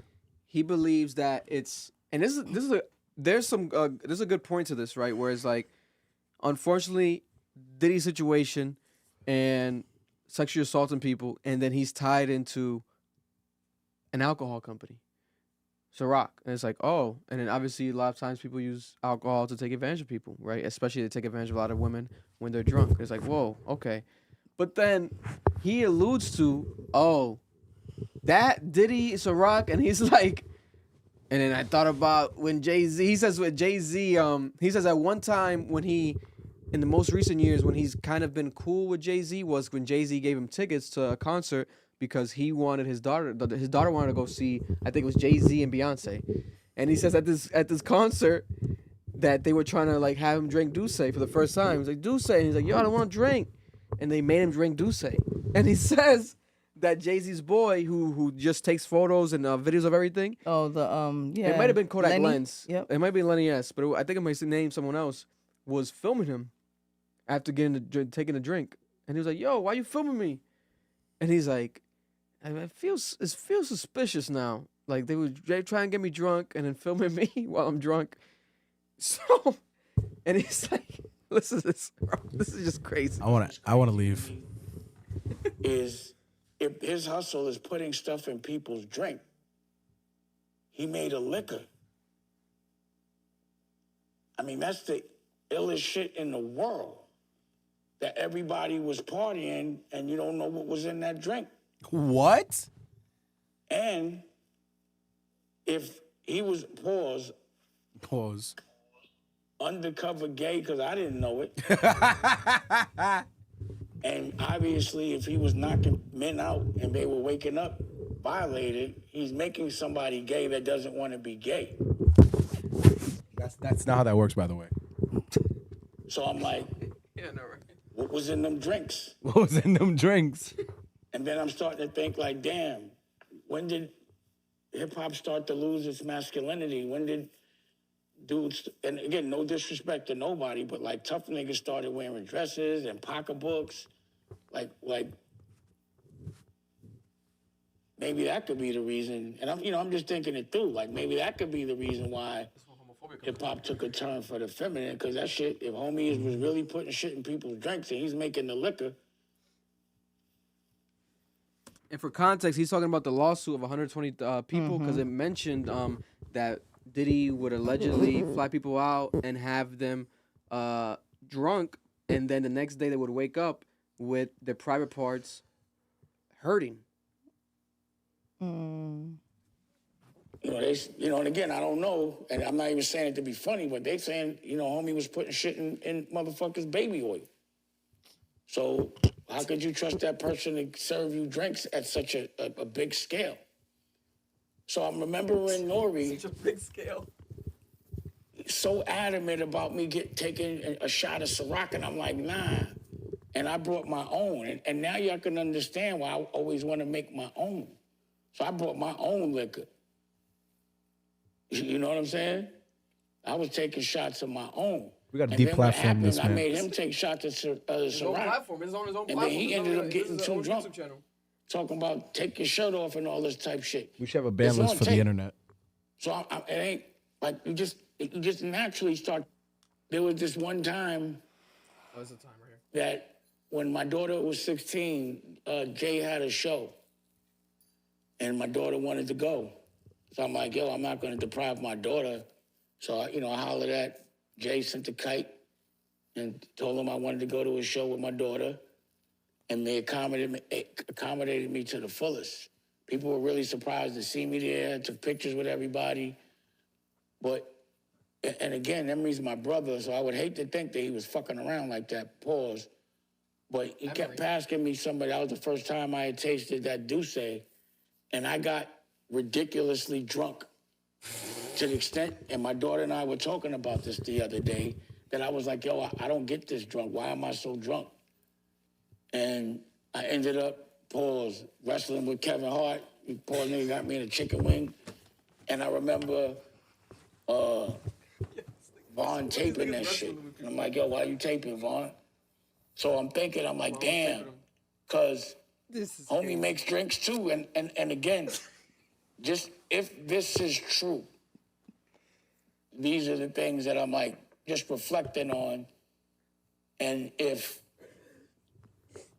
I wouldn't have played everything completely by the book, complete honor, then I could have been compromised. And what would have happened if I ever woke up feeling some kind of way? Compromised. What would I have done? All right. Become gay? Like, was he? He's scared of like the gay. Saying it like you can catch gay, like gays are cold. Like you could just. There was a funny. I think it was Bernie Mac. Rest in peace to Bernie Mac. Had a stand up where he. Was it Bernie Mac or Cedric the Entertainer that you can like? People thought back in the day in the '90s that if a gay man sneezed that you would catch the gay. Oh my god. This is what he sounds like. I feel like Dame Dash is so disconnected from the industry, right? And I think a part of that is being a conspiracy theorist. Because he's like the guy who says Grand Rising, says Peace King, shit like that. Third Eye is wide open. Yeah. I don't know. I mean, I don't think he knows anything because he's been so disconnected from them. So it would be easy for him to believe in these things. You're telling me because you can't hold your liquor that they poisoned you? Like, what are you saying? That they wanted to just brutally grape Like, you? why you, though? Yeah, You know what exactly. I mean? Like, Like- out of all the booties, it's going to be yours? I just heard Dame Dash was coming. I needed his fresh booty. Like, that's... The virgin booty. They're laughing. They're just This dying. is crazy. This is a hot mess. Bro, you know how funny it would be if something came out about Dame Dash? This video would do numbers. Oh my goodness. It would be the funniest pie in your face I've ever seen in my life because he's just sitting there being so homophobic. It's crazy. Just he's straight like, yo, they targeted me and my booty. They put something in my drink. Notice he mentions Kevin Hart. And he's like, oh, I had Kevin wrestle with Kevin. And everyone's saying Kevin Hart is a freaky Diddy fan. And they were recording Who me. isn't a fan of Diddy, though? No. They're saying that him and Diddy were in sex parties. That's part of the conspiracy now. Oh. Well, yeah, he was. He Kevin hosted Hart one. did get caught on tape cheating on his wife while she was pregnant, so she probably was doesn't at a mean- freak off for 1 or 2 times. Yeah, but that doesn't mean he's out here like raping women. Like, I'm not raping them, but sex parties. yeah. Sex party. I'm People not in have sex agreement. parties out all the here. time. And I'm never gonna judge that. Mhm. Yeah. If you do that, God bless your hearts. I would never participate.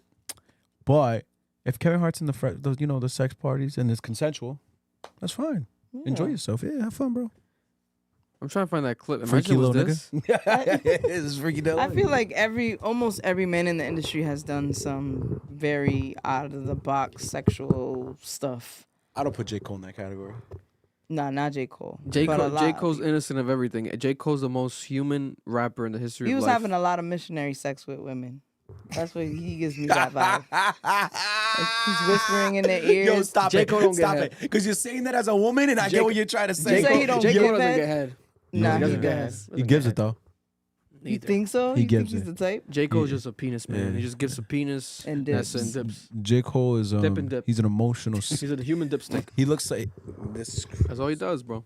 Dip J. and Cole dip. definitely he cheated looks. on his girl a lot. Yo, without a doubt. Yo, that whole Born Sinner album is about cheating on her. Yo. The entire thing. His new verses have been about cheating on her. cheating on her. Yeah. Or He's at least reminiscing. Wanting to. He's or at least reminiscing. wanting to. Yeah. That's why he says he stays Pussy's off the grippy. gram because he was he looking at other women. Yeah. Lurking. You're right, though. He is a missionary nigga. He's the type of nigga to look you in the eyes while you're having sex. Yeah, and tell you he loves you and stuff, but not mean it.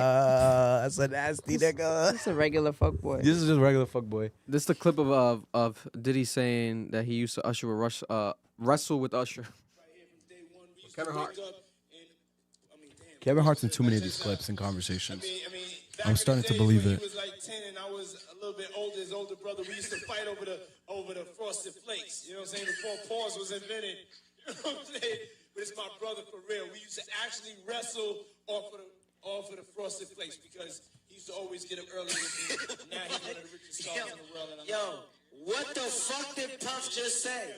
Nobody's gonna acknowledge this for me. Puff just said we used to wrestle over the Frosted Flakes. And we're streaming live. That was stupid. Listen, that was fucking stupid. Listen. having a good time. Yo, Usher made it in the... Hey, yo. Was that Trey Songz in the cut? Yes. Trey Songz in the cut? Oh no, this is crazy. I forgot. You didn't see that other video when Trey Songz, Diddy, and I think Kevin Hart are by the bathtub. A girl's hair starts to catch on fire, and he's like, "Hey, yo, ma, your hair's on fire." You never seen that video? These niggas been chilling for a minute. Nah, I don't think I've. Oh, this one right here? I think so. Thank you, come in. Don't sit on the bed at night. No homo. Just don't get close to the bed. Don't get close, but it's just like, yo, we want to thank you for hosting the thing, man. It's been a pleasure. You didn't have to do it, and you did it. No. I definitely didn't have to do it. I definitely didn't have to.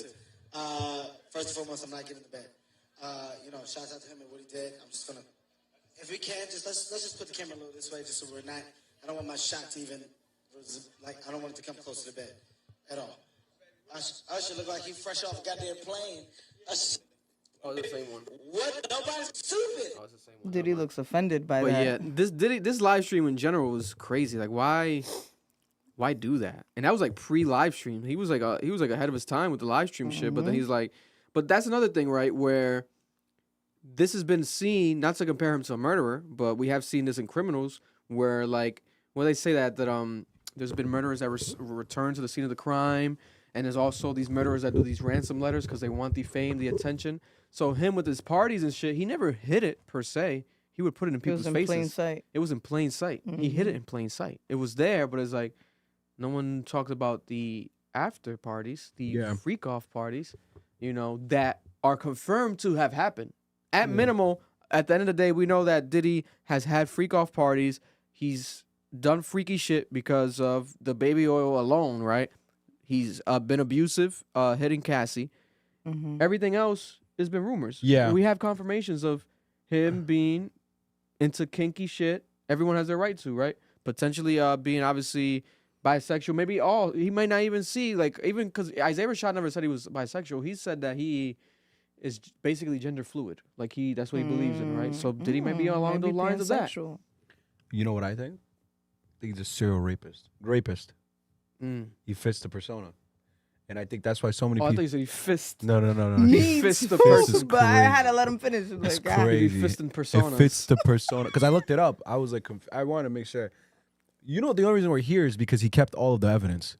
That is a common attribute of people taping the shit. who are crazy.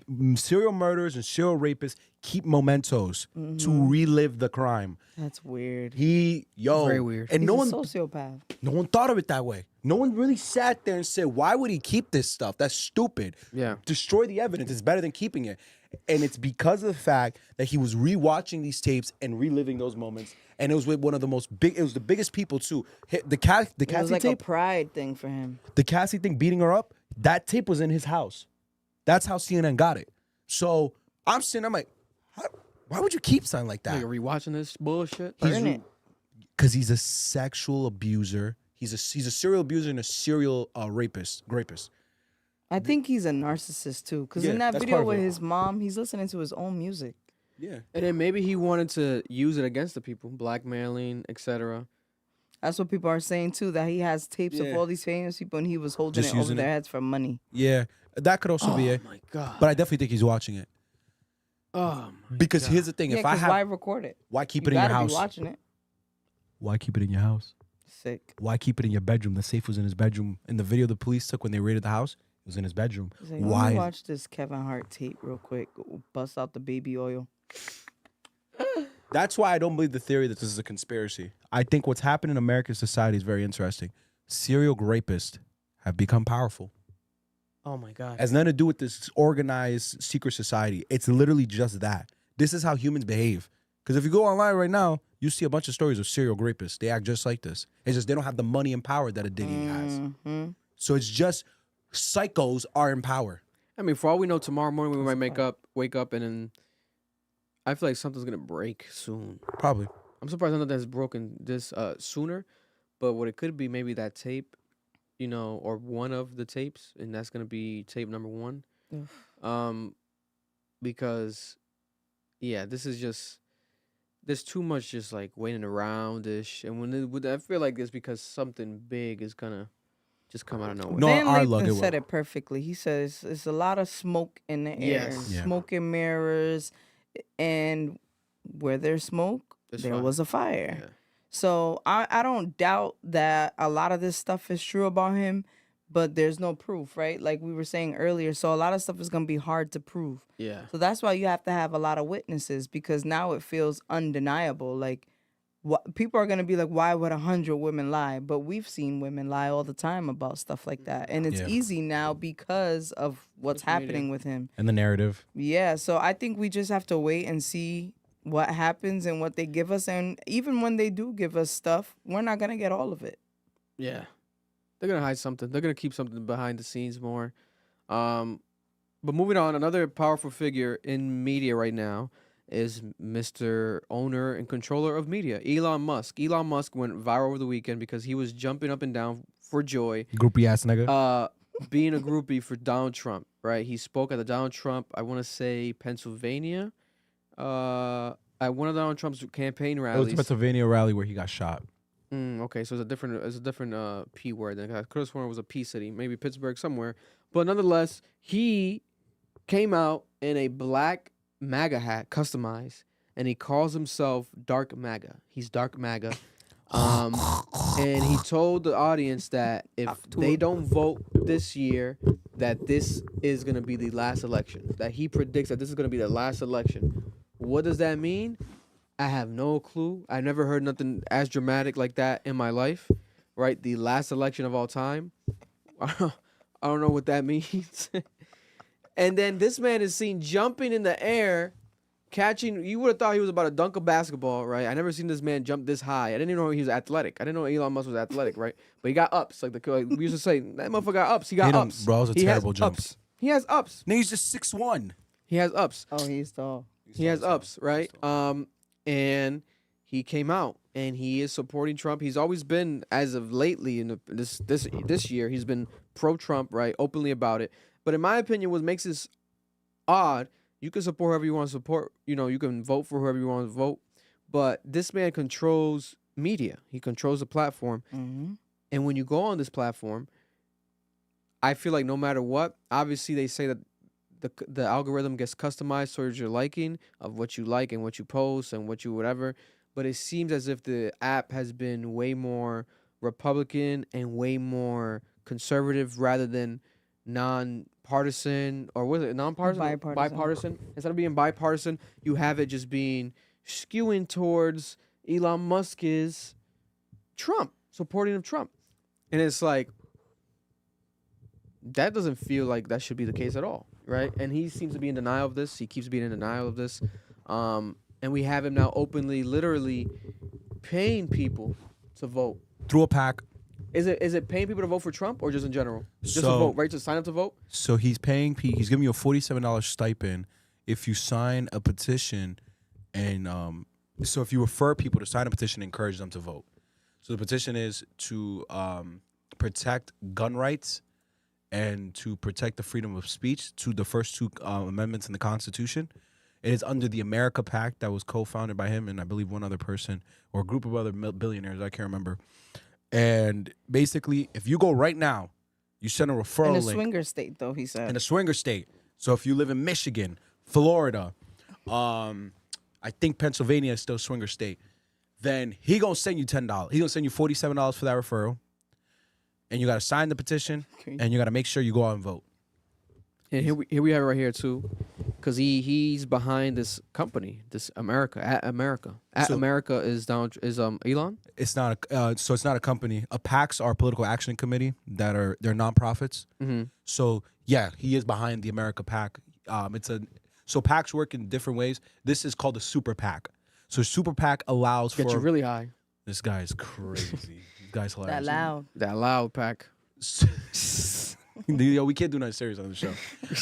Never. The first thing that comes to mind, talking about PACs. Super PACs are basically the definition of unregulated money into politics. So you're allowed to donate as much as you want to a candidate, and it doesn't matter how much you donate. There is no regulation on it. So a millionaire is restricted to $1,000 a year as an individual contribution. So if you go to a candidate and say, I want to donate to your campaign, you can only give them $1,000 every year. It's capped off, but this one has no cap. It has no cap. Well, the fact that it's a nonprofit is already a scam, because nonprofits get a lot of tax deductible. Like people can, if you donate to a nonprofit, it's tax deductible. If you do anything that is affiliated to a nonprofit, it's tax deductible. Yeah, no, this is literally it's a It's clean a up money. scam. Yeah, Yeah, they clean them. They literally just clean out their taxes. And basically. also to name it America gives it that umbrella of like, oh, you would think, oh, it's Patriarch. representing America, but then it's already skewed. Look, it's sign your petition in defense of your constitutional rights to free speech and bear arms. You know what I'm saying? That's the Constitution, but a lot of people are against bearing arms, etc. Like this is still things that people might have their own opinion on, but he's making it seem like, okay, look it, this is America. Oh, you follow America? That alone, that idea of the symbolism behind that. You follow an account on Twitter, any account. Now he's probably gonna do it all across all social media. Once you follow an account on social media that says at America, it's Elon Musk's version of America. Yeah. Right? It's conservative, Republican content, and that's all you're gonna get. Also, I do want to say this: he's not paying for them to vote because that's illegal. right. He's circumvented the system, and he's having them vote by, telling them, hey, if you can, if you're registered to vote in a swing state and you sign this petition, that's the incentive. That's where the monetary incentive comes in, is signing the petition. Then you get $47. But they're still getting people to register to vote, and they're telling them to vote for Trump indirectly. Because let me make that clear. You cannot legally encourage and pay people to vote for a candidate that is buying votes. But this is smart, Vic. This is a way to do it technically through To sway. multiple layers of fences, Yeah. let's say, or you know what I'm saying, But his own Vic, way. this is very smart. Super PACs aren't used for this. Super PACs are used to pay for advertisement. So like you said, he's using his Republican platform to promote this PAC and to promote Trump and to promote it as the owner of X. And he's using that PAC instead of directly paying for ads. He's running ads on X for this PAC and Trump and all his rhetoric. And by changing the algorithms to only show Trump, and then instead of using the money to run ads, he's paying people directly. This is the craziest thing I've seen in my life, bro. Crazy. No one ever uses PACs for this. It is. It's evil genius work, and it's two evil groundbreaking. geniuses coming together, where like this is the biggest cosign that Donald Trump's gotten in his career. Elon Musk, Yeah, right? sure. And recently we've had a lot of celebrities co-signing, and giving their vote towards Kamala. Basically Kamala everybody. Harris. Basically everyone. Mark Cuban. Taylor Swift literally had, I think, in the first 12 hours, 300,000 people vote or sign up to vote, register to vote, new voters, after she posted her post on her story link and saying that she's voting for Kamala Harris. So one can assume that 300,000 people, or maybe at more than half, for sure, She raised the voted most. for She Kamala. raised the most money. Are voting for Kamala. in ever, the highest amount of money for her campaign ever in history. They're saying My God.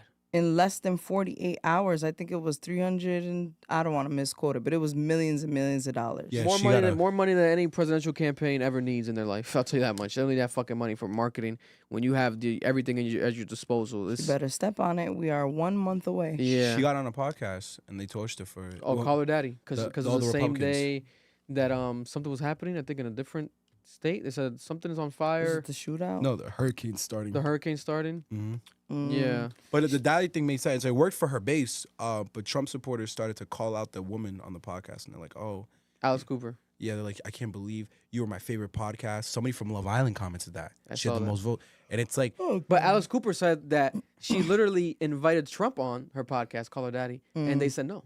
So she's like, she addressed it. She was like, that's how she started the podcast. I watched it. She started the podcast with Kamala like, yo, by the way, before you motherfuckers want to talk your shit, we invited Trump. Trump was a no-go. Kamala was a yes. That's it.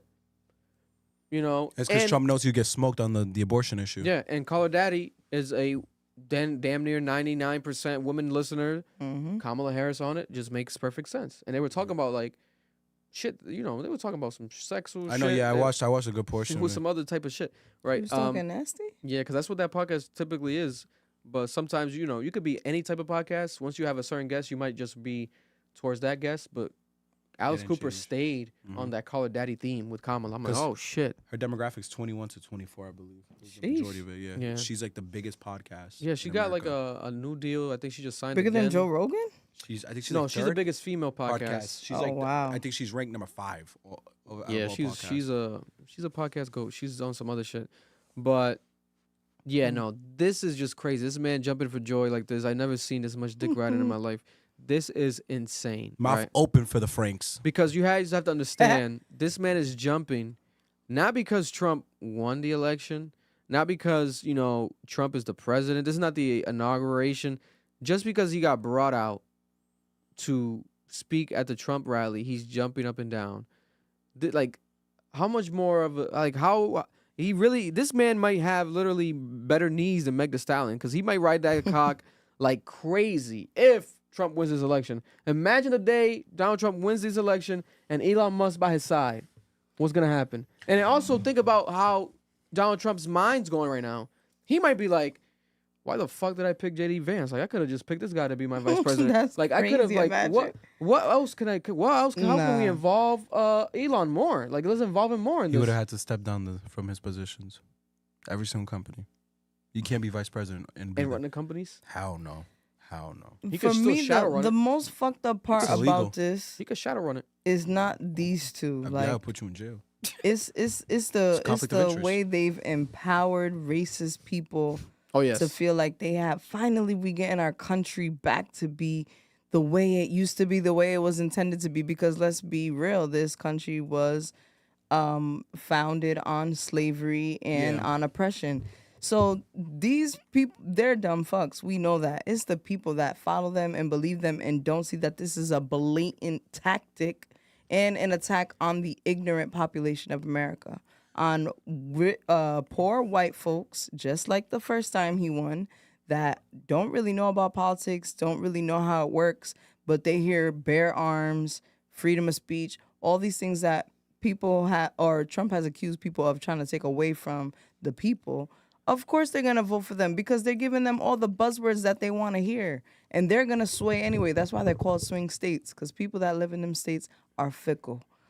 And it's just... It's a scary thing to watch because people are actually like, yeah, Trump, freedom. I'm like, y'all are sick.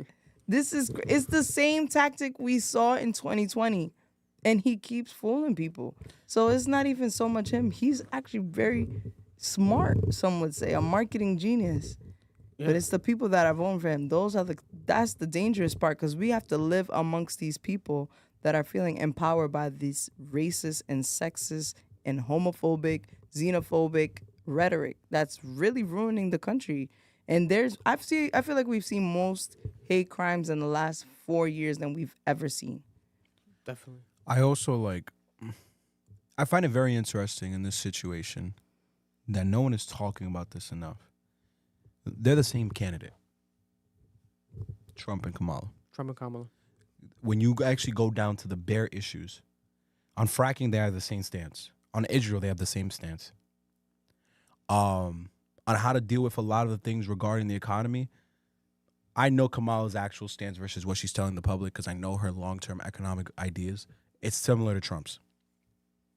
The only thing they have a difference on is 3 fundamental things when we all boil it down to this situation.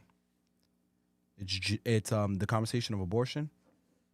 It's the conversation of gender and transgenderism and homosexuality. And it's this conversation of race. You take those 3 out, you have the same candidate. And I'm really just looking around. I'm like, yo, niggas. Nah, you can't say that. I could give you the proof that they will have the same economic policies. Yeah, but a lot of what presidents fall into is the routine of the country. So you're saying like the whole Gaza war. They're both Any president that comes in office is gonna support that because of the alliance. You don't have to. No, that's not true. Of course not. But if she didn't, it's a lot at stake. This is like beyond America. We're talking about worldly affairs. What's at stake? Because Europe is already demanding a ceasefire. We're the only ones still defending this. This is really There's just got to AIPAC be something issue. that we don't know. AIPAC. It's that the Israeli political pack has been giving so much to politicians. She could, as the commander-in-chief, she has full control of the military. If Kamala goes in, she has the constitutional right to stop that conflict. I mean, but then the House would have to vote. No, you don't have to. If you go to war, if I want to give you arms, if I want to keep giving you military strategical assistance, that's my decision as commander-in-chief. Like, this is the crazy thing about it.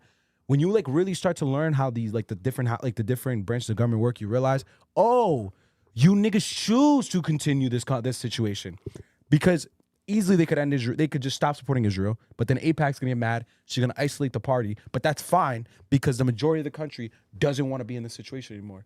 So you're gonna have the full backing of the country. Trump already said it. He's gonna support Israel and he's gonna stop anti-Semitism. That's what he said.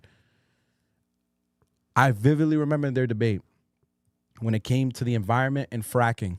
They said the same thing. They both were saying the same thing. He's saying we need to push more fracking, and she said I'm going to continue fracking. But we need to find alternative energy sources. What did he say? I'm going to find alternative energy sources. Bro, they're giving you the same policies. It's different presentations where like you have Trump go like drill, baby, drill. He always says like drill, baby, drill. And I keep thinking he's talking about the rapper. It's a rapper, Baby Drill from Atlanta. I'm like, who's talking about Baby Drill? But he's talking about drilling for oil. You know, keep drilling more, drilling for oil. And even the illegal immigration thing, bro. Yo, I didn't know this until they called him out on it. This is crazy. There was a bipartisan immigration bill that was going to get passed this year because the border issue got serious as hell. There was too many illegal immigrants crossing through. Trump deaded it. He made so many calls to the little dick riders he has in Congress. He's like, yo, dead this bill. Because if they get it passed, I have nothing to run on. Oh, yeah, I heard about this. So he just built up the fear-mongering. Bro, she's just as willing to deport these people just as he is. She helped write the bill. They are the same person. And I'm not against regulating the border. I think it does need to be regulated. But to argue that they're different on policies on other stuff is just a lie. They're similar candidates. It literally just comes down to just racism and the way they present this issue of race, gender, in their conversation of gender, and then this final fucking thing on abortion. It is these three things that they seem to just completely diverge off of. But to a lot of people, especially if you're a female voting, it means the world. It means the world. I understand. Certain things like just abortion alone.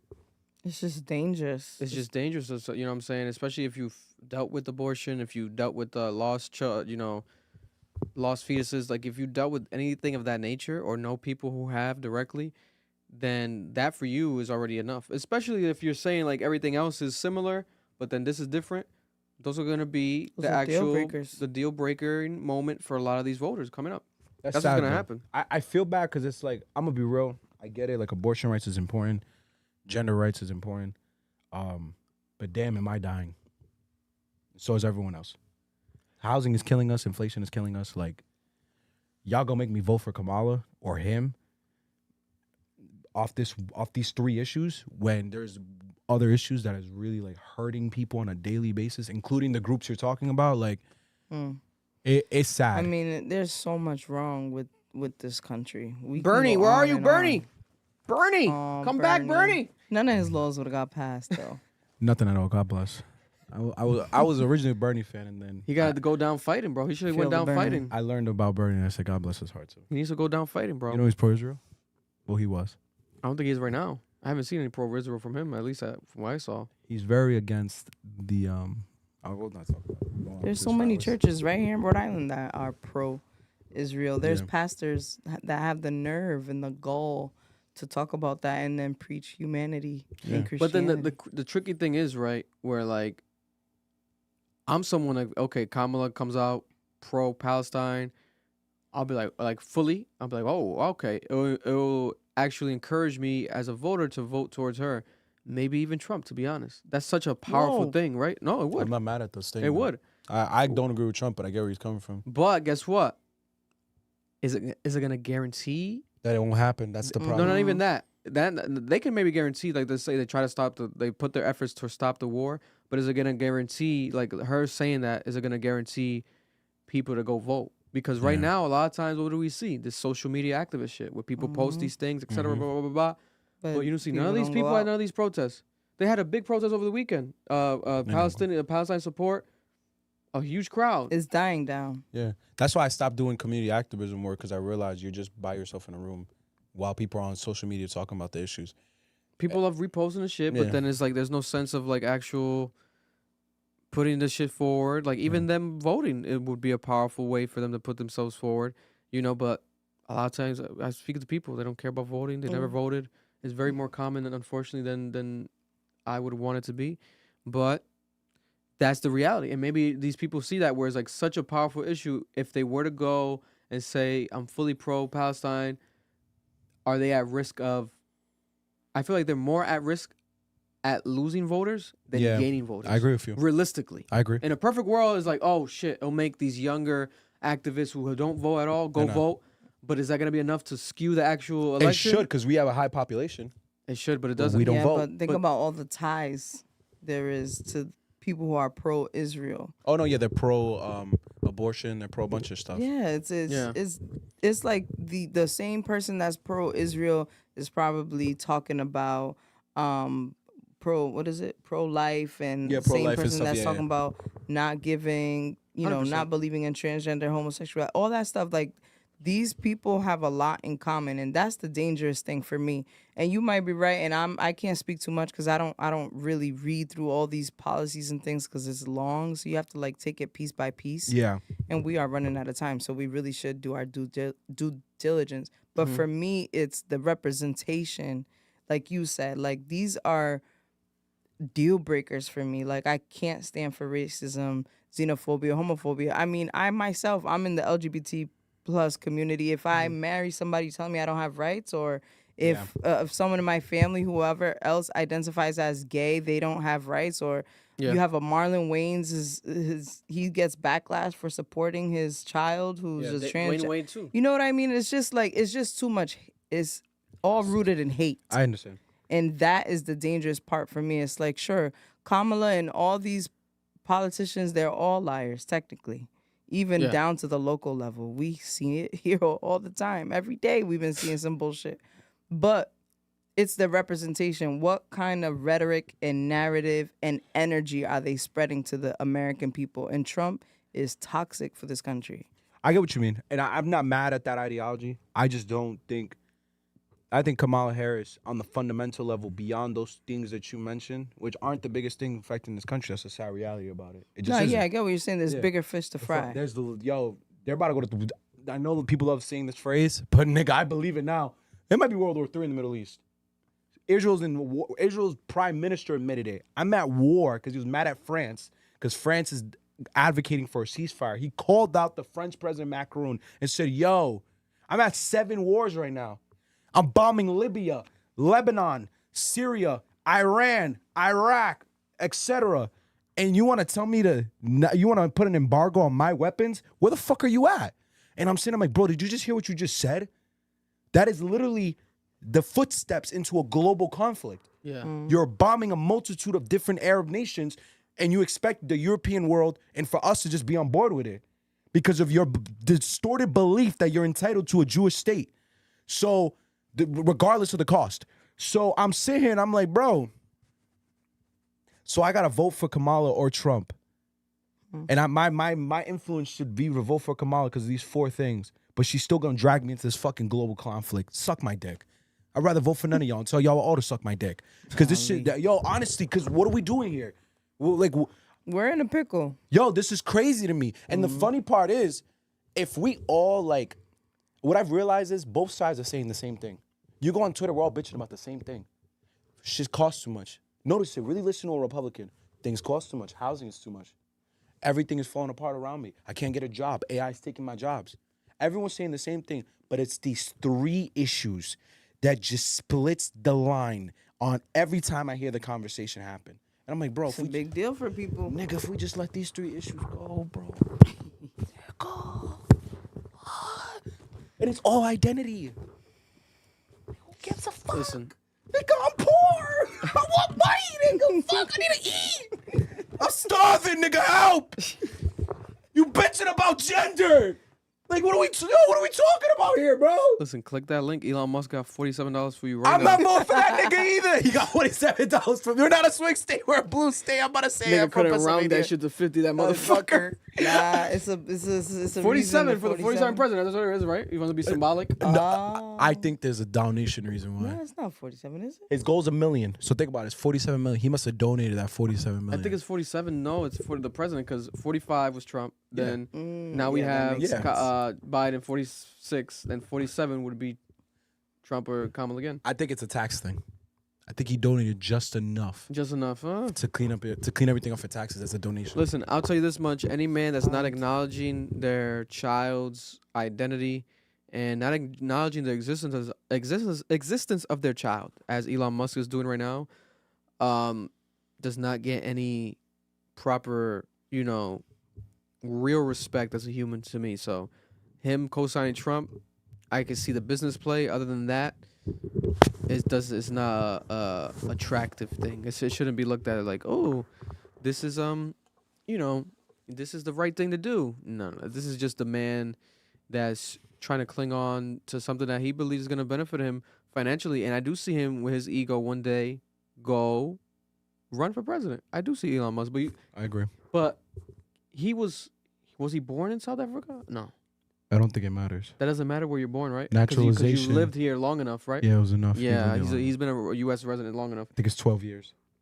Speaking of someone who wanted to run for president at one time, Kanye West. Breaking news today, TMZ is reporting that they've spoken with sources close to Kanye West, and they're saying that Kanye West has now been speaking of getting a divorce from his wife, right? Bianca Censuri, because of the fact that they have splitting up weeks ago, but now he wants to split up permanently and he wants to divorce her. And in the process of this, he wants to move to Tokyo. He wants to live in Tokyo, where he currently is at right now. He wants to live there, stay there, live a life in Tokyo, and separate from Bianca. That's what they're reporting. And he also, remember, they're saying that he's dropping a new album. The new album is called Bully. Does this tie into anything with the relationship? Saying the real Kanye is back.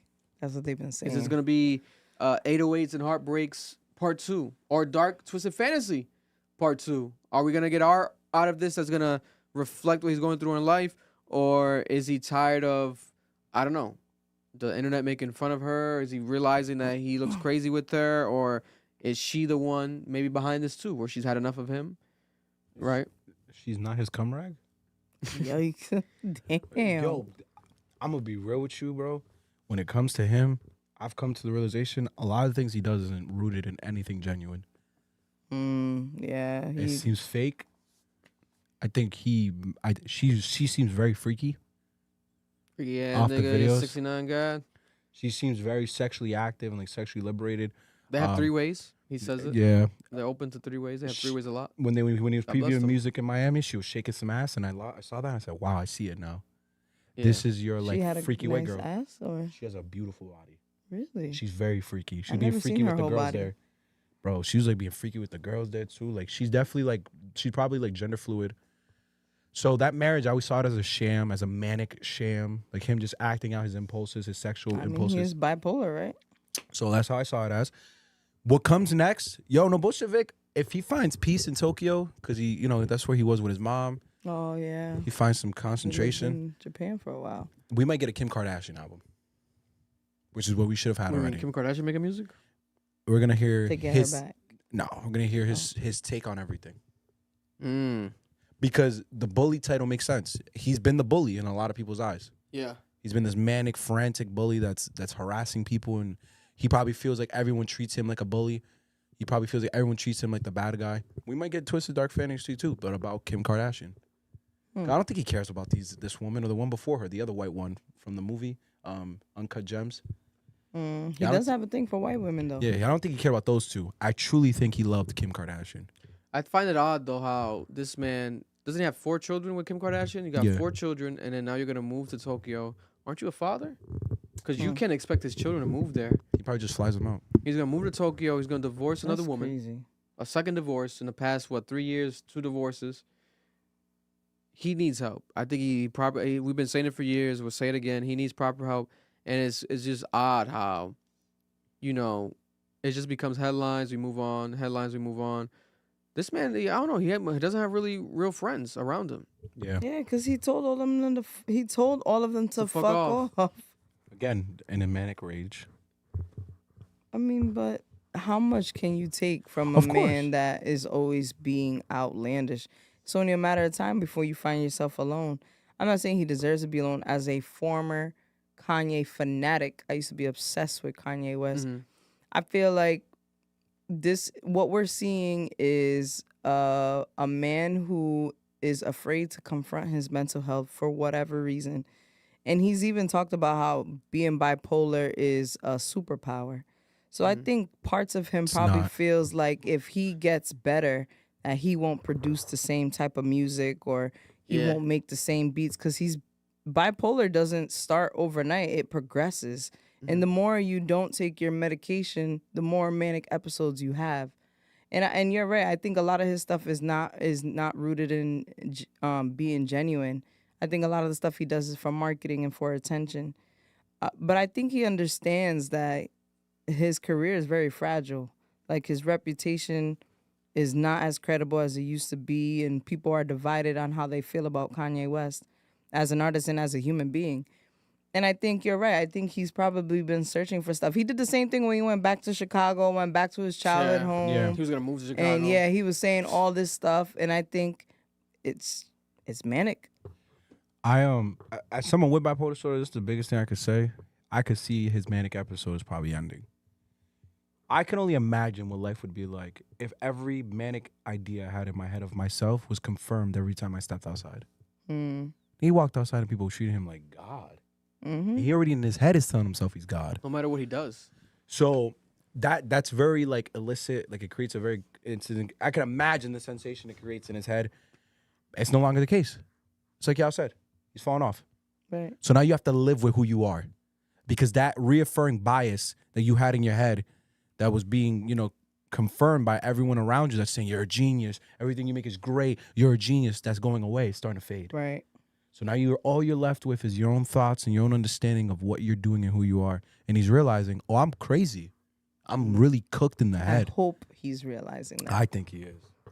I'll say this, man, when it comes to that idea, right, him falling off and him realizing that, I think more confirmation of that would be him even trying to release more music because he's trying to be more consistent than ever before. It's as if he's trying to kind of one-up himself, right? Because he did drop multiple songs back-to-back, the Good Fridays, right? And he did drop back-to-back albums, but they weren't his albums, right? He had other artists of good music albums that he was dropping back-to-back. $5 Yeah, but now we have Vultures 1, Vultures 2, rumors of Vultures 3, right? Last year we had Donda, right? We had Donda 2. 2 years ago. Oh, 2 years was ago? first. Okay. I mean, Donda 2 was a year ago. Yeah, Donda 2 was a year ago, but Donda 1, right? And Donda 2. There was rumors of Donda 3, right? There was leaks of the Yandhi era stuff, and there's still Yandhi era music coming out. And now we have this new album, supposed to be a solo album called Bully, right? All within the same 2-year, 3-year time frame. That's never been the case for Kanye West. Multiple albums in 1 year. He's trying to make up for the previous efforts, right? And also, financially, he probably needs this money. He cut off of everyone. Now he's independent. He needs this money. So he's doing this for money as well. Financial gain. But I think it's also ego. Like you're saying, people think I might be falling off a bit. Let me get back on my shit. People aren't talking about me in music enough a bit. Let me drop again. Oh, people are not rocking with Vultures 2. Maybe I should stop working with Ty too much. Let me do my solo shit. Go hard. He might do Ty features, but let me do my solo album. And there's rumors now, Aiden Ross, I don't have much, credence to this rumor, but Aiden Ross has confirmed shit in the past, right, before it comes out. He says that the whole Kanye West album is going to be AI. He says that he's hearing from reliable sources that the whole Kanye West album is going to be AI. I'm like, what? And now people are Sounds playing like back the snippet of Preacher Man, and they're like, sounds maybe some AI. It could be AI. It might be. Like, imagine Kanye just an AI album. He would be the one to do it. After though. a divorce? He'd be the one to do it. And then come out and tell people, this is AI. I hope you enjoyed this fake music. Like, it's some bullshit. He's always doing something ridiculous. Very genius, though. Yeah. When the state of music is in, if Kanye West drops a quality AI album and it hits, niggas will fall for it. They'll be like, oh, it's just fire. He just comes out. You niggas are stupid. I want to play this song. Let's play this song and react it together live. So it's KSI shit? Yeah, the KSI song. So KSI famous YouTuber, KSI has dropped a song, and it's become the most viral song of the year, basically, especially amongst TikTok, Twitter, because of the hate for it. People are calling it the worst song of all time. People are hating this record, right? It's him and Trippie Redd. It's called Thick of It, right? And I've never, this is giving me, what's a song that dropped and the world hated it to this level, or that people just hated a lot? Remember, there was a wasn't there like a Little Mosey song? Little Mosey, yikes. There was no. Oh, There no, was it wasn't Little Mosey. It was a another white artist. girl song. It was a white girl song. I think it was Friday. People hated Friday. What's the when it worst? first- What's the most hated song of all time? Comment down below, guys. You guys in the chat might know. What's like a song that was like the most hated song of all time? There was a rapper that had a song. He dropped an album. No, I think it was YBN, not Corday. What's the other one? YBN Namir had a song that people said was the worst song of all time. Remember that? Killing it. But this is obviously bigger because KSI is more popular than YBN. But let's just react to it. I haven't heard it yet fully. Shout out to Trippie Red's on it, which is crazy, right? It's like Trippie Red's on this, and they're hating it too. But let me put the Bluetooth on here for everyone to hear it with us together. Live reaction. Someone said "Baby" by Justin Bieber. Baby by Justin Bieber. You guys are hilarious. Live reaction. Thick of it. 2 minute, well, almost 3 minutes record. Let's go. I think it's copyright free, right, chat?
That was You kind of like hard. that? The edits, No, that was kind of hard. Like the video. Yeah, like from the king to You the didn't like- band to the ring. you didn't to like the those bars? ring. It's terrible. I think it's trash. I mean, and there's an audience for that, and I'm not his demo, so This is giving YouTuber White kid music. It's giving type beat. But that's what his Type audience beat, is, yes. right? Yeah, So it's that's why type I'm beat. confused by the online rage. You know what reminds me of? The 'Cause I think Indian kid. The Indian dude who blew up on TikTok for that song where the motorcycles, the like driving motorcycles Yeah. off the walls. That Yeah. sounds just right. It sounds like that. You think humankind or It's that type of like, because he actually had like Southern influence, but it sounds like that type of like the flow pattern. Like Yo, I hate to say this, but Lil Nas X is a trailblazer. he does kind of sound like no. It does sound like Lil Nas X.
That second part of the Trippie part was my favorite part. That like he was started singing. I mean, he's 31 years old, and this is the type of music he's giving us. because it's for his demographic.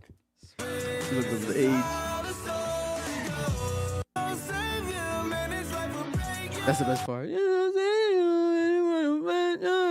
Because Trippie's had like beats similar to this. I wouldn't want to say exactly like this, but I can kind of see like where someone makes a record like this, you want to get Trippie Red on it. You get the audience, the younger audience. Yeah, the collab makes sense. The streams, higher streams. I think the collab makes sense for if we want to say something positive, that's gotta be honest. It's a lot of butt. Nah,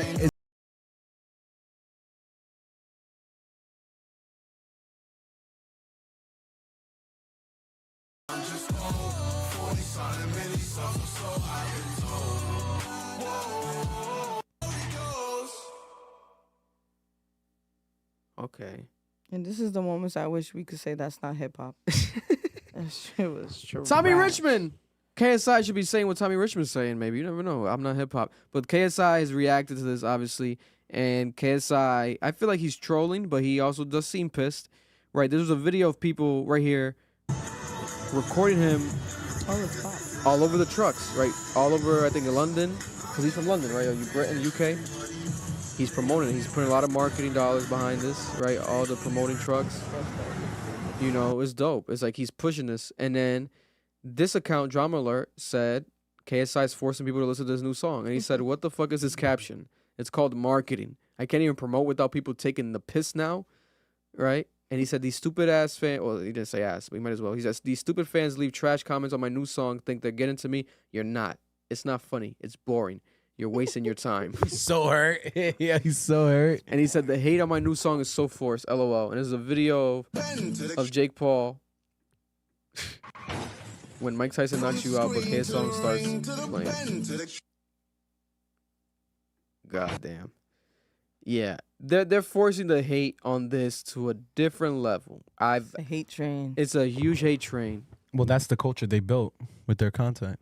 Yeah.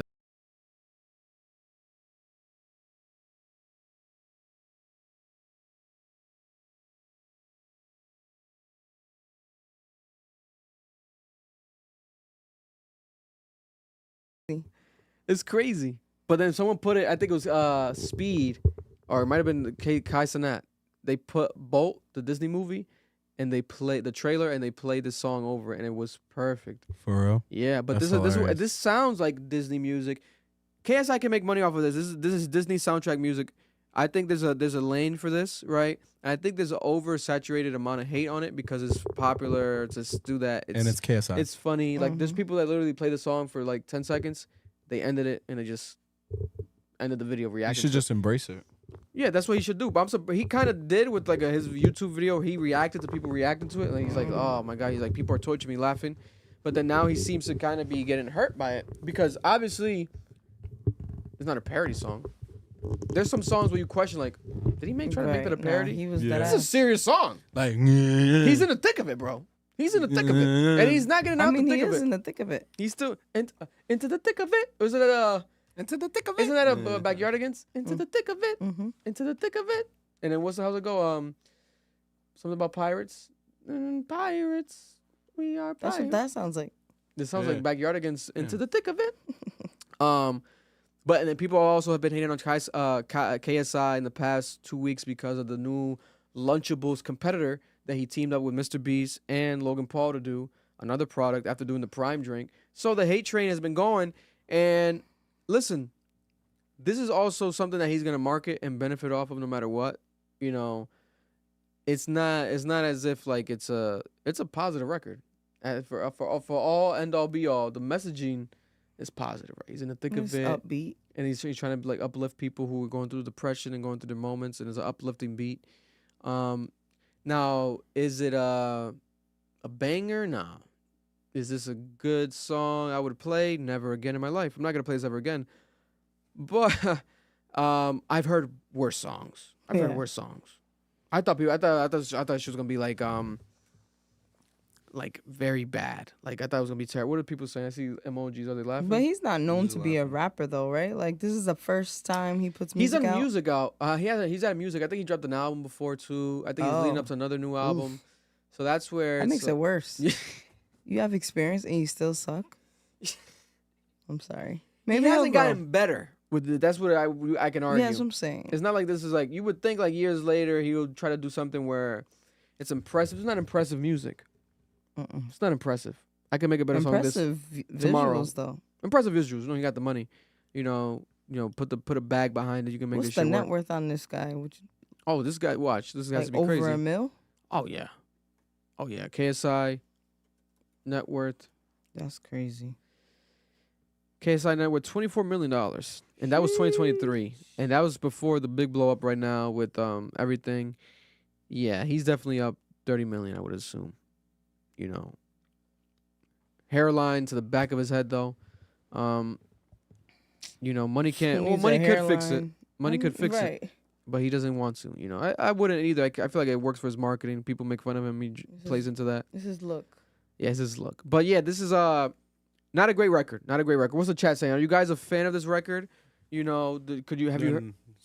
Angela's not a fan. Oh no, never mind. That wasn't her. It was another person. They said this is millennial Gen Z, man babies crying. This is clearly for young kids. Yeah, this is Yeah, the for type sure. of song you got to listen to this song, and then after you got to watch the Talk Tour podcast. Check out the Hawk Tour Girls podcast. Eat one of the Mr. Beast Lunchables, maybe a Mr. Beast chocolate bar, and then maybe also drink some Prime. You know, do it all together. Combine, do it all together at the same time, and I feel like you probably enjoy it to the best of your capabilities. But yeah, no, this could have been better. But also something else now, right? I just came right now from watching Joker 2. Jolie, how do you pronounce? Let me see. Jolie Abdul, right? And when you look up the definition of this, title of the Joker is basically madness shared between two people, basically two chaotic people, two crazy people, and that's what this movie ends up being, right? I have not seen this much hate for a movie. This weekend has been the most hated movie and the most hated song, maybe in history, especially on social media. Maybe people are just having bad days. I think people are very emotional. You know, people are frustrated. The election is inflation, coming. the election, it got everyone pissed the fuck off. And I had to go see the movie myself. I had to go see it. I'm like, I have to go see this for myself. I'm like, let's go. I gotta go see it. I took my girl. We went to go see the movie. Let's go watch this movie, right? Before the podcast for research purposes. And there were stories of people leaving, right? Leaving the crowd, right? The audience. Leaving the movie theater during the movie. And I'm like, oh, that's bullshit. I go watch it. There's probably like us and another couple in the movie theater. 10 minutes into the movie, the other couple leaves the movie theater. I thought, okay, they're probably going to go bathroom by like two of them together. You never know. They might go get freaky, whatever, do their thing, come back. It's an empty movie theater. They never came back. They left the movie. People were That's leaving. crazy. How long is this movie? It's a 2-hour movie. 2 hours They and left the 18 movie. minutes. The other couple that was in there with us left the movie. That's sick. Because if it's a packed theater, people leave the movie. Oh, shit. Oh, damn. It's still bad. In a small theater on a Monday afternoon, the other couple left the movie. I feel like that's dramatic. That's dramatic. I'm like, yo, they left the movie. I'm like, I got to finish this movie. This is ass. I got to finish this movie because this shit is not that. Like at the beginning, I'm like, okay, it's okay. But it's like, is it going to get worse? Or why are people leaving this early? They wasted $30? Like, why are you wasting money? Like, what the fuck on a Monday afternoon? So I watched the movie. And I think that this movie didn't have to exist and it didn't have to come out. He's gonna turn around and try to defend it still. No. Because of the fact when you watch the first one, it's amazing. The first one's a classic. I think one of the best movies of all time. I watched it multiple times. I think it was a perfect depiction and the most realistic depiction of a villain to this day on camera. This is what a villain in real life would be. Quote unquote, a school shooter type of vibe, right? Someone that's been bullied, that's had mental issues, and goes out about their life and does what they've done on camera, right? Actual shooting. He killed the late night talk show host, right? That scene was that sick. shit was crazy, right? That thing was hilarious. And then when you do that, I'm sick. but there's dark humor to that, right? There's Because dark humor there's to dark it, humor yeah. to that because of the he said, you know, he was being rude to him. Yeah. And people in their mind they would think like, I'm gonna fucking shoot this guy. But to do it is where intrusive thoughts won. Intrusive thoughts go crazy. Yeah. So this whole movie is basically something that I feel could have been a TV show instead of a full-on movie, or it could have been, to be honest, an extended like end credit scene for the first movie, because, and spoiler alert a bit, even though it's not crazy because it's nothing new realistically, but it ends up being a movie where you have Harley Quinn, his love interest, right, who's in love with Joker, but she's actually a stalker. She's stalking him from outside, and to the point that she admits herself into Arkham Asylum just to meet him and see him because she's seen this Joker movie that they've made in the movie, they made like basically like a documentary talking about Joker and like him being going crazy, and he's becoming idolized by people, and he has people paint their face and become Jokers themselves, right? Basically describing stan culture and describing the hives, right? How crazy people get when they become stans of people.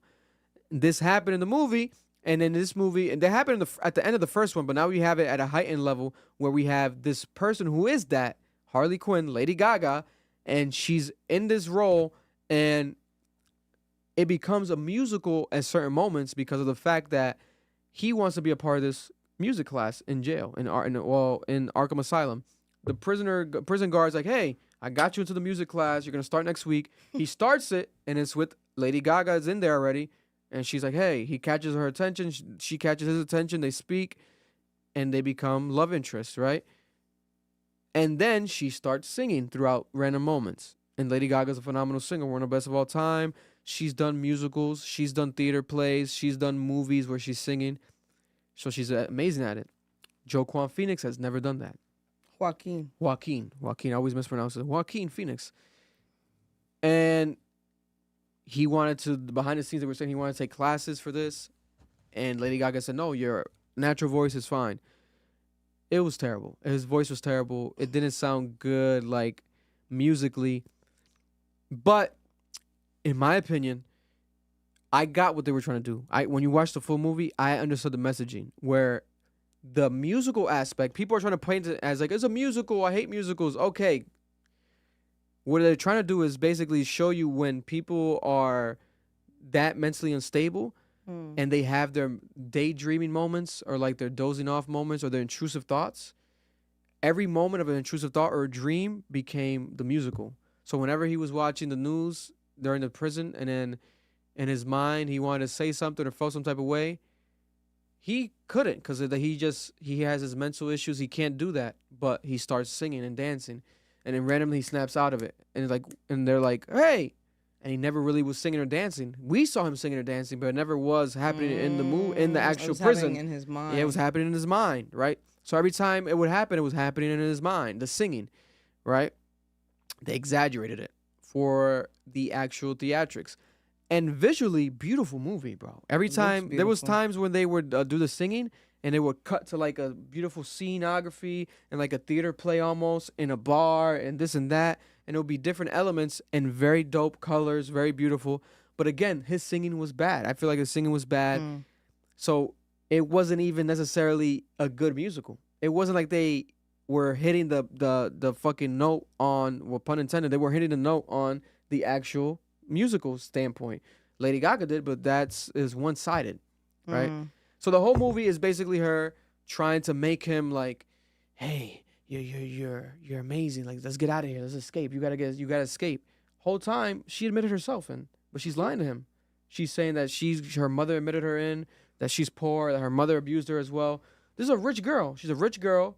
She's just a fan of him, obsessed with him, but she's obsessed with the Joker, not Arthur Fleck, the human, right? So then he plays into this. Okay, she's this girl. Okay, the movie's about that, and then it goes to trial. So this is post movie one, after the crimes and everything. So the movie's about, the first half is the musical kind of aspect of him finding her and being in love with her, and then it goes into the trial, which is like, oh, this has the capability of being a good movie now. It feels like it gets better because there's a trial, but then there's musical elements in the trial, right? And it's like everything's musical. It's a musical, like musical elements, not fully, but it's like musical elements.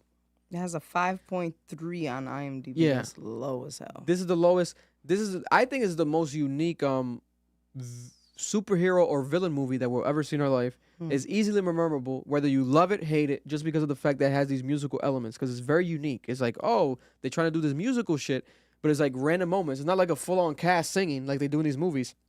High School Musical, Hamilton. No, this is just random moments of these individuals with mental capabilities, mental issues, having their moments of singing, and this is the way that they do it. Remember, in number one, the first movie, he was doing his dancing, right? He had his random dancing by himself, which I loved. Those scenes were dope and powerful, and you know what it meant. It meant something deeper. Here, they go deeper in it and with the singing, etc. But it just felt like too much. Like I said, it wasn't needed. This movie, it didn't feel like it was needed. Joaquin, what he said, he didn't want to do another movie. He didn't want to do Joker number 2. They paid him $4.5 million for Joker 1 in 2019. That movie went on to make off of, I think, what was the budget? I marked it down. For this one? For the first one, off of a Joaquin Phoenix, Joker 1 box office. Okay, yeah. Off of a $65 million budget. That's low. They made $1.1 billion, the first Joker. So they said, this shit is so successful, let's do another one, right? But then the fans, I felt like we didn't need it because it was like a one-off classic. We don't need another one. Yeah. You know, especially if the actor doesn't want to do it, the director didn't really want to do it. Todd Phillips does not do it. Then Todd does not do it. They do it. 5 years later, now we got it. But this shit was another example of when you need to leave a classic alone because it wasn't terrible, in my opinion, but it wasn't needed. It felt like, why did we get this way? We could have gotten this message through a end credit scene because at the end of the movie, Joker dies. The Joker dies. What? The Joker is killed, stabbed in the stomach by another prison inmate. And this prison inmate, after he stabs him, he cuts his own face. So people are like, oh, this is basically Heath Ledger. This is the Batman Dark Knight Joker, right? And also it's reminding you, oh, the Joker is a character. It's not a person. Mm-hmm. He created It's a a cult state of following. mind, yeah. It's a state of mind. Yeah. It's showing you, oh, the Joker is this man that created the state of mind through his mental health issues, and now we have other mental health issue people that see him as a martyr, see him as a leader, an idol, and now they want to become the Joker, and that's what's going on. The concept is great. The concept is amazing, but it's just people get caught up in like, it's a long movie, the musical. But if you sit through it, I think it's a dope messaging. I And the appreciate budget it. was 4 times more. It was 200 million. Yeah, Half that went to Gaga. It's a $200 million budget. Yeah, half that went to Gaga. And Joaquin this time made $20 million. It's like a $15 million boost from the first movie, right? Rightfully so. Sheesh. But then this one opening weekend, domestically only did $37.8 million in comparison to Morbius, another critically hated supervillain movie, which made $39 million domestically. Internationally, though, they're saying it's gonna make $80 million. So it's gonna make $120 million this movie. Well, worldwide is at 114. Yeah, Which is not terrible. but it's still short of obviously the budget that they spent on this movie. And realistically, can they make it back? They can maybe break even off of putting it on streaming, etc. But this is not gonna be a profitable movie from this studio at all. You're not gonna see profit from this movie because the more people talk about it like this, less people are gonna want to go and see it. The box office numbers daily kept going down. People were leaving the movie theater. That's crazy. I witnessed it. I thought it was like, oh, people are crazy. People were leaving the movie theater. But I think it's also maybe, what's that word we said earlier? Group thinking. People want to say this shit. Everyone hates the KSI song. I hate the KSI song too. Even though it's a bad song. It's not terrible, but it's bad. This movie, I think it was a decent movie. I don't think it was bad. I don't think it was good per se. I think it's a good messaging. I think terrible execution could have been better. But I would advocate, if you are a Joker fan, if you're a fan of DC and these movies, I would recommend watching it just to see moments, right? There's cool moments within it. Harvey Dent, right? Harvey Dent, his face burnt off. At the end of the movie, Joker, before dying, he got escaped by another stand. People that just dressed up as Joker. They did a car bomb during his trial at the courthouse. They blew it up. He escapes. But before him escaping, they show a scene of Harvey Dent, who's a lawyer. In my opinion, to be honest, looks like a bitch. It's like a young white guy, scrawny. I'm like, what is this as the lawyer, like against Joker? I'm like, this guy looks like a bitch. I'm watching this movie, I'm like, I don't like this actor. I don't like this guy. He looks like a bitch. It didn't feel right. I'm like, what the fuck is going on? Especially when you see Harvey Dent in the other movies, even in the Legos. The Legos Harvey Dent looks tougher than this guy. He just looked weird. I'm like, I'm confused by this. But then it made more sense. I'm like, okay, that's why they made him look like a bitch, because they're trying to show you like this guy's like a young Harvey, because it shows his face burnt off from the car bomb, half of his face. And I'm like, oh, this is Two-Face. This is Harvey Dent from, oh, okay. But I'm like, are they trying to connect it to Batman, Dark Knight, Batman Maybe they're bringing Begins it around. in their own way? I feel like that's what they're trying to do. I feel like that's what they're trying to do. But I don't hate this universe because they're saying that this might be this is supposed to be tied into the universe of Batman, Robert Pattinson's Batman, and also the Penguin. Supposed to be tied into that universe. I like this universe aesthetically, the way it looks. It's trying to be deeper. It's not trying to be surface level. This is not a box office blockbuster. This is not that. So the numbers are not going to be that. People are going to expect that because the first one ended up being that without them even trying to make it that. They were trying to make some shit that wasn't that. The guy got paid $4 million. They weren't expecting to make $1 billion. Got paid $1 million, $4 million. But I think it's overly hated. It's overly hated. It was not worth walking out of the movie theater at all. I think people are being crazy. It gave into the movie felt like a long intermission. Intrusive thoughts. Niggas ignored a very important message. The mentally ill man went from being in a psych ward to a prison cell with other mentally ill people. Yo, let that one stick with you. Why wasn't he put back in the psych ward? That's what actually happens in real life. And also, Harley Quinn at the end. So he's like, Harley, I'm free. Let's be together. Right? You wanted to be with me. And she's like, she dubs him. She dubs him, bro. She's like, no. You're not the Joker. Damn. I like the Joker because what happened during the movie, he gets graped by a prison guard because he made fun of the prison guard because during the trial he fired his lawyer, he became his own lawyer, and he's making fun of everything, and like he kind of subs a prison guard. This on live television, the whole trial for the first trial in history on live television. They said in this time frame of the show of the movie. So the prison guards are watching. They're like. He's like fat, ugly, whatever he called them. And they were like, well, they got pissed. So when he got back to jail, they said, oh, I thought we were friends. You're not cool with us? You want to call us whatever on TV? They took him and they raped him. Now, this sounds very interesting. But when they did that, he stopped being the Joker. He went back to trial the next day. He was serious as fuck because he was traumatized. And like, he's like, okay, me being this way got me violated. Wait. They raped the Joker out of him. Wait.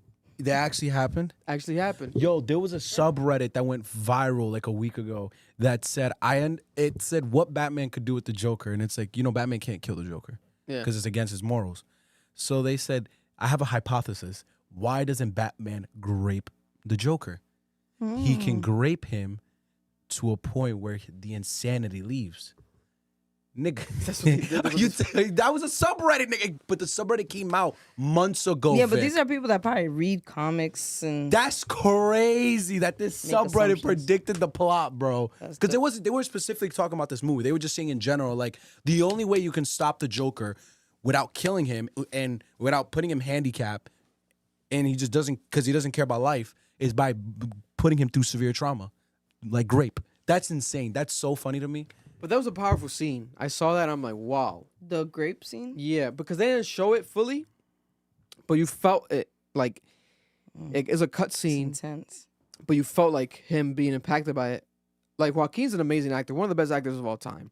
This movie does not make him less of a great actor. I think he did phenomenal acting, even through the horrible singing. Like, he pushed through it. Like, he, it's like, he pushed through it. Or he got paid big bucks. And he got paid big bucks, and he had to, what I'm saying, they did it his own, the way that they wanted him to do it. Or Lady Gaga, I think Lady Gaga supposedly was heavily, like, involved in coaching all of this. Damn near made it her movie. That's what they're saying behind the scenes.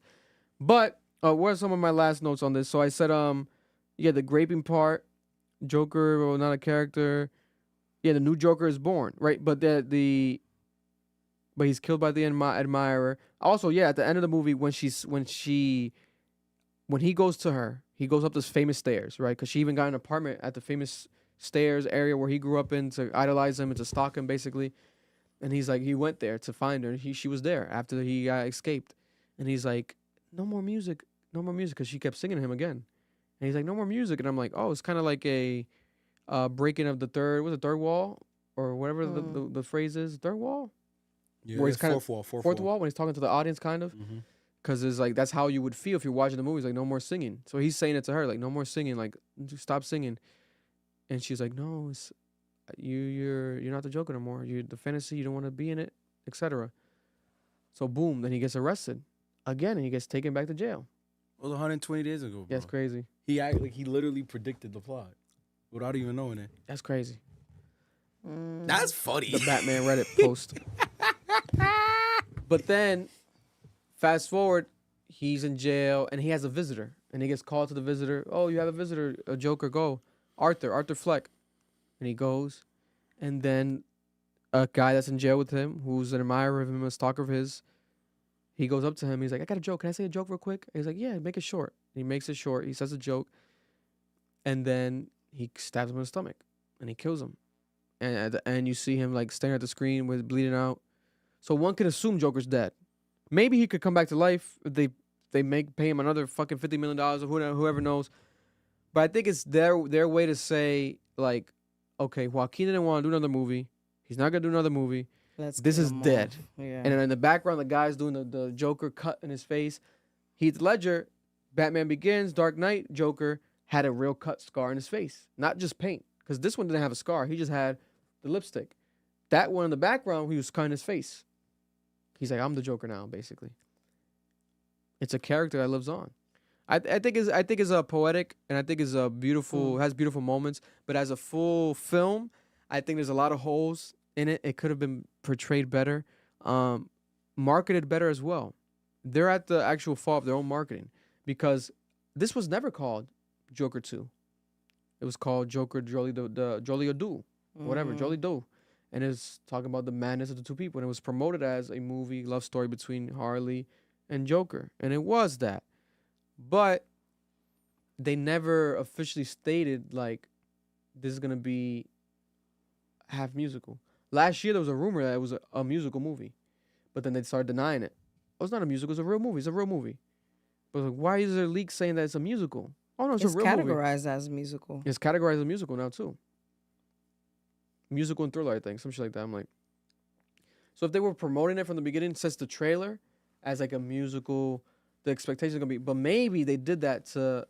If they promote it as a musical... No one would want to watch it. This shit might be lower than $50 million. This shit might be $10 million first fucking weekend. They basically say you niggas are uncultured swine and you wouldn't watch a freaking musical. Yeah, this is what's going on here. But I think it's overly hated. I recommend you guys to go watch it. I think it's I would recommend you to go watch it. I'm also a big Joker fan. Like, I love just the imagery. Just seeing him with Harley. It could have been on mute, and I would have liked it. I'm like, oh, this shit's beautiful. Like, this is beautiful. And then him going up the stairs again. Her going up the stairs. There's gonna be some bias there. Yeah, 100%. But that's how I feel like. But objectively looking at it, I'm like, okay, I can see how someone wouldn't enjoy this. I can't see how someone would walk out the fucking movies. Now, if you don't like musicals, that's one thing. But do you not like musicals because you've watched musicals and you didn't like them, or you just never even watched a musical? Because for the longest, I hated pineapple. No, not pineapple. I hated watermelon. Oh, I hate watermelon. And I'm grow like up. The fruit? Yeah, and I'm like, yo, okay. let me actually try this shit. Because I just didn't like the watermelon candy. Let me try a real watermelon. Nigga, you're stupid. Now I love watermelon. You went off the watermelon candy? I hated watermelon candy. All right, bro. Much different. And I still don't like watermelon candy too much. I'll handle it if it's there. Oh, okay, I'll take it down. Oh, let me eat it. Bro, watermelons don't even taste like watermelon candy. It just tastes like water. That was my confusion. But then this musical is not really a musical. It's half musical. Oh my god. Okay. You know, maybe you're not, but what do Kendrick's fans say? This is not of your IQ. You need to have a higher IQ. You need a higher IQ. Maybe our IQs need to be higher to enjoy this film. It's an acquired taste. It's an acquired taste. By definition, this is the best example of an acquired taste in a film I've ever seen in my life. Like, this is like, whoa, I'm watching this, I'm like, shit. What I the want to fuck? watch it now. Because it kept happening. It's like, there's moments where you feel like, okay, the singing could be done here, but it keeps happening. I'm like, oh, okay. But then once you understand, when you see the full movie at the end, especially him dying, I'm like, I get it. I understand this. This could be a play. They'll probably make it a play. They should make it a play. They should go on Broadway with this. I would go watch it. 100%. Because the acting's dope. The acting's well done. There's like random cameo from Tim Dillon, famous white comedian. I've watched him and listened to this podcast. He's like in the beginning of the film as like a guard. He has Joker sign his book. And then he whispers to the other guy. He's trying to get Joker out of there. And he's like, let him sign it. He's going to sign my book. It's going to be worth millions. It's going to be worth a lot of And Joker looks over at him. He's like, and he signs it. But then he scrubs what he was about to sign. So he shows it. The guy opens it up and it says, I hope you die of cancer. It's like, oh shit. So it's like the little dope moments. There's nuggets in there. There's like good cinematography when Harley Quinn visits him in jail and she draws, I think you guys probably seen it in the trailer, she draws on the plexiglass actual smiley face with the makeup, lipstick, and he goes and gets in it in the frame and he like smiles and it looks like he got it on his face now. Beautiful. Beautiful cinematography. But if you can't sit through the shit, you're gonna be like, what the fuck is happening? So I get it, but give it a chance. Especially those who left, go back and watch it. Or wait until it's on, I think it might go on Apple TV, they're saying. Wait until it's on streaming and watch it. Wait until it's on streaming and watch it. It'll be worth it. If you watch it on streaming, this guy's not gonna watch it at all. I'm not watching that shit. I think it's worth it, man. I'm not gonna lie. But that's my Joker review. It's better than Morbius. So far, it's one of the better movies I've seen this year. I'll give it that much. Not the best movie I've seen this year. Morbius. And not a terrible movie. Morbius came out. Is that 2022? Yeah, it was been a while. With Tyrese. But it might get a Morbius treatment where everyone hated it, but then on Twitter, people are like, oh, visit Morbius, it's not that bad. And people started, it's Morbius time. And then it became these like trendy terms, and people started watching Morbius, and it was on streaming, and the streaming numbers were amazing. But that was Jared Leto. And then he was on Marvel villain. I think Morbius is a Spider-Man villain, I think. Mm-hmm. But then Jared Leto was also Joker in Suicide Squad. Right. Yep. In Suicide Squad. I still think that Arthur Fleck, I think that this movie should have been called Arthur Fleck. It shouldn't have been called anything to do with Joker. It's more of a personalized, like I said, like intermission vibe, and people are going to assume it's Joker 2. It's a continuation, but it really should have been some shit that just was quicker, shorter. Maybe that's why they didn't name it Joker 2. Maybe, right? Because They we want were to call it supposed Joker. to Yeah. separate it. They want to make it fancy with this. It's like a French term for two people Is who it are madly in love. folie à deux? Yeah, folie à deux. Folie à deux. Some shit like that. But yeah, if you guys are watching the live chat, let me know. Am I wrong? Wait, is but it that worse word- live chat? What are they saying? Nothing, bro. Deux. I think that means two. I think that's how you say two in French. Oh, two? Do? Do, yeah. Probably. Yeah, none of them have seen it. None of them have seen it. Yeah, no. Yeah, it means two. Yeah, man. God bless. I'm watching shows right now. Agatha on Disney Plus. I recommend to go watch it. Agatha? Yeah, Agatha. Is that based on the Brave character? No, that her it's name? based on the Marvel's. What's that woman? There's a witch. I forgot her name. Fuck. Now I'm drawing blank. Agatha All Along is the show I believe it's called. She is a witch and it's based off WandaVision. Oh. WandaVision. So it's a WandaVision kind of spinoff. It's a good show. I'm watching it right now. Every new episode every week. Penguin on the Max HBO. Fire. 3rd episode dropped this week. Fire show. I think Penguin has been a better portrayal of Gotham and everything than this new Joker movie, for sure. I like the Penguin more than this new Joker movie. But I appreciate them all differently. Penguin is also a crazy character, phenomenal actor. Colin Farrell portraying the Penguin is just crazy. I recommend you guys go watch Penguin. It's a good show. And especially in this realm of the DC shit that's happening right now. Because there's supposed to be another Batman movie that Penguin is kind of based off of as well. Because it's still after the Penguin. It's still the timeline's still going. What else do we have? Let's end it now with a couple local news topics. I want to say this, right? It's Halloween season in Rhode Island. A lot of houses decorate themselves for Halloween. If you think that you have the best decorations in your house, leave a comment down below. Or if you know the house with the best decorations in Rhode Island, leave a comment down below. I want to go find them. We want to go out there. I'll go out there with Noel, and we'll capture these houses on camera. Maybe interview the homeowners, for social media. Let's find the #1 decorated home in Rhode Island when it comes to Halloween. Because in my opinion, the one that the news reports on, that always gets it every year, every house, I'm like, nah. I've driven past a better car, a house than that in Johnston, or like, if you go deep Warwick, a lot of these houses be crazy. And I feel like they've been given the title of the best house to the wrong houses.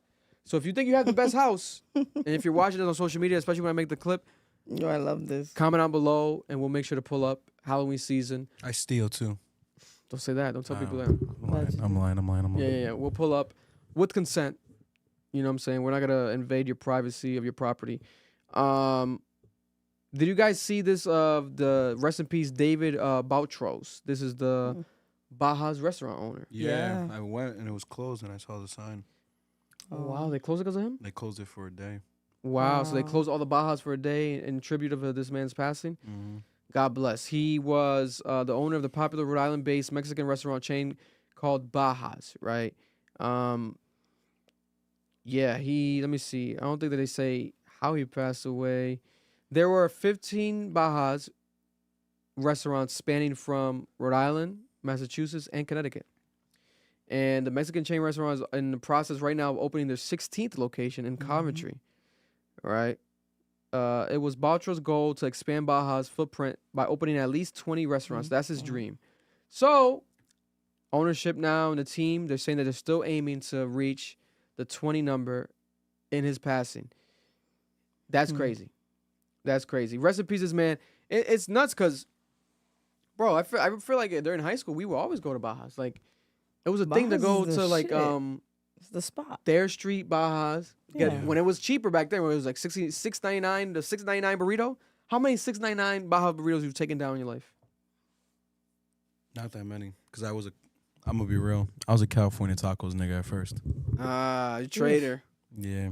Nah, I'm California more tacos. of a caliente person now, but right? Baja's was the spot to go. You're drunk, go to Baja's. You're hungry, go to Baja's. It's late, go to Baja's. You don't have a lot of money, go to Baja's. You saying that because it was late? Back then, I Cali ate it had in the the better day, tacos. too. I wouldn't put it past though, because that feels like more authentic Mexican food. Yeah. But Baja's is a staples in the city. Well, and burritos. Their burrito was the best. People going for burritos. Yeah. The bowls. No. Tacos, the cheesy fries. I mean, 5-6 years ago, I would put California tacos burrito over anything in this state. Really? Yes. God damn. That's a bold statement. California tacos on Elmwood, or in the one on Plainfield. California tacos on Elmwood? There's a California tacos over there? Yeah. Where at? Right next to the barbershop. That's funny. That's my neighbor's barbershop. Oh, that is new. I've been there for years. I've been there. Yo, you used to go there all the time. I don't know why you talking crazy, nigga. You You talking used about to be like over by there. Reservoir, by Adelaide? No. I used to go in when Warwick. tacos were $1. Oh. Vic, you used to eat Tacos are not burritos $1 over there. You more. even admitted it, bro. No. It got bad now, but it used to be fire. Listen, rest in peace, the legend. Rest in peace, the legendary man. Fed a lot of people's stomachs in Rhode Island. A lot of Rhode Island stomachs got fed with Bajas. If you know, you know. So we have to give this man his proper credence. I heard he was a good owner as well. He treated employees and staff great. That's what I'm hearing. You know, I'm pretty sure people are going to leave comments And down they below. said he Otherwise, took taste very serious. So he made sure that things were well seasoned. And I believe it because I never taste a bad seasoned meat in Bajas. Need them prices dropped, though. hey, everything's going up, buddy. Even the fucking milk, unfortunately.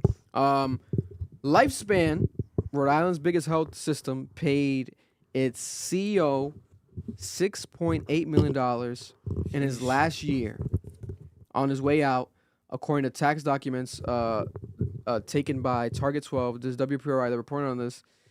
This man received a payout in 2022 of $6.8 million, bro. That's God crazy. damn. It puts it in perspective of like how much money these people make, right? Mm-hmm.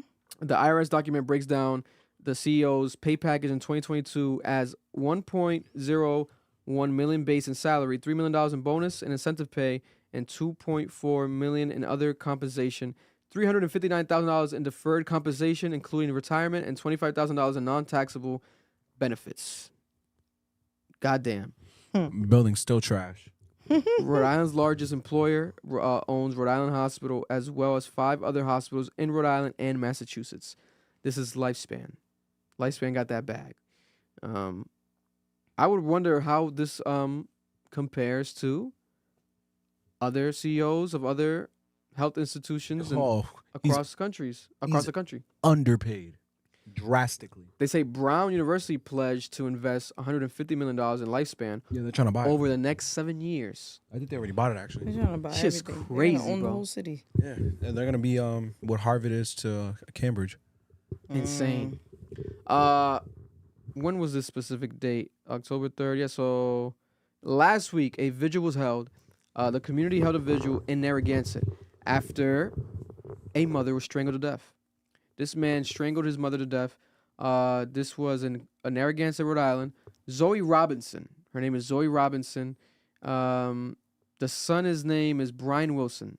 He's been accused of killing her. Zoe was a very big part of the congregation, says her church. When it came to the pastoring, she touched so many lives. So she was a pastor as well. This woman of St. Peter's by the Sea Church. Robinson was found dead in her home September 30th, and police said that her son strangled her to death.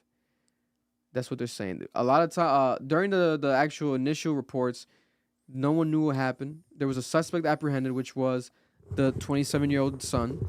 He was held without bail after prosecutors said that he strangled his mother. But at first, they didn't know what happened. But he became the first actual suspect because he was in the actual residence when the officers entered.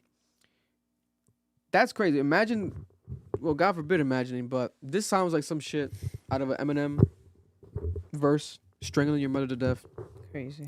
And also, you're not going to get away with it, obviously. I mean, in what predicament would you try to even think that you're going to get away with it? This is just someone that is severely mentally damaged. Did it for vibes? Did it for vibes, but no, maybe. So what? You maybe obviously the trauma or something led to this argument, maybe, or got tired of her. Got tired of her. That's crazy. Yo, women, y'all raising murderers. God bless. Stop. It happens. What was that? Was that that girl? Well, her mother obviously, in my opinion, deserved the situation. She paid somebody to kill her mom. Or she killed her mom with her boyfriend. Remember? Yeah. That girl. That's the kind of vibe. So the mom was abusing her. Yeah, that was. Yeah. So it was like. It was lick for lick. Yeah. That's wild though. They should It's both. like the Menendez brothers. Have you been watching that show? Not yet. I want to. Yo. Today they dropped the Menendez documentary on Netflix. First time they've speaking officially in 30 years, and people are vouching for the release. Kardashian. You think they It might did? happen. She's fighting for them.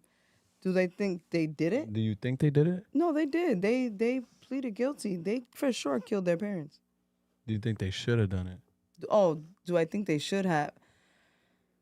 You gotta watch the show. I'm not saying they should have. Kim Kardashian's vouching for the release, right? Because it goes against my moral compass to kill anybody unless your life is in danger.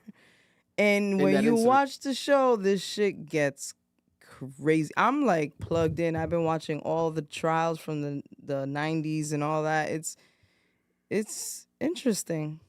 It makes you. I hope what this show does is encourage people to say something. If you are being abused, tell someone. Yeah. The bad thing about that is abuse, especially domestic violence.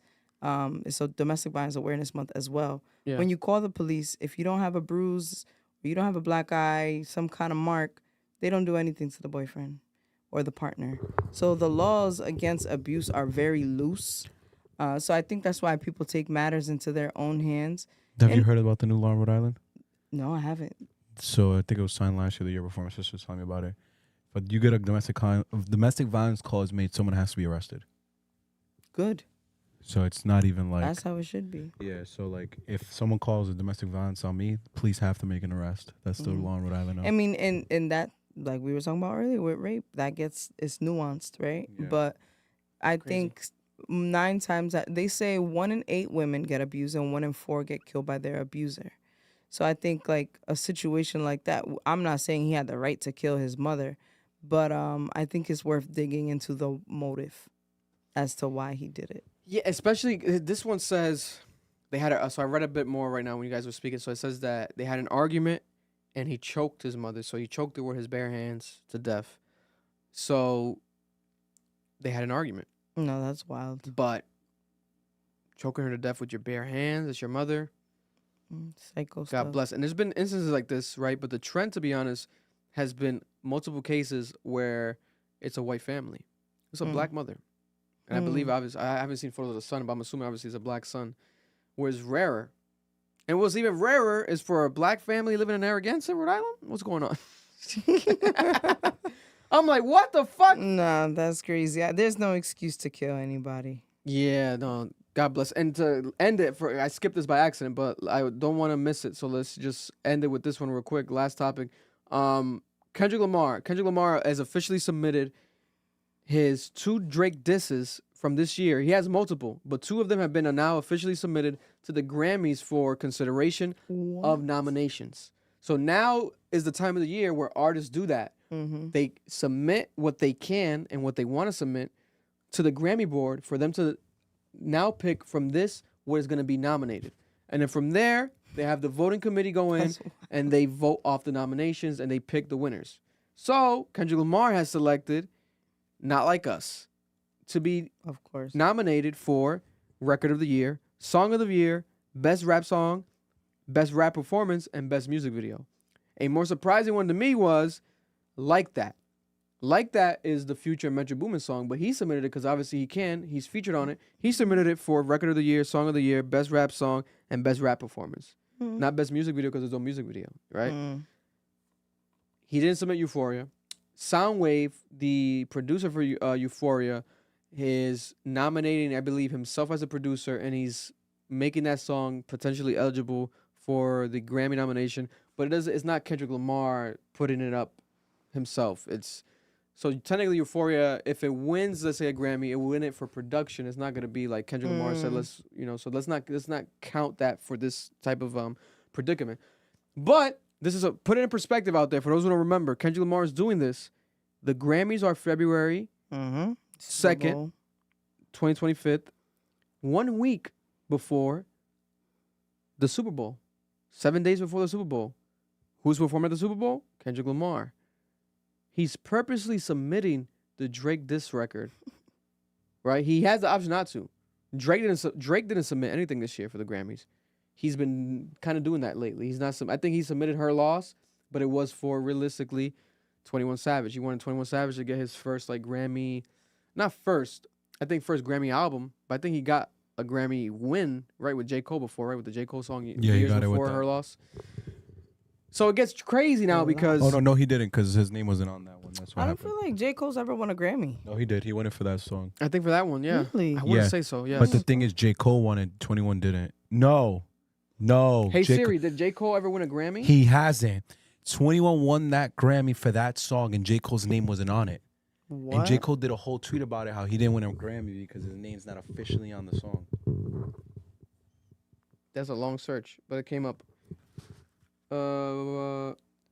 Yeah, he won alongside 21 Best Rap Song category in 2020. Sure? Yeah, I said it right there.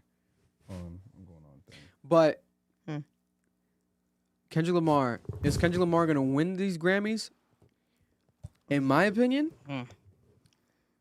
I can see a world where Kendrick Lamar sweeps with Not Like Us. All of them? I can see him winning Best Rap Song, Best Song of the Year, Record of the Year. Like that's going to win some of that stuff. Music Video. I could see it winning that. I could see it winning them all, bro. Like that's going to win. And he has bias Performance in the industry. He People performed like him. He performed at the Amazon? I think Like that's going to win a lot more. Hell no. Not Like Us. Easily Record of the Year. Because... Well, who is it going up against, though? We have to see the nominations. Oh, wow. Because if it goes up against a Taylor Swift or Sabrina Carpenter, for he has Song of the less Year, chances, Record of the Year, yeah. Song of the Year, so it could lose to those. Record of the Year is open different, platform. yeah. Rap song, I don't really see much competition. Rap performance, I don't see much competition. Rap music video, the only one, or best music video, the only one I could consider was A$AP Rocky, but he didn't submit it for the Grammy. I don't think it released in time. The Taylor Swift video that he dropped. That was a fire Rhapsody video. can be considered as well. Rhapsody could be considered for really rap. I great think she did project submit her this year. stuff for rap. Because I think everything came out already. I think the window's closed. I think right now is where you can submit I for just nomination. looked it up. So if you haven't done it so far, No, the window's already closed for nomination. They're going into the first round of voting. oh, so that's what I'm saying. So we didn't see no Drake. Who else dropped this year that's like Grammy nominated and worthy? I'm trying to think. Schoolboy Q? Did he submit for nomination? The Schoolboy Q album? I don't think so. I hope they don't. I don't think so. Right? But isn't this crazy? Right? I think if he wins, First round already started. It's this week, October 4th to October 5th. if he wins, this would be the first official diss rap song winning a Grammy. Right? That got nominated and won a Grammy. Yeah, that the song itself. it's true. Yeah, because Renegade was on the album. It's true because I think Drake submitted back to back. I think back to back was nominated. He did. Yeah. He don't have no competition this year. There's no competition. I'm looking at the albums that dropped. I'm not saying nothing was good this year, but like No, music was trash nothing this year. sticks out more than Doechie's Not Like album was Us. fire. Yeah, but is it? But it's not. Did it come out in time? I don't think it for came out in time because they didn't submit it. I didn't see no talk about it being submitted. I would have said would've been a Carnival, big but they're talk. not. Good luck, buddy. Kanye. Carnival's the only one. I don't think they submitted anything. Kanye. I would have saw it. He wouldn't even have been able to Gunna win it. probably. No, hell no. No, I feel like Gunna's last album, if anything, not this one. No, if they didn't give him for the last one, then I give it for this one of one. Yeah, no. Was it 101? Last year's album? Last year's- No, last it year's was album. No, that was Gift, this year Gift and was Beautiful. one. The Gifted The- and the Curse, some shit. Yeah, that one Fire. should The only other person I see in this competition is Future. Eminem and Rhapsody. The Future album? The Future's The the only one. Future album would be crazy. I wouldn't be mad at that. That would be crazy. I could see Metro Boomin and Future winning that. If either of them win, Drake will be pissed off. Mhm. I love it. I live for moments like this in hip hop. Oh, they're saying that for a first person shooter video was better. It was. That should win over it. But is a first person shooter? Did it come out in time for Yeah, it? it did. Hell yeah, it did. When Well, why does is it the not window submitted open? then? Why did they submit it? Let me see. Because he doesn't care. 'Cause When first was the person- window open for the? It starts at the end of last year until the closing. So like period. November, December. Yeah, and first person shooter, the video didn't come out till well after the album. I remember. First person shooter came out this year. I think it came out the beginning of last year, or this year. I mean, Oh, the end of okay. last year, beginning of this year. First, because I remember he was on tour. That's why. So like a lot of shit was getting delayed. 10 months ago, he qualifies. 10 months ago was the beginning of the year. Yep. Unless there's No, like it's a October. Oh well, this is the October. lyrics. there could be a delay in like announcements. I don't know, something rolling in, and we might get some shit this week or next week of like actual Yeah, more it came out people. in July, June, But the January. official nominations are not out yet, so they're taking all the considerations now and then breaking it down, The and then nominations. they'll release the nominations. They usually release them like in December. Yeah, and there could be a case where the Grammy board might like actually consider songs that haven't been put into the consideration list, and then maybe reach out to the artist, be like, "Hey, we feel like this could be nominated." It could work that way maybe too. I don't know. I don't know if it's just a one-way thing. It could be a two-way thing where they can reach out to the artist, "Hey, we want to put your song in the nominations," and they'll be like, "Okay, I don't do know it." if might I've have ever to. heard it that way. They They might got have you with to. first-person shooter Because video. October 1st, 2023 until September 15, 2024 is the cutoff period. This came out November 15. So it has the he chance. chose not to put it, bro, and he's not going to. I think he's going to make a point here. Well, he's always spoken up against the Grammys. The Grammys He so. does. He has no interest in participating in that institution anymore. And people on the internet made it clear. For a man that said the party was dead, why was Kendrick playing the field? You have to. It's chess. I hope so. I like the J. Cole album. Might delete later. Yo, why people all sleep? Why everybody's hating on my boy J. Cole? It's 'cause of what he like, did. It's damn, what he did. I know, but he's still I nice. respected it. I'll I take. think that project is good as fuck. Yeah, So good. the Central C song should get nominated for something. That was tough. That J. Cole The album joint is with amazing is rapping. it Cameron? Yeah. That joint is hard. I think that album, I think the Future first album with Metro, yeah. But if these aren't nominated, guys, we have to be honest. It feels like Kendrick Lamar's is going to sweep. We already Kendrick know Lamar's gonna sweep. They're gonna give it to him. That's sick. It's But political. then, is he going to be there accepting the award? I would Probably. imagine. He gotta perform too. I would imagine he's gonna perform there probably. He's gonna accept the award. Oh, Next week he's gonna perform. The week after he's gonna perform. At I the know Super who's gonna Bowl. beat him. Then he's gonna go on tour. Nicki. Nicki Minaj. She dropped in time. I think For she was FTC? nominated. Yeah, hell yeah. If she no, for Pink Tape too. No, I know, but the single. Are you talking about Yeah, single the wise? one or- that sounds like a Jersey record. Everybody. That song hit That song for went like crazy. a year, nigga. That song was I'll on tell a you this much, But she's monumental hated run. by the industry. I'll tell you this much. It's crazy though. No best album nomination though from Kendrick. Why? Because you didn't drop a fucking album. Shut up. Where's the babe. fucking album? There's no fucking album. So we're not getting we might not get an album. I want the album to drop this month. The girls might sweep. The girls might sweep. Lotto, Megan. Girls are gonna sweep. Rap Rhapsody. If Ron Nation decides what's gonna happen. Because none of these. No, I'm looking at this list, bro. There's no males that I could think of that, and they would even consider. I hope Beyonce gets a Grammy because she's not getting a CMA award. I'm hoping she's gonna get a Grammy You from think the. they'll give it to her after No. what Jay-Z said? Album of the year? Yeah, no. Billie Eilish. There's too many women that dropped. Ariana did. Billie did. There's too many. Ariana's not beating Beyonce. Billie You Eilish say that as has if a it's an chance. impossible reality. No. Of course not. Beyonce has never won the category. But I'm talking about in terms of quality. Billie Eilish's music is especially the high birds of a quality. feather, they fly She's that girl. together. That song keeps rising. People keep loving it more and more, like as they should. That album is There's a couple other people. hits. Yeah, the synth, Claudio, whatever her name is, she dropped that. Sabrina Claudio. Sabrina Claudio's album. You know who's nice too? Renee Rapp. Other Mm. white girl. She kind of sounds similar to Sabrina Carpenter. She might. I feel like she could get like new artists, new artist, best new artist. Yeah, pop is definitely winning this year. God bless. They always do. Listen, Shabuzi's gonna win something. Shabuzi taking some fucking trophy. He might take song of the year. God He bless. might take song of the year. Yeah, Shabuzi. He might take it over Kendrick. I'll take an L. There's a if I party downtown down Beach Street. That's gonna win. Everybody at the bar getting tipsy. If the Grammys don't Shit pick that hard. one, I Oh, would. goddamn. I forgot that was a J1 song. I forgot that was Everybody in the club. We brought him out at the BT. Yeah, it was fire. They have a remix out too. Yeah. Yeah, that was He's fire. getting his money up, getting him back in I'm the glad, game. because Fuck it. my thing is that if the Grammy lets Kendrick sweep, it dilutes the whole like product. It dilutes the credibility of the industry. I mean, The of the Grammys. voting. Yeah, the voting, because it's like, bro, there's other songs that were better songs of the year. They lasted longer. This is more of a momentary kind of a meme song. You're gonna give it to Think a so? momentary meme You song. don't like they not like us? No, I like it. It's just Or not you're like not us? listening it to ever again in your life. I promise Yes, I you. am. I Yeah. play at least once a week. You play it once a week. I You love are the that. one anomaly of a majority of people. Vic, you don't listen to it anymore. Stop it. But if it comes on, it came on at the party. But it's a meme song. I agree with the concept of the meme and like mainstream cultures, and like hyper whatever online. But I think since this is Kendrick Lamar, he's attached to that, and it's the first time ever Kendrick Lamar's been attached to anything like that. I think people are gonna give it the benefit of the doubt, and that's what's happening. I hope not. Super Bowl. Now we're gonna get a Grammy sweep, right? We're probably gonna get a Grammy performance.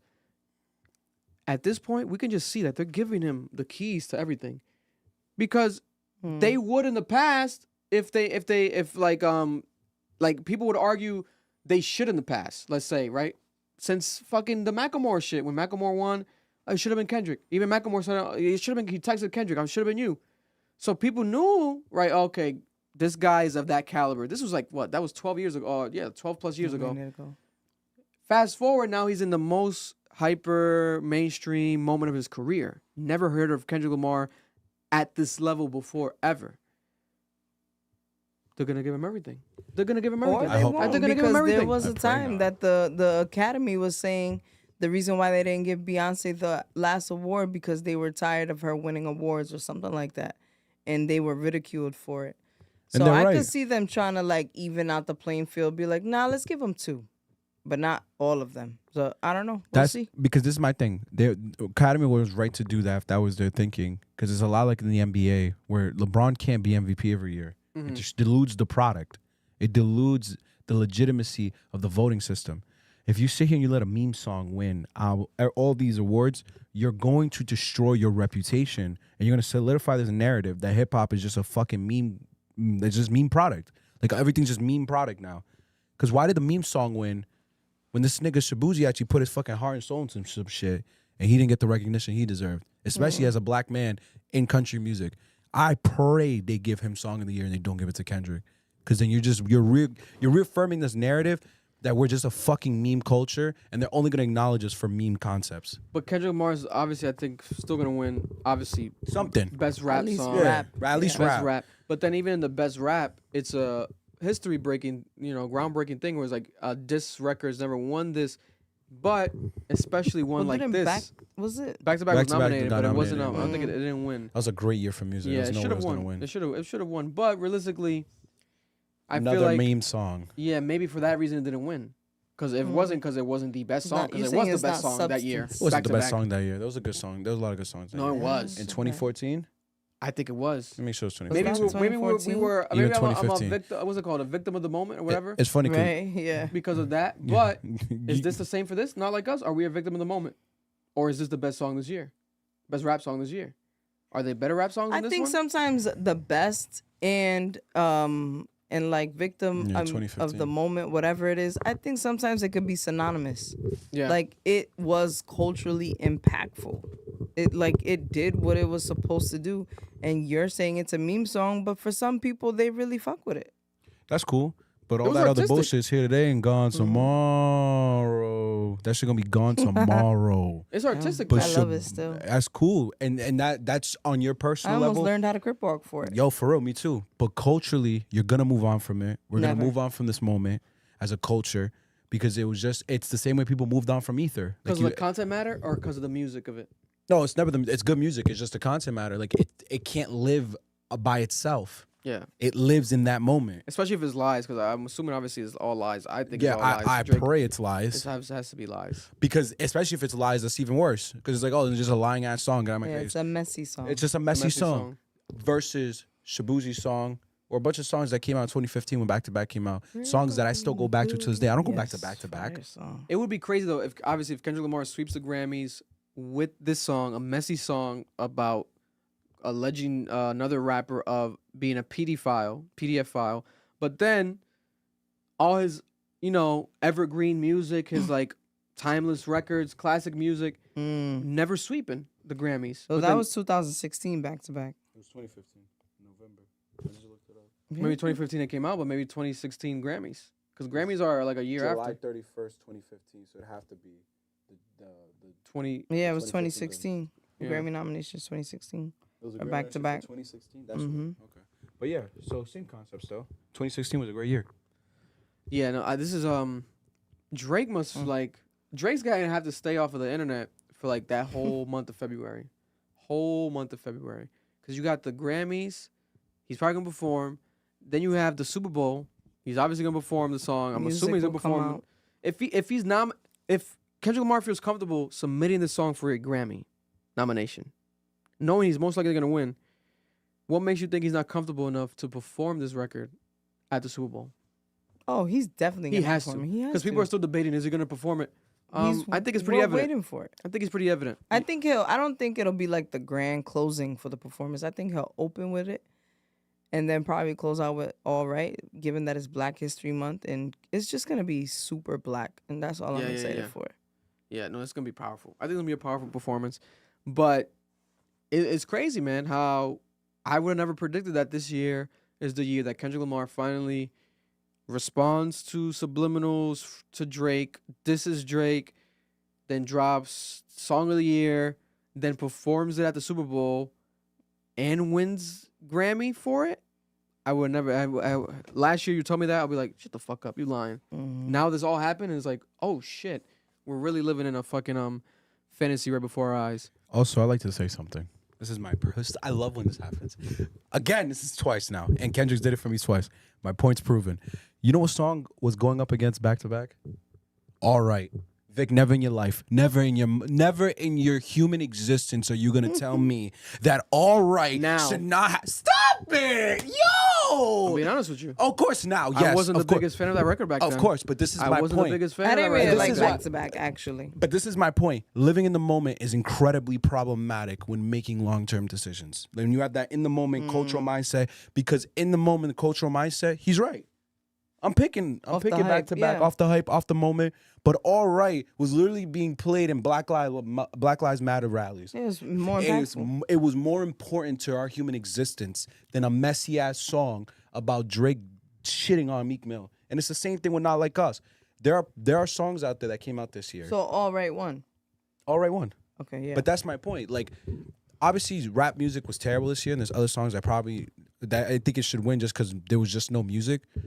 But to put it over some of the songs in general that have come out, I just could never do that. Because again, it's a meme song. But then also, I do feel like now I think about it more. Why would the Grammys not want to push Kendrick Lamar right now? Not like us, especially since it's dissing Drake. There's gonna be an incentive there.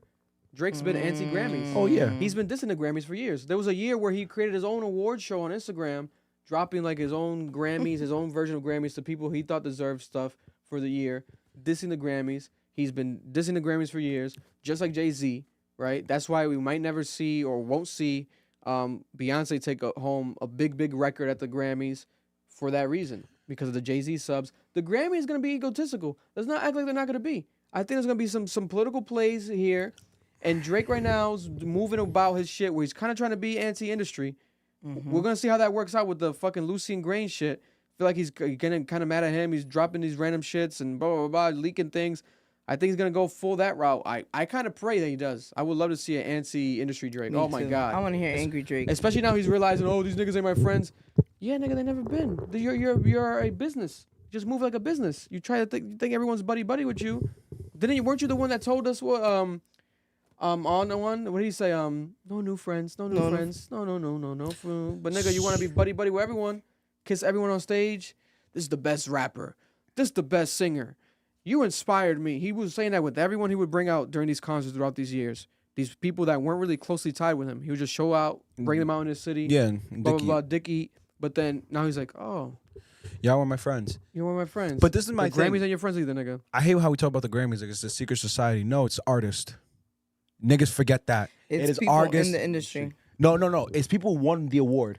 For you to get a nomination vote on the Grammys, I remember when they called this shit out because nobody wanted. Everyone's like, "Oh, the Grammys rigged. It's fake." It's like, no, your peers are voting for you. So to get a nomination, to get a vote, not only people that won awards though. The moment you get an award, you qualify as a voter. Yeah. So that means if you actually do care, and I'm assuming there are people in the industry who do care. Yeah. Those are your peers voting for you. Every time he's saying "fuck the Grammys," I don't think he's saying what we think in our head, a group full of white niggas. He's talking about his peers because he knows it's his peers voting against him. And I could fully see a scenario with Drake, with all the issues he has and all the controversy. His peers, because of all the background beef they have with him, have been voting against him this entire time. And I could fully see them voting for Kendrick because Kendrick is a more likable artist who plays the field. And Drake's always felt underrated, though. He walks around with a chip in his shoulder. He reminds me of a Providence rapper. He always thinks nobody likes him. He's underrated. And you'll see, I'm the best. Like, you know what I mean? He's always had that persona. And to a certain extent, I mean, I love him. But to a certain extent, though, he has always been highly criticized. Yeah. And rightfully so. If you're the best, people are going to hold you to a high standard. Yeah. So for him to say, fuck the Grammys, I feel like it's more so of him saying, we don't need their validation to say I'm the best. But then he turns around and tries to get people's validation. I think he is contradicting himself. Yeah, 100%. And I think he needs a break. No, 100%. That's 1,000%. And it's like, I think, is it just people that have won a Grammy that vote? I think it's that and yeah, I think someone you have else. to be like You could be like executive producer. I think Charlamagne the God could vote. And he's not even a. He's in the Academy. To become a voting member of the, that. I'll read it right now. To become a voting member of the Grammys, you need to apply for membership with the Recording Academy by demonstrating a significant, verifiable career in the music industry through commercially released credits and receive recommendations from 2 existing Recording Academy members. Your application will then be reviewed by a peer panel to determine if you qualify for voting membership. Eligibility: you must be a professional, actively working in the music industry. Blah blah blah blah blah. Okay. And there's people that can vote and have deferred their vote like every year. Not everyone that can vote votes every year. Some years they don't vote. Pretty sure Drake doesn't vote. Yeah. Why would Drake vote if he's anti-Grammy? He's won Grammys before. Why would he vote for a Grammy? I don't think he would vote. I don't think he votes. He probably just says, fuck but it. you have to be in the Academy to vote. You can't just vote as a regular person. But he's won a Grammy before, right? Yeah, he has. Won, 'cause I remember that photo of him. But Drake there's won. like a specific people, like they're apply. You gotta apply to be. Oh, in after the even Academy. winning? Yes. Oh shit. And then you don't have to be a winner though. That's according to this. Who votes? I want to make sure because I remember someone was talking about this. I think you do get an automatic vote if you've won a Grammy. So maybe if you win a Grammy, you become an automatic Academy. I'd have to by default, maybe. It could be that way too. I mean, and yeah, all this stuff is public. So when people's like, "Oh, this show is rigged," I'm like, Yeah, you can these look are all that people shit up. with, Yeah, yeah. and everyone has biases. Yeah, yeah. I feel like things more like sports events, etc., are more of a potential of rigging rather than like an award show like this, where it's like, no. But There's it's also political push. So like, if your industry is like a big thing like Interscope, you might have the in with somebody who's in the academy who's voting. that is the thing, right? Because now we're realizing that it's artists voting for artists, etc., industry voting for industry. So it gives it like a cult feeling, where it's like, oh, like, but even though I kind of do feel like it should be that way, though. Yeah, who better to judge music than the people Other who do musicians. music? Yeah, it makes Yeah. sense to me. And there's biases as far as like if you're friends, etc. I get that, but I don't know. Because if, for example, the AMAs happened this weekend. We didn't talk about it. I didn't put it down. No one spoke about the AMAs. So crazy. AMAs are the biggest fan voted awards of all Mhm. time. So we vote for the AMAs. No one gave a fuck about them. 'Cause no one cares. It was a 50-year anniversary this weekend. Because people just inflate the numbers. I got it. So this is where I got this information. I was partially right. So to be eligible to be a voter on the Grammys is according to Vox. You have been credited with 12 physical or digital tracks released online only and currently available for purchase with at least one track in the past 5 years. It's to be eligible. That's an album. Yeah. Should have to be an album, not EP artists. Have 6 credits on commercially released tracks currently available for sale and distributed through physical distributor outlets such as record stores with at least one track in the past 5 years. Have won a Grammy before. Get an endorsement from a current voting member. And then But you it go says to the eligibility, not so then you have to apply Right. yourself. But this is my point. I do not see the Grammys in my head being a room full of white people. That sounds It's ridiculous. not, though. There's no way they don't know who they But the don't know. majority of the voters are going to be white because the majority of the winners have been white. Also, the people who care are white. That's the problem. We don't care. I also think there's more black people in the room because Killer Mike won. Like, I don't Okay, think yeah, I see people what you mean, yeah. understand. Like, white people don't know Nah, who Killer but Mike white- is. That was a high quality album. No, but That's white cool. people- Y'all gotta stop. put your biases in here and white understanding people of an love album. Killer Mike Noel. White people Run in the the Jewels. Grammys. Run the Jewels is like people in the every rap Grammys. man's favorite rap group. I love it. Okay. They have white. They go to sleep with Run the Jewels Daytona shirts. got a nomination. No, Daytona won. Didn't Daytona win? I don't think it won that year. I thought someone else won that year. That was the year Mac died. No. Has there ever been split winnings? No. Mm-mm. They This- should do that because I'm pretty sure a lot of these shits come down to neck Yeah. and bone, whatever we want to call it. It got nominated. It didn't win that year. This is my point, bro. Cult classic. We love that album. We can say whatever we want, how much we love Pusha T. White people don't know that shit. But yeah, people just got. I feel like people just need to stop caring about the Grammys and like It's the content. do your own shit. Do your own shit. People don't fuck with the AMAs that much. People don't fuck with the BET Awards that much. Do your own. Create our own awards. Diddy said he was gonna do something, right? But he did something, all right. Too late for that. And I would say Jay needs to get behind it, but then, yeah, we don't know what's gonna happen with that one either. You know, and Drake might have been the perfect candidate to do something like this, especially because he's so mad about it. Oh, fuck the Grammys. But then the biases right now, and he has no friends. Everyone hate. He's not gonna do it anytime soon. I think the industry's really cooked right now. It's really crazy. Like everything's, there's no sense of like. It's hard to find a like equal playing field. Everything is skewed towards just people's opinions, and like you're gonna feel some type of way because so much wild shit happening. Where the biggest song this year is a song about a man accusing another man of being a pedophile. It's crazy. It's wild. I mean, I think Joe Budden said it a while ago that the music industry as we know it is dead because artists now have the power to be in control of their own careers. Yeah. And it's oversaturated. Anybody could put up music. Look at KSI. That guy's about to make who knows how much streams. Off of a song being hated. It's crazy. It's just the system is different now. The way, like, in order to be nominated and even get a record deal, you actually had to be developed as an artist. Yeah. And like one of them ones. Like, that's what I feel like TDE's doing. As a good example of people still doing it, it would be TDE because like they did that with Doechii because they had it for a while signed, she's but fire. then they like artists developed her, they did her thing with her, and look at her now, critically acclaimed, right? When she Mhm. drops, right? Like they did that with SZA for a while. She was around for a while, then she dropped, critically acclaimed. She's a star now, like iconic. So there's still people doing it, but you gotta just pay attention to it, and yeah, it's not a popular thing. What are you researching in there? You found something? No, I was just looking.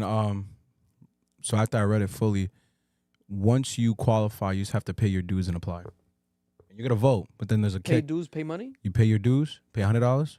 You Fuck some apply. Diddy cock? Nope, and you get in. You're now a Fuck voter. some Diddy cock? However, there is another thing that happens. There is a committee above the committee that filters And through all That's the the votes. Illuminati. But here's the problem. Ironically enough, that committee came about because in 1990, Purple Rain and Born in the USA by Bruce Springsteen was up for Album of the Year against Lionel Richie's Can't Slow Down. Damn. Lionel Richie won. It is.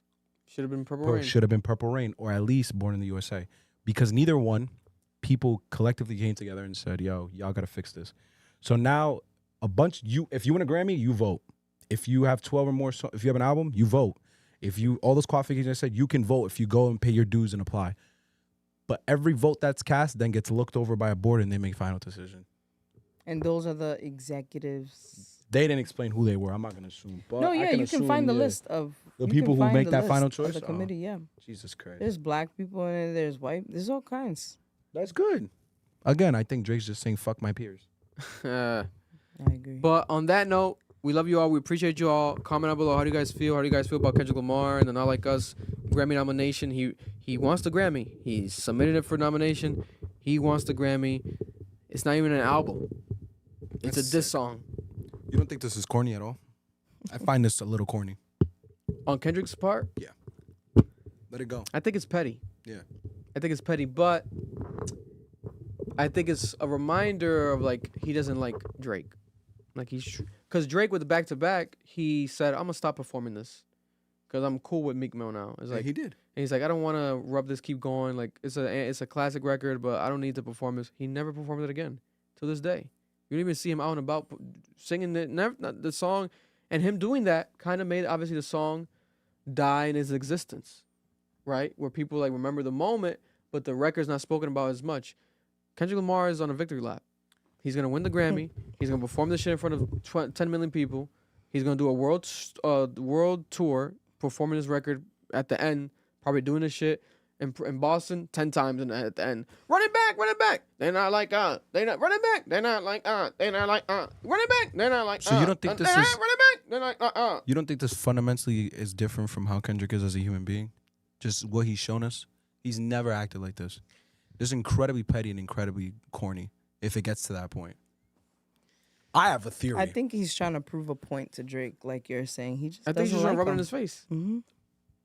I think he keeps saying it because something might be true in that song. That's all I'm going to say. For you to keep stressing this song to a point where it comes off corny, and this is a man that is incredibly strategical, so he knows how he's coming off. So to say, oh, maybe he's just being petty and he's allowing his emotions to get in the way, he sits down with Dave Free and his manager all the time, and they talk, like you said, about where they want to take the culture.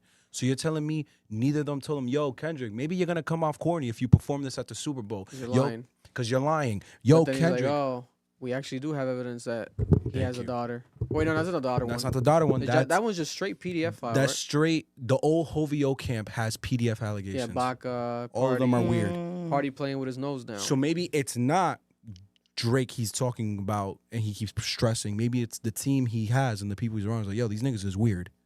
Like, these niggas is weird. I want y'all to understand these niggas is weird. I wasn't lying. That's my only take on it. Like, that's the only way I can see it. Because, yo, Vic, think about it. You performed the whole event about it and you said we're going to let it go.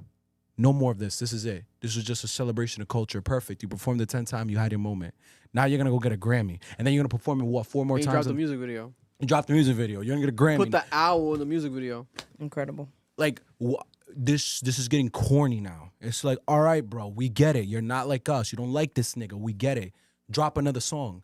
Like, let this song go. But The Drake probably moment would has have done the passed. same thing. We don't know that. Drake probably would have done worse. Ride it out. People gonna ride it out. I think We just never seen this. Like, I feel like we never seen this. Like, even I don't think Jay, Nas, Ether wasn't like. They didn't squeeze the juice out of Ether. No, they didn't do that. They You could have know- done a video. They didn't do videos. I think did Takeover have a video? I don't think so.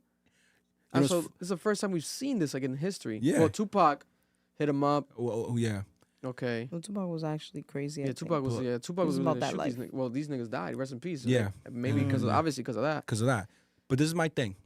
We started off this conversation before we even hopped on live. We need to stop glorifying artists. I think we need to stop glorifying this song and just what Kendrick did, and really look at it as if I was Kendrick's friend. I would tell him this is corny. Yeah. Especially if you're lying, you're being corny, because the moment's over, bro. It's been 6 months. Drop an album. You've been saying this for months. Well, drop an album. Drop an album. Shut up. Let go of this song and let's go get an album. That's if this isn't true. Now, if it is true, yo, go drop that video you got already, bro. That's what I will be. Drop the remix. It's supposed to be a remix. Drop the evidence. Yo, we still West talk about Coast- this. West Drop Coast- the evidence. West Coast remix. YG allegedly, etc. If it was y'all friend, if y'all friend had a rapper and they were doing this, you tell them they're being corny. You would. But all right, Not bro. me. I'd be crip walking. You would tell them to drop an album. Look at that song, nigga. You would tell them to drop an album. Look at that song. You would tell them to move on and drop an album. I feel like this might be on the album Maybe. with the remix, Maybe. with the deluxe. Who knows? He might do shit he's never done before. He's like, you guys want me to do this mainstream He's shit? Let me do trying mainstream. things. He got his own label. He's feeling free. Celebration. I think we're being very nice here because we like the song and we Bro, like Kendrick. I mean, he might look at it where he needs to play in Drake's field to beat Drake, and that's what he's doing. That's Mainstream shit. But you just called him out for being. But that's what I'm saying. Like, that's why he's probably looking at it. Playing Like, the game. he wants to play the game to beat Drake. And then you're gonna say the party's dead. Like, I get why Drake fans No, get it's mad. hypocritical. He's a giant hypocrite. To say watch the party die, and then he's doing the Super Bowl. I think it's hypocritical. And he's gunning for a Grammy on a diss song that we don't even know if it's true. But we Or still have to maybe see it he's play out. reeling in new fans so that when the real shit comes in, That's what I'm saying. Maybe we got to see pay it play attention. That's Yeah. exactly. That's why. Something could come out of this where it's like, oh, this because this motherfucker's calculated like a book. That's what I'm saying. That's what I'm saying here. If we take him for who we think him to be, there's something wrong with that song. Yeah, I hope Drake is. Oh man, this is not hope. That's all I'm saying. That's all I want you to understand is, Vic. Yo, when you really sit down and think about it, why is one of the most calculated men in hip hop behaving like this? 'Cause he's calculated. Unless it was true and he knew it and he's playing the field. He's playing the game. There's something in that song that he has evidence of. He gonna let that party die, nigga. Yo, And speaking of that, right now, Punch just tweeted as you were saying. He said from TDE, I think the president of TDE, he said ... in a post-truth world ... in a post-truth world. And then he always is cryptic with shit. Like, And what was the date? October 11th that he put out? Somebody put the date. yeah, for someone put out the date for his album. And today's Not October the 8th. album, but they just put out a date. They didn't say what the date is. Oh yeah, and that would be Friday. It'll be 10/11. Yeah. And who's slated for Friday? Glorilla. Yeah, good luck. He don't give a fuck about Glorilla. He can just drop over Glorilla. She's screwed. It's not like it's like a big because last time what was it? Drake said, "Oh Taylor Swift's the only one I ever moved the date for." That's not true. Taylor was not dropping. Taylor was not dropping. You moved it for Donda. Yeah, unless Kanye pushes the divorce album, we'll see. We love you all. We appreciate you all. Long episode. Thank you very much. Round of applause for Christina for coming through. Thank you for having me.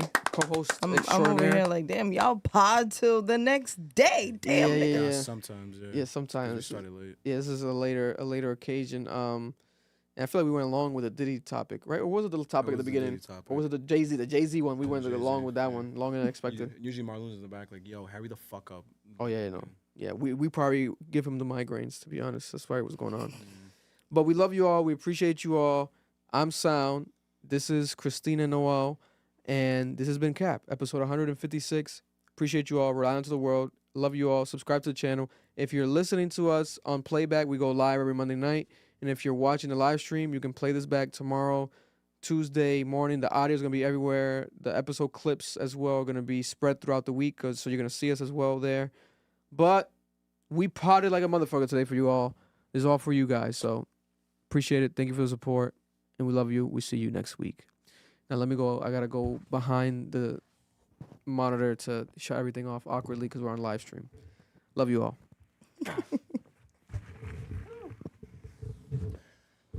They not like us. They not like us. Vic's gonna cry. You all gonna act like you wasn't crip walking if you were me. I was. Yeah, I was. You crip walk until your pants fell off. Of course. It don't change it being a meme song if it ain't true. Nah, that song is fire. You're playing game.